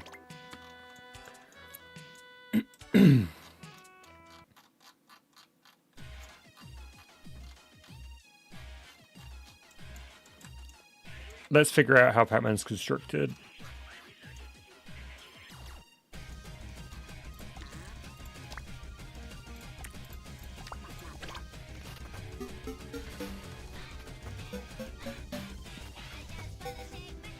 Oh, that's the lower jaw.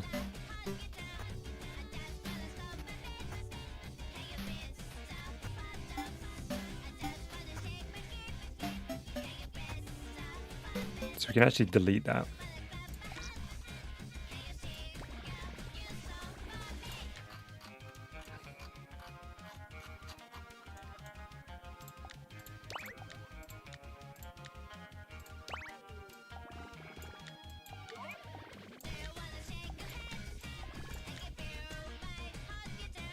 You're just going to be copying the legs and putting them on the box face. Yes. I just kind of want to actually know what I'm doing a little bit by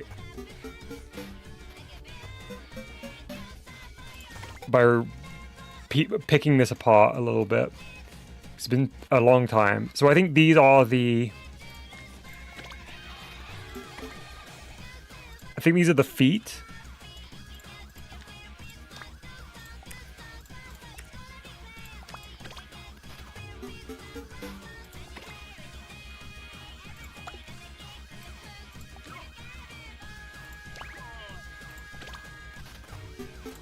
Yeah, they're the feet. This would be the first time the custom spaceman, since the custom spaceman you modeled something in 3D. Yes, yeah. This is going to be for the critters, yes. Yeah, we're going to just have legs on the boxes.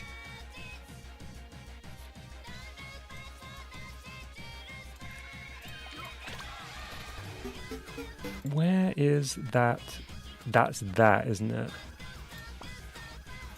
That's that. Okay.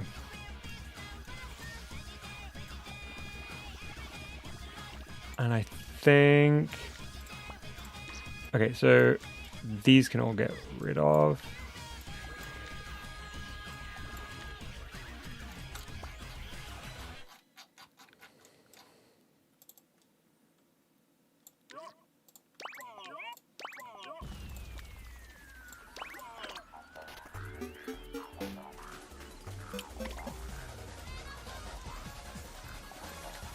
Okay. So we're going to turn that one into a box.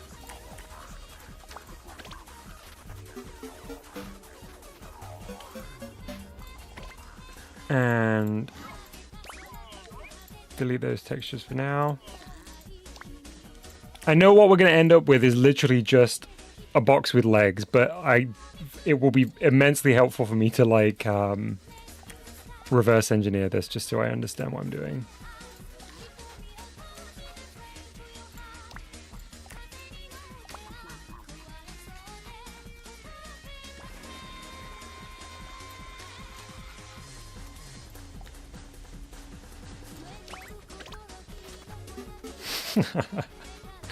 Oh, I love it. They're not meant to have arms, but I love this character. I've fallen in love with the most placeholder character. It wasn't the sprite all along, it was this.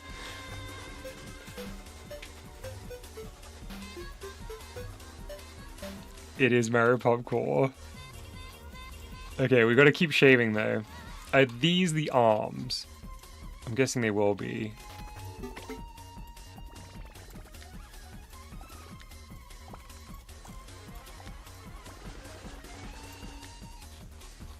That's a cylinder and a sphere, yeah, so that's the hands. So if you delete those, there's just going to be stumpy arms. Buh! Oh, I didn't delete. There you go. Alright, and then are these ones just the arms? Oh, sphere.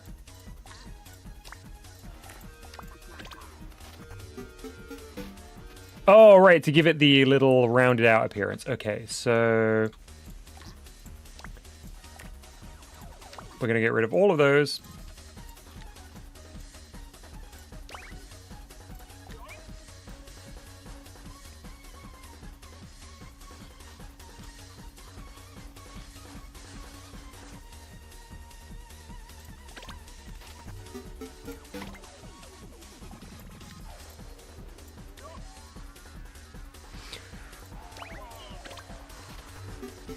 Perfect. So now that's just a pair of legs. So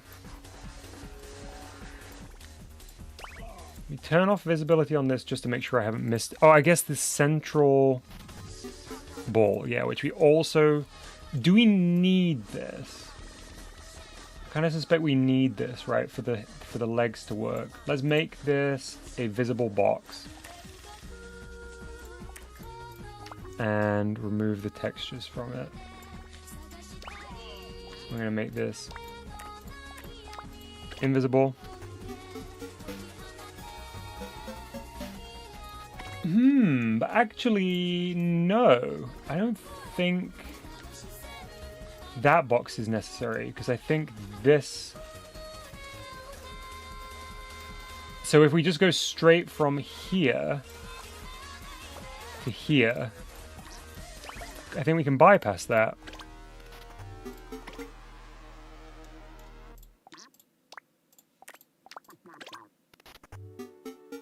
Ah, why can we not bypass that?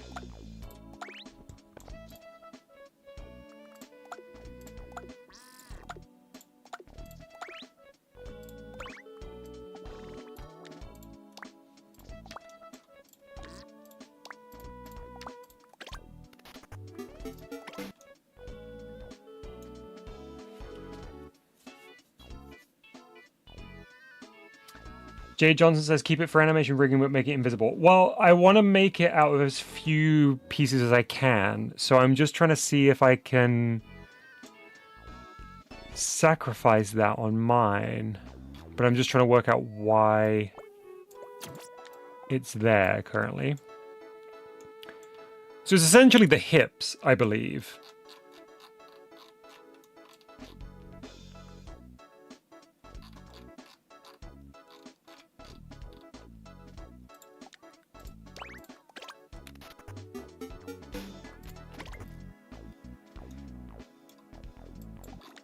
But I don't know why...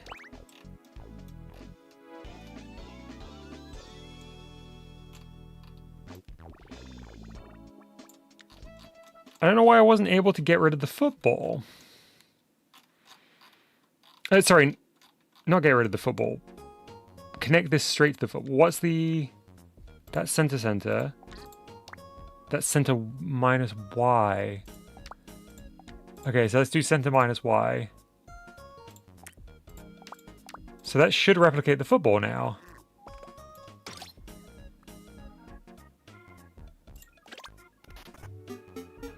There we go.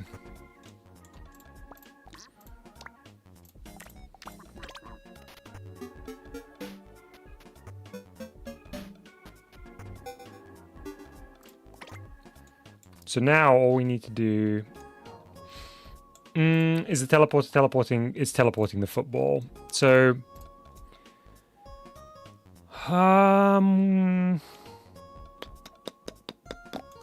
if we extend this,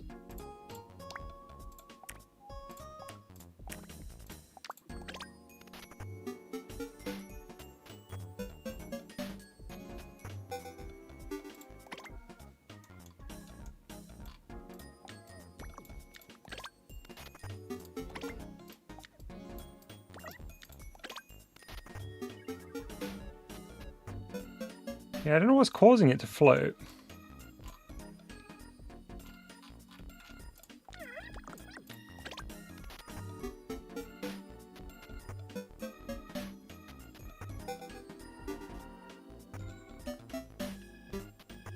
Something's causing it to float slightly.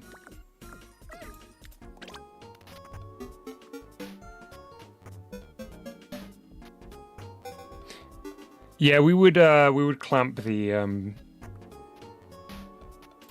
steps. I think the hips are invisible. Well, that shouldn't be what's affecting the fact that we're floating, right? Or causing us to float.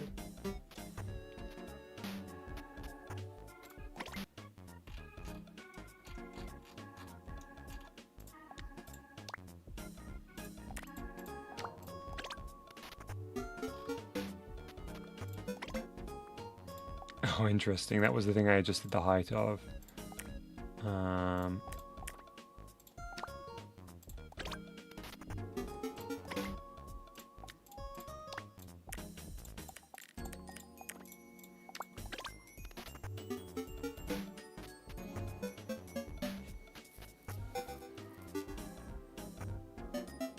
oh, I see what you mean. I think it's just there's a good height to prevent feet clipping into the ground.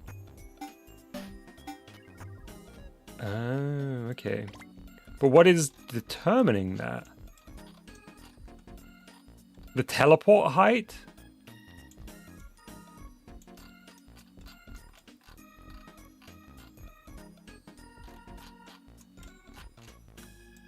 Just wondering how that would be adjusted.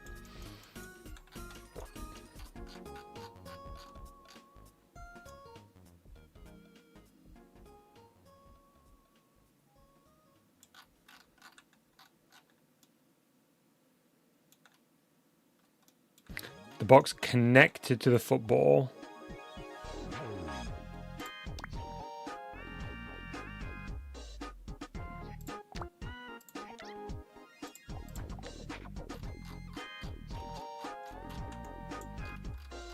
The bottom one.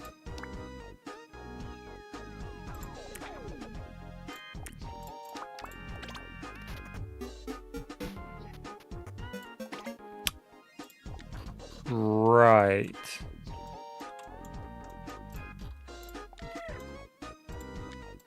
Just make this visible for assisting with this next step.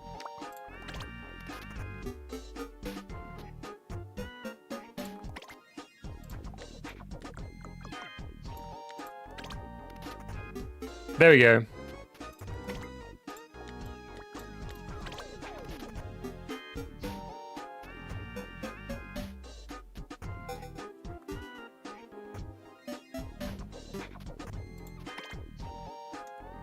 Welcome back, Maple Kid. Okay, so how many node on is that? If we exclude the texture.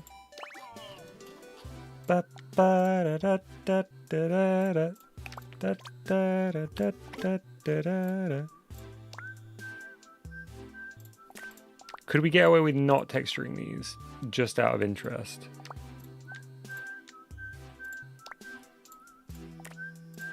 Hey, Mr. Nomad.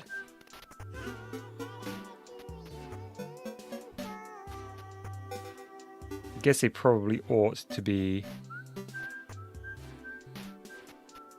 Well, I suppose it depends on how small they're going to be. One red texture node, or color of our choice texture node. So that's end of the foot, center of the foot, back of the foot, leg. So 6, 7, 8, 9, 10, 11.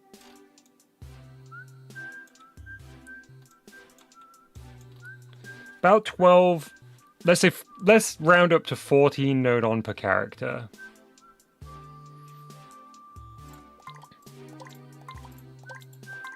Oh my goodness. That's not the end of the world. Especially because we're going to be teleporting them around the stage, I believe.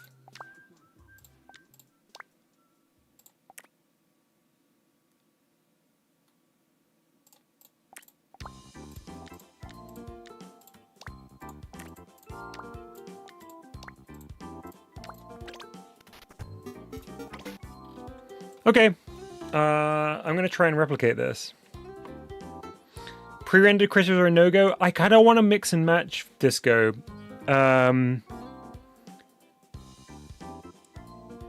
It would absolutely be possible, but I don't think that's what I want. I think I'd like to have them, because they're so simple. And I think the fun would come from having the player character be made up of shapes that would not be easily achievable in GBG.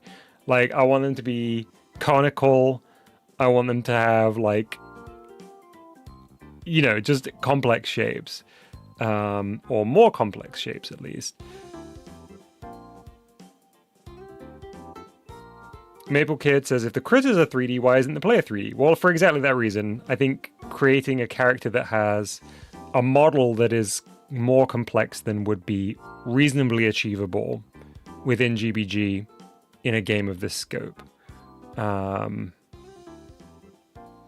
is the reason. Right, let's try and connect this up before I go, but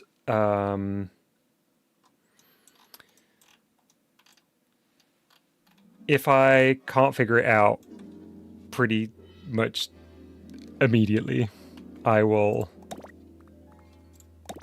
give up for the day.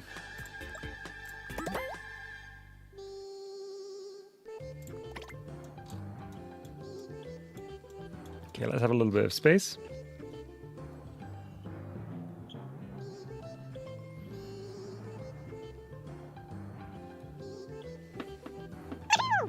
Meow.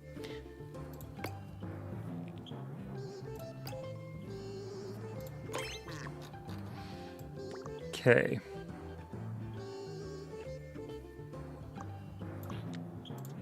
Let's just get the overall skeleton going here first.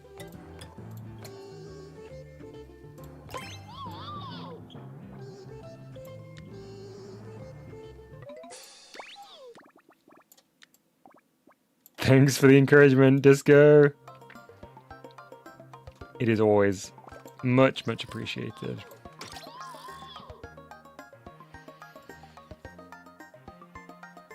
Okay, the legs are cylinders.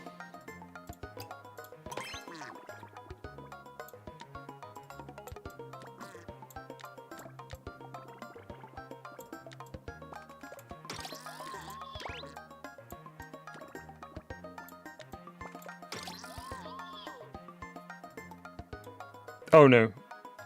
Hang on. Yes. Yes.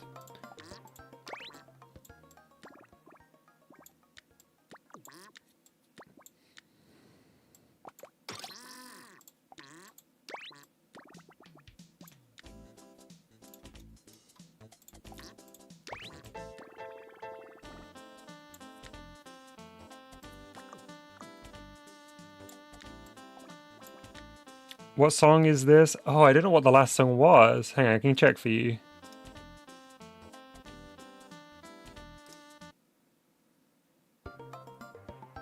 That was from Kirby's Dream Course. The track is Dreamland.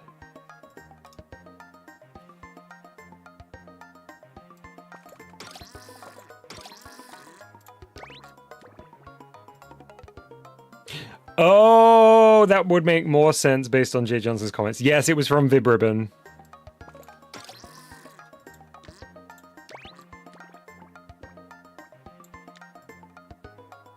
Dom, have you ever seen those CD quality restorations of SNES tracks? I have. They're amazing. Such a different vibe.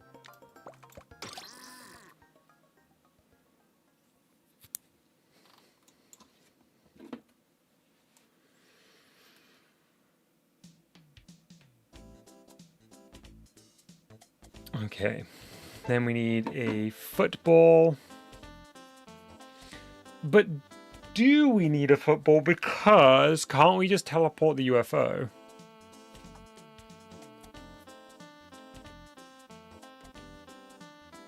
I suppose we could probably just replace the football with the UFO.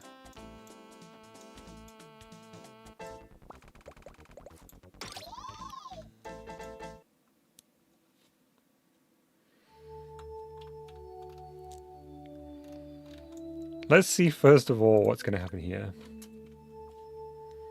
Oh, I should have moved the... Oh, right.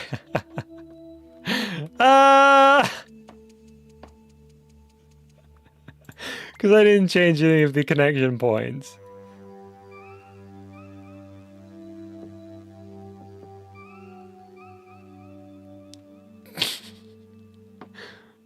Oh, I love this. We also need to make all of these, like, non-solid.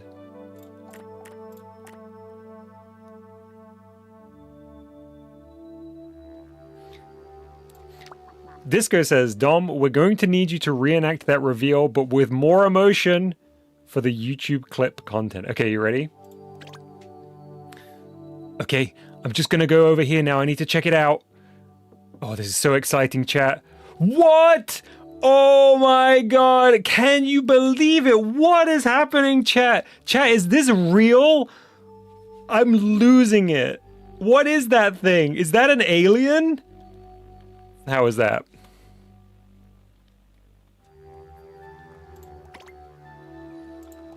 Was that good?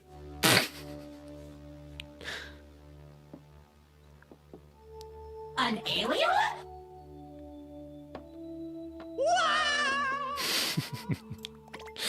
Okay, let's fix the connection points.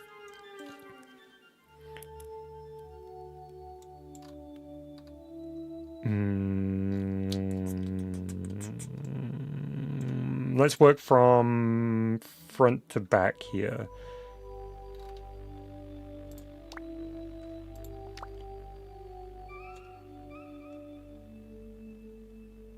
Wait, no.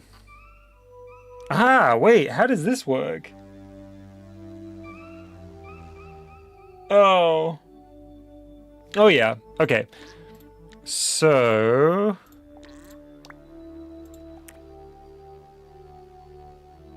own connection point.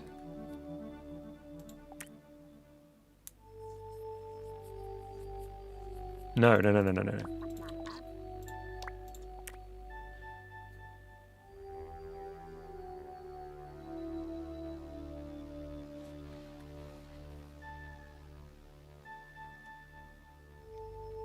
This is the leg. So the leg's own connection point should be minus y, and the target connection point should be plus y. That is correct. Now, this is the foot. So its own connection point should be center, and the connection point of this should be Z plus.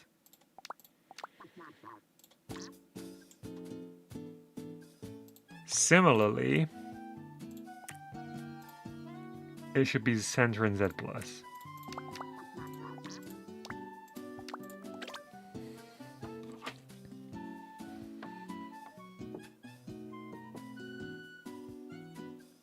What am I looking at? I can't even decipher which bit is the bit that I just changed.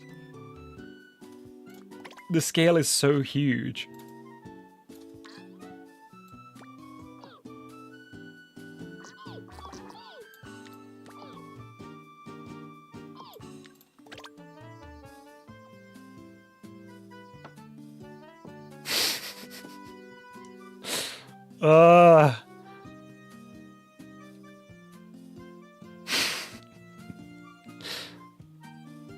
I think those are connected as they should be.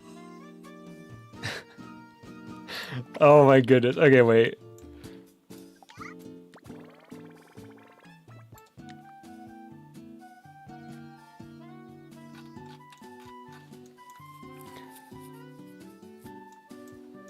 One leg at a time. Good call.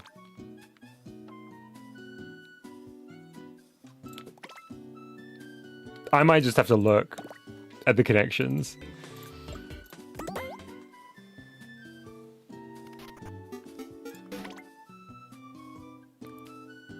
I'm hearing keys and a mouse during all these streams. Is this a switch or that Yuzu thingy? I'm not sure. Oh, keys. Maybe when I'm typing, but I'm not typing very often. I am using a mouse right now because you can use a USB mouse with GBG.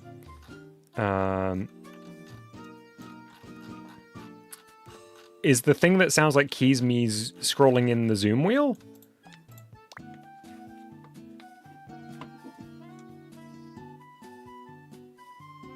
I'm guessing it probably might be.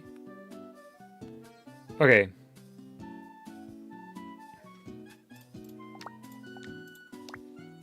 Let's get these connection points.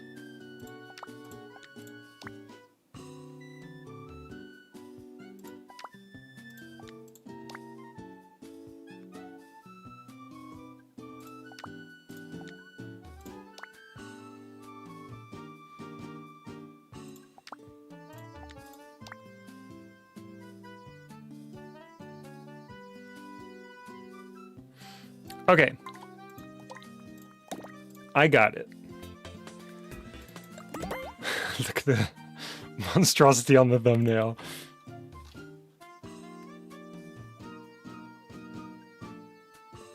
We are gonna go center minus y.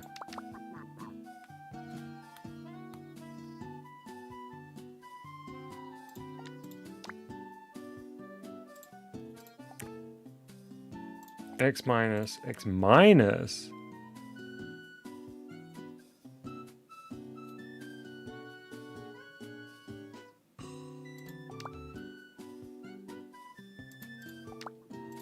That's the hip bone on center minus y. Yes, it is. Yeah, yeah.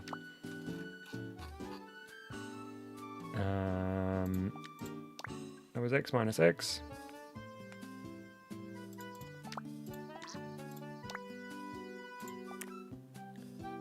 Y plus minus y.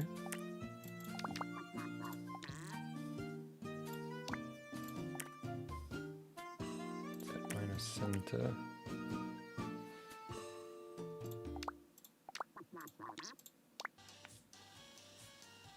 You're watching a toothbrush play Billie Eilish. Okay. Do you know this music Hang on, sorry, I got a YouTube ad. EDM version?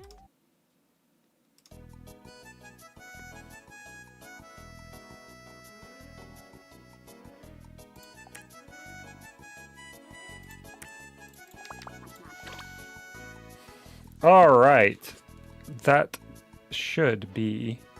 I think we still got collision on something. Yeah, probably everything.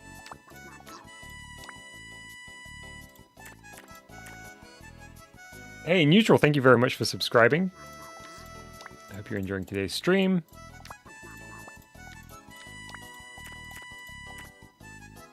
Hey, Mercury. Yes, we are close to finishing out for today. But we're not quite there yet.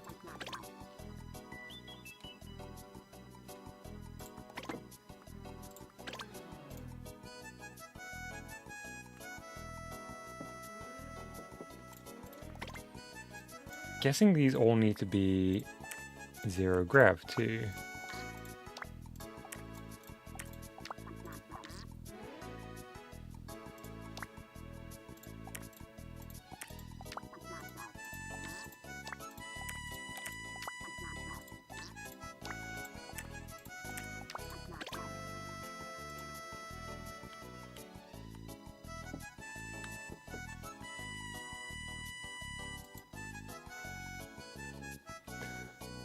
Okay, why are you connected weird style? Oh, they're all too tall, that's why.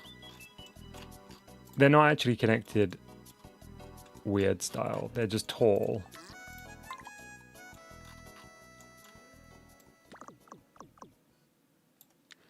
Hey, Rens. Yeah, progress has been good. We've been kind of jumping all over the place, but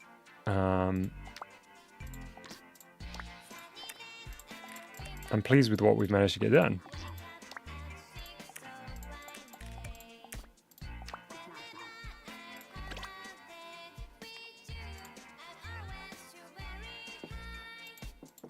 Okay, we need to scale things right down, and obviously, like, the way it's connected right now is very funky.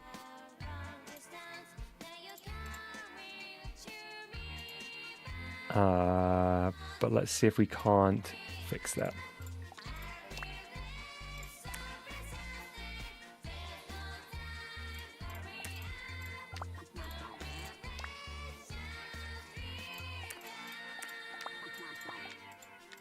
Let's do yellow on the foot.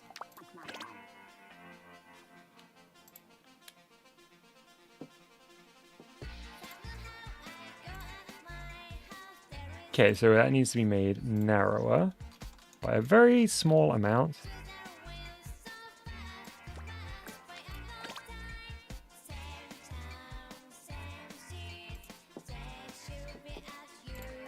Oh, wait. Is the width this way?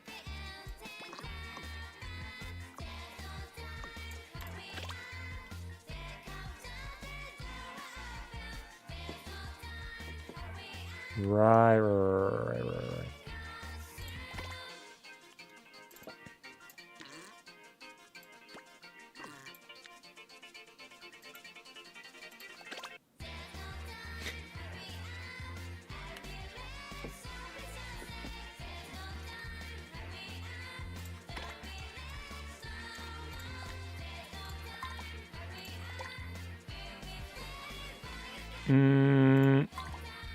What is dictating that length? Is that this? Probably, right?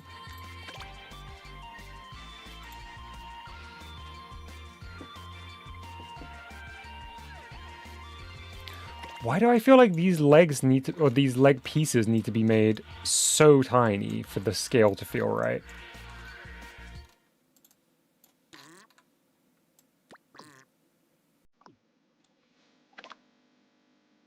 Oh, a tune!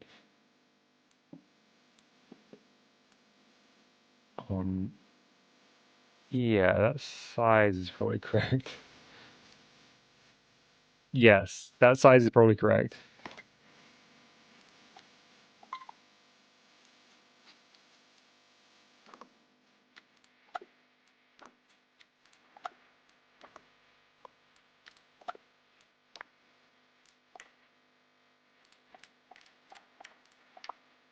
Whoops.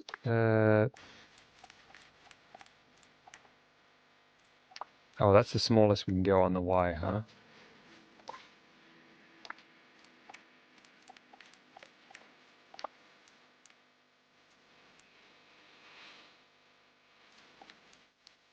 Thanks for hanging out, New. I hope you have a good sleep.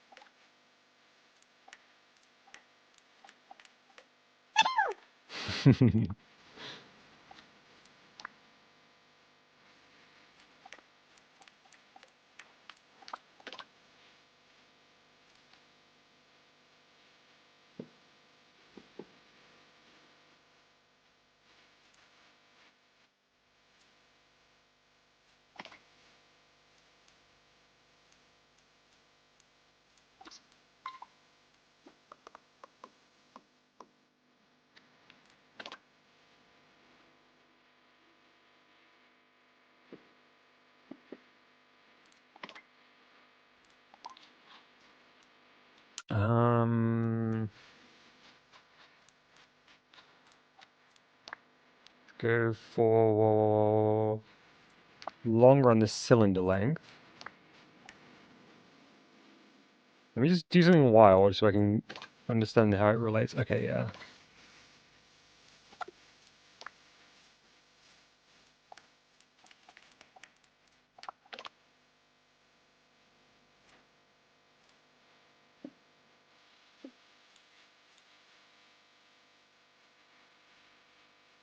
That length is probably good. Hey, RPG Plus!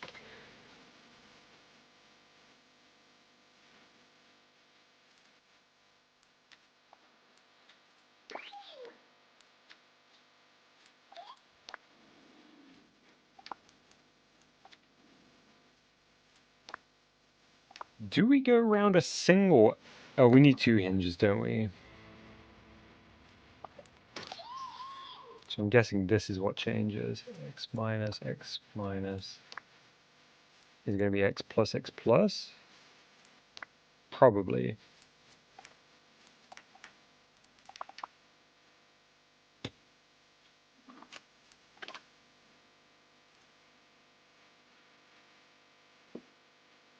Yes. Okay. Need to make the cylinders narrower.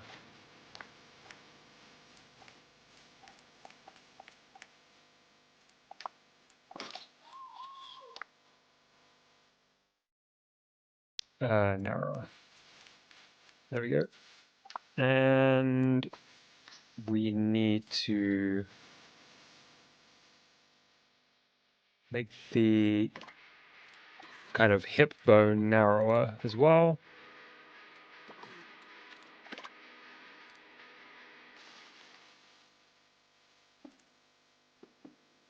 Great. Okay. So now we actually need to bring the UFO up. Could I have done that earlier? Absolutely. Did I? No.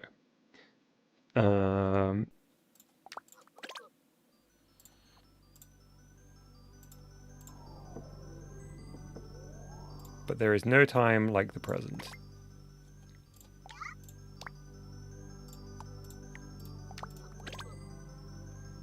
Yahoo! Yippee! Woohoo! Okay. Is that too high now? Oh, wait.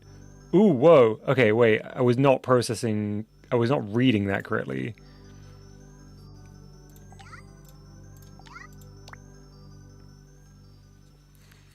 I will definitely be animating those legs, Disco. Do not worry.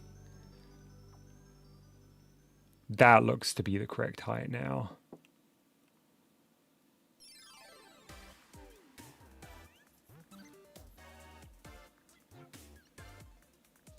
Maybe a little bit lower? Like a 0.75? Oh, we can go lower than that.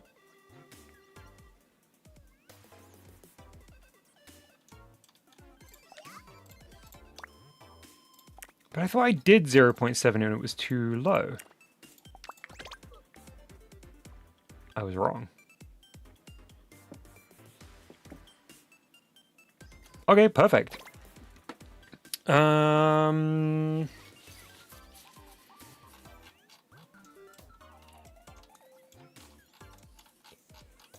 So let's maybe have a look at yours again to work out how the hinges are fed. Okay, so the hinges get an input from walking. Oh my goodness. Okay. Whoa, okay. Let's do some rejigging here to understand this.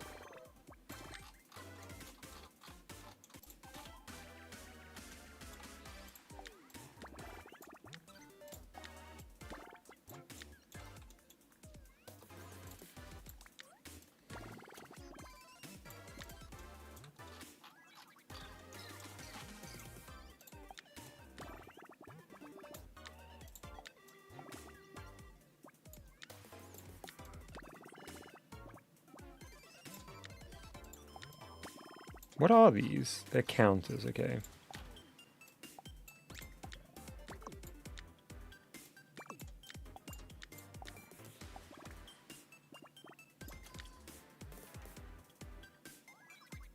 I won't stream Roblox, Maple Kid. Sorry about that. We can simplify this. Just connect a counter to each hinge, attach a speed sensor to the UFO, have the counter count up when the speed sensor is less than 1, or sorry, greater than 1. Reset the counter when the speed... Okay. What am I doing in game?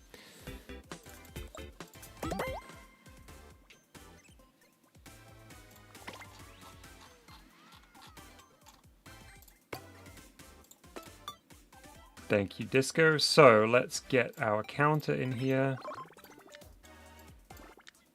I'm also just gonna like shrink this wild looking thing down a tiny bit so we've not got such huge gaps between each segment.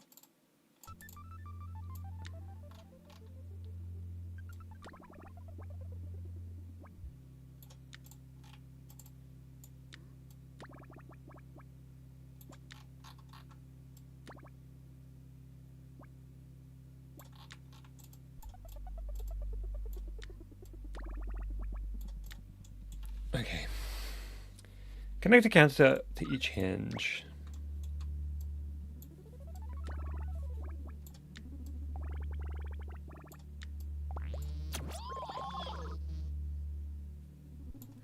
Make the counter bounce between 25 and minus 25 and 25. Bounce. Minus 25. and 25.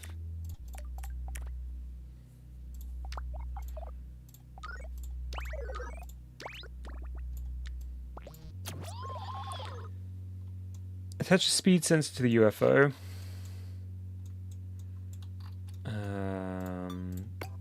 Sensors, speed sensor.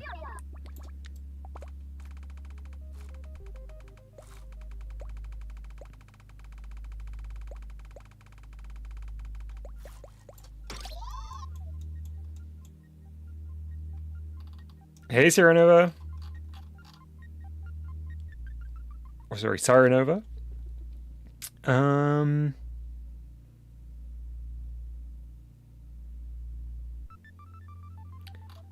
Have the counter count up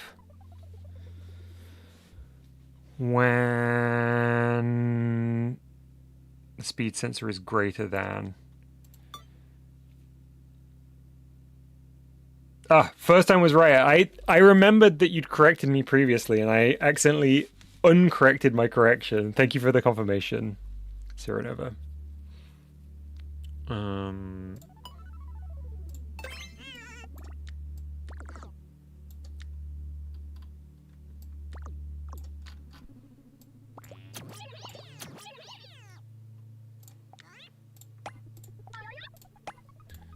Thank you, Disco. Some real MVP behavior this stream. I appreciate it so much.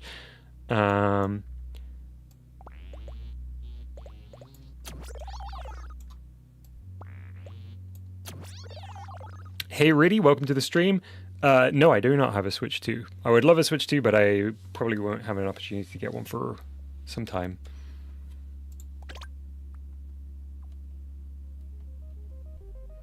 But we need to offset them, don't we?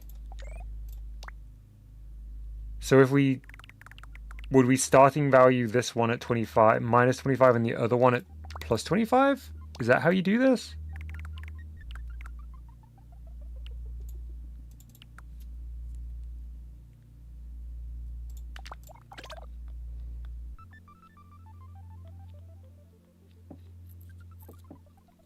That seems to be doing it. Oh, but it doesn't... That's funny, it doesn't do it when we move...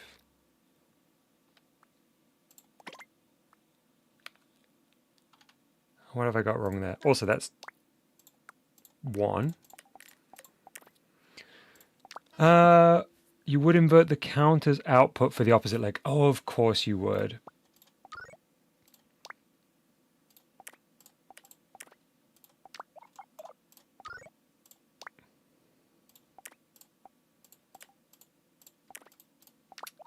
Yep.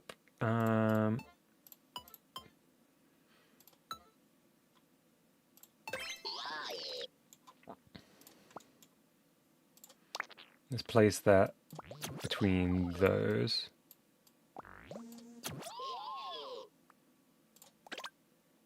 It did achieve the same results, but it gave the standing position a weird look because the legs were always at an angle when stationary.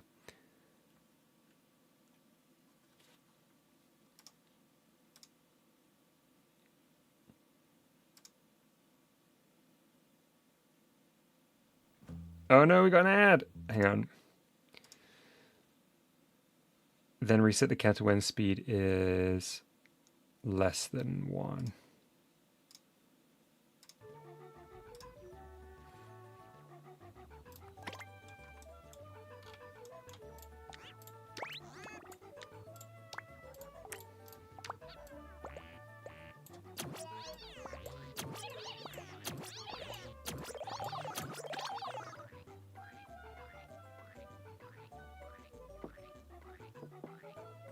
There we go. Why do we not animate in this direction and only this direction? That's weird.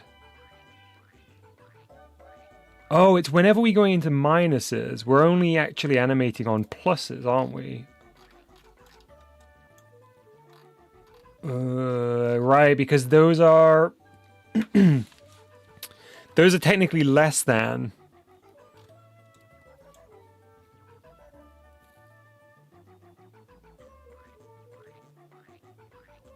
absolute value node on.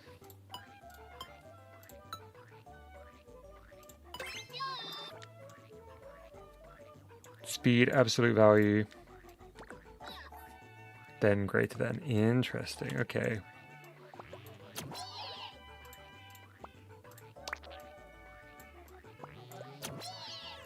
Can we pipe them through the same absolute value, or do we need two? Probably the same one, right?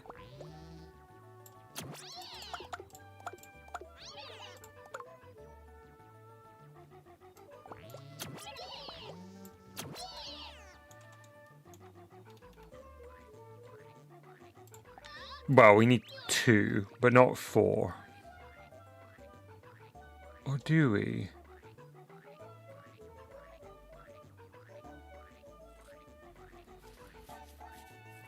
Why are you putting speed into this? Don't you just need the same input as what's making the critter move? I don't know.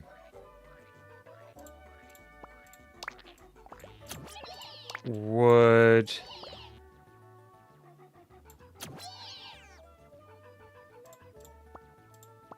Wait, what? Yes, that's correct. Oh, my brain has gone to mush.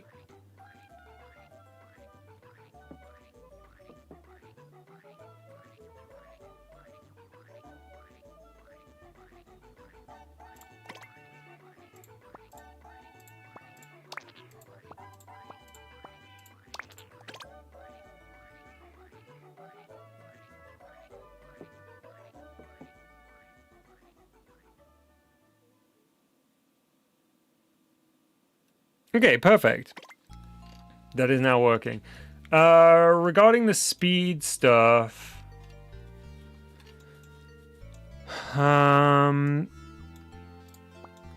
could we just use these instead?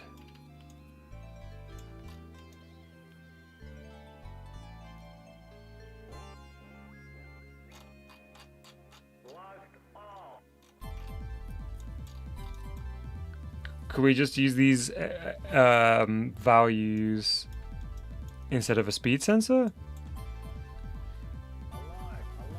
Yeah, I know that we could use maps to adjust the speed, but for now I'm fine with that. I'm going to try this.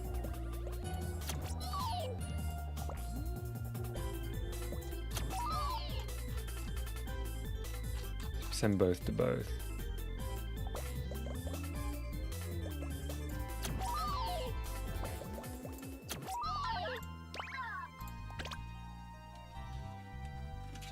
Let's find out if this will do anything.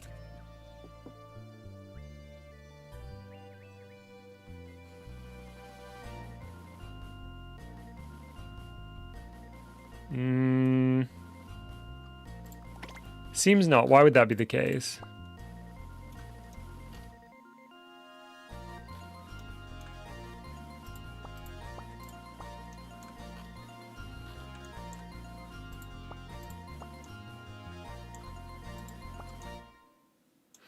Is it that I did something wrong with the connections, or is that fundamentally not useful for this? Oh, well, I just need it from the location.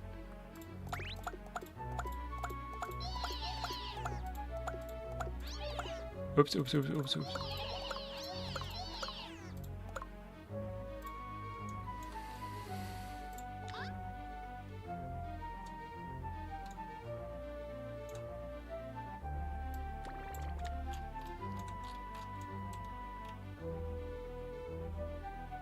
No, I can't do it from the location.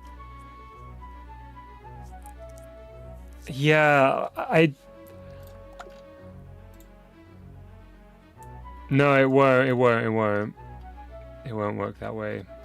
I don't know how I would use something other than speed here. Because that's location, not like acceleration or something. I think you're on to something before. Just feed it straight into the counter, not the absolute value. I could try. Whoops, I tried to move that to make it a bit clearer, but let's move these down.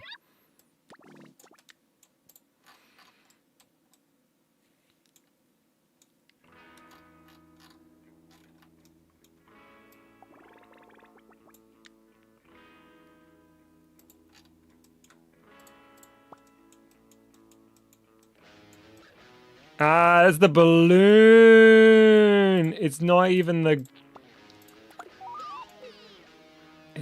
the right one. It's that one.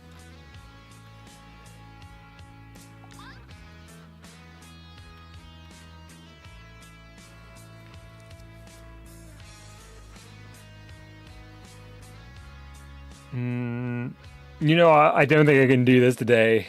Let's wrap up here. I've gone longer than I was planning to.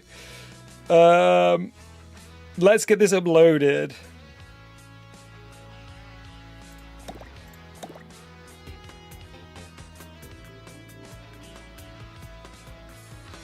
Just pause the music for a second.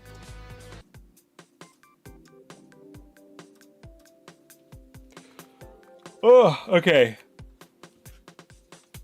Let's share this code.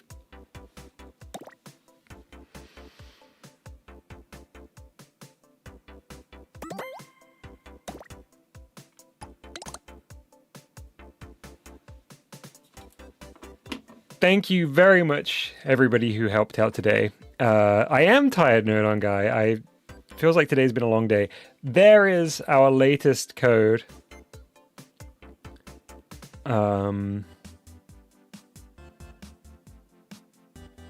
For Project PlatFORMS. We were able to get quite a few little bits done today. Let me just refer back to my original to-do list. And let's see where we sit against that. We definitely did not hit everything I wanted to do, but that was ambitious. So let's compare. Implement preliminary critter movement and navigational AI. I would say we were successful. It wasn't a complete implementation, but it was preliminary implementation. Implement player respawn logic and stage switching. We didn't get any respawning done, but we did get stage switching using the teleport system in a placeholder sense. Implement preliminary critter bridge behavior. We didn't hit that one. So I'd say we got through about like 50% of what I wanted to do today, but we also did a few things that I wasn't planning on. So we got a little animation for the critter there at the end, and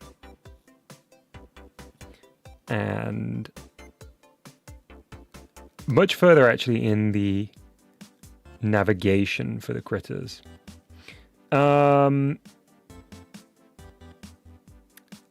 no point me friending you on Switch, Maple Kid, because I don't have the friend list stuff kind of turned on, really. If ever I do a play date thing with the community, I will add people there as I need to, but there's no point. I think you might be able to find my not my program ID, my like friend code on the server. Feel free to add me, but I very rarely check the friends list. All right, there we go. I will update the Project PlatFORMS thread with this new game ID shortly. I will be removing the old game ID when I do that, so this will be the only one that's online. If you want to have a play with it before next week. I will continue to have a think about some of the specifics like I did this time, especially around the critter. Thank you everybody that helped. Disco, I want to say a huge thank you for all of your multiple levels of help this time. It was immensely useful. I will see everybody on Saturday for Showcase 2 of GBJune. We have a packed lineup already for Saturday. if you would like to send a game in, a GBG game, for me to play on an upcoming showcase stream, make sure to do so. Bye-bye, Tubes. And I want to finish off to a T soon. I'm not sure when I'm going to slot it in, but keep your eyes peeled for that if you want to find out the finale, how the story resolves into a T. Yeah, thank you, everybody. I'm going to go lie down now. As is tradition at the end of the Dev Day streams, I will see you all soon. Bye-bye.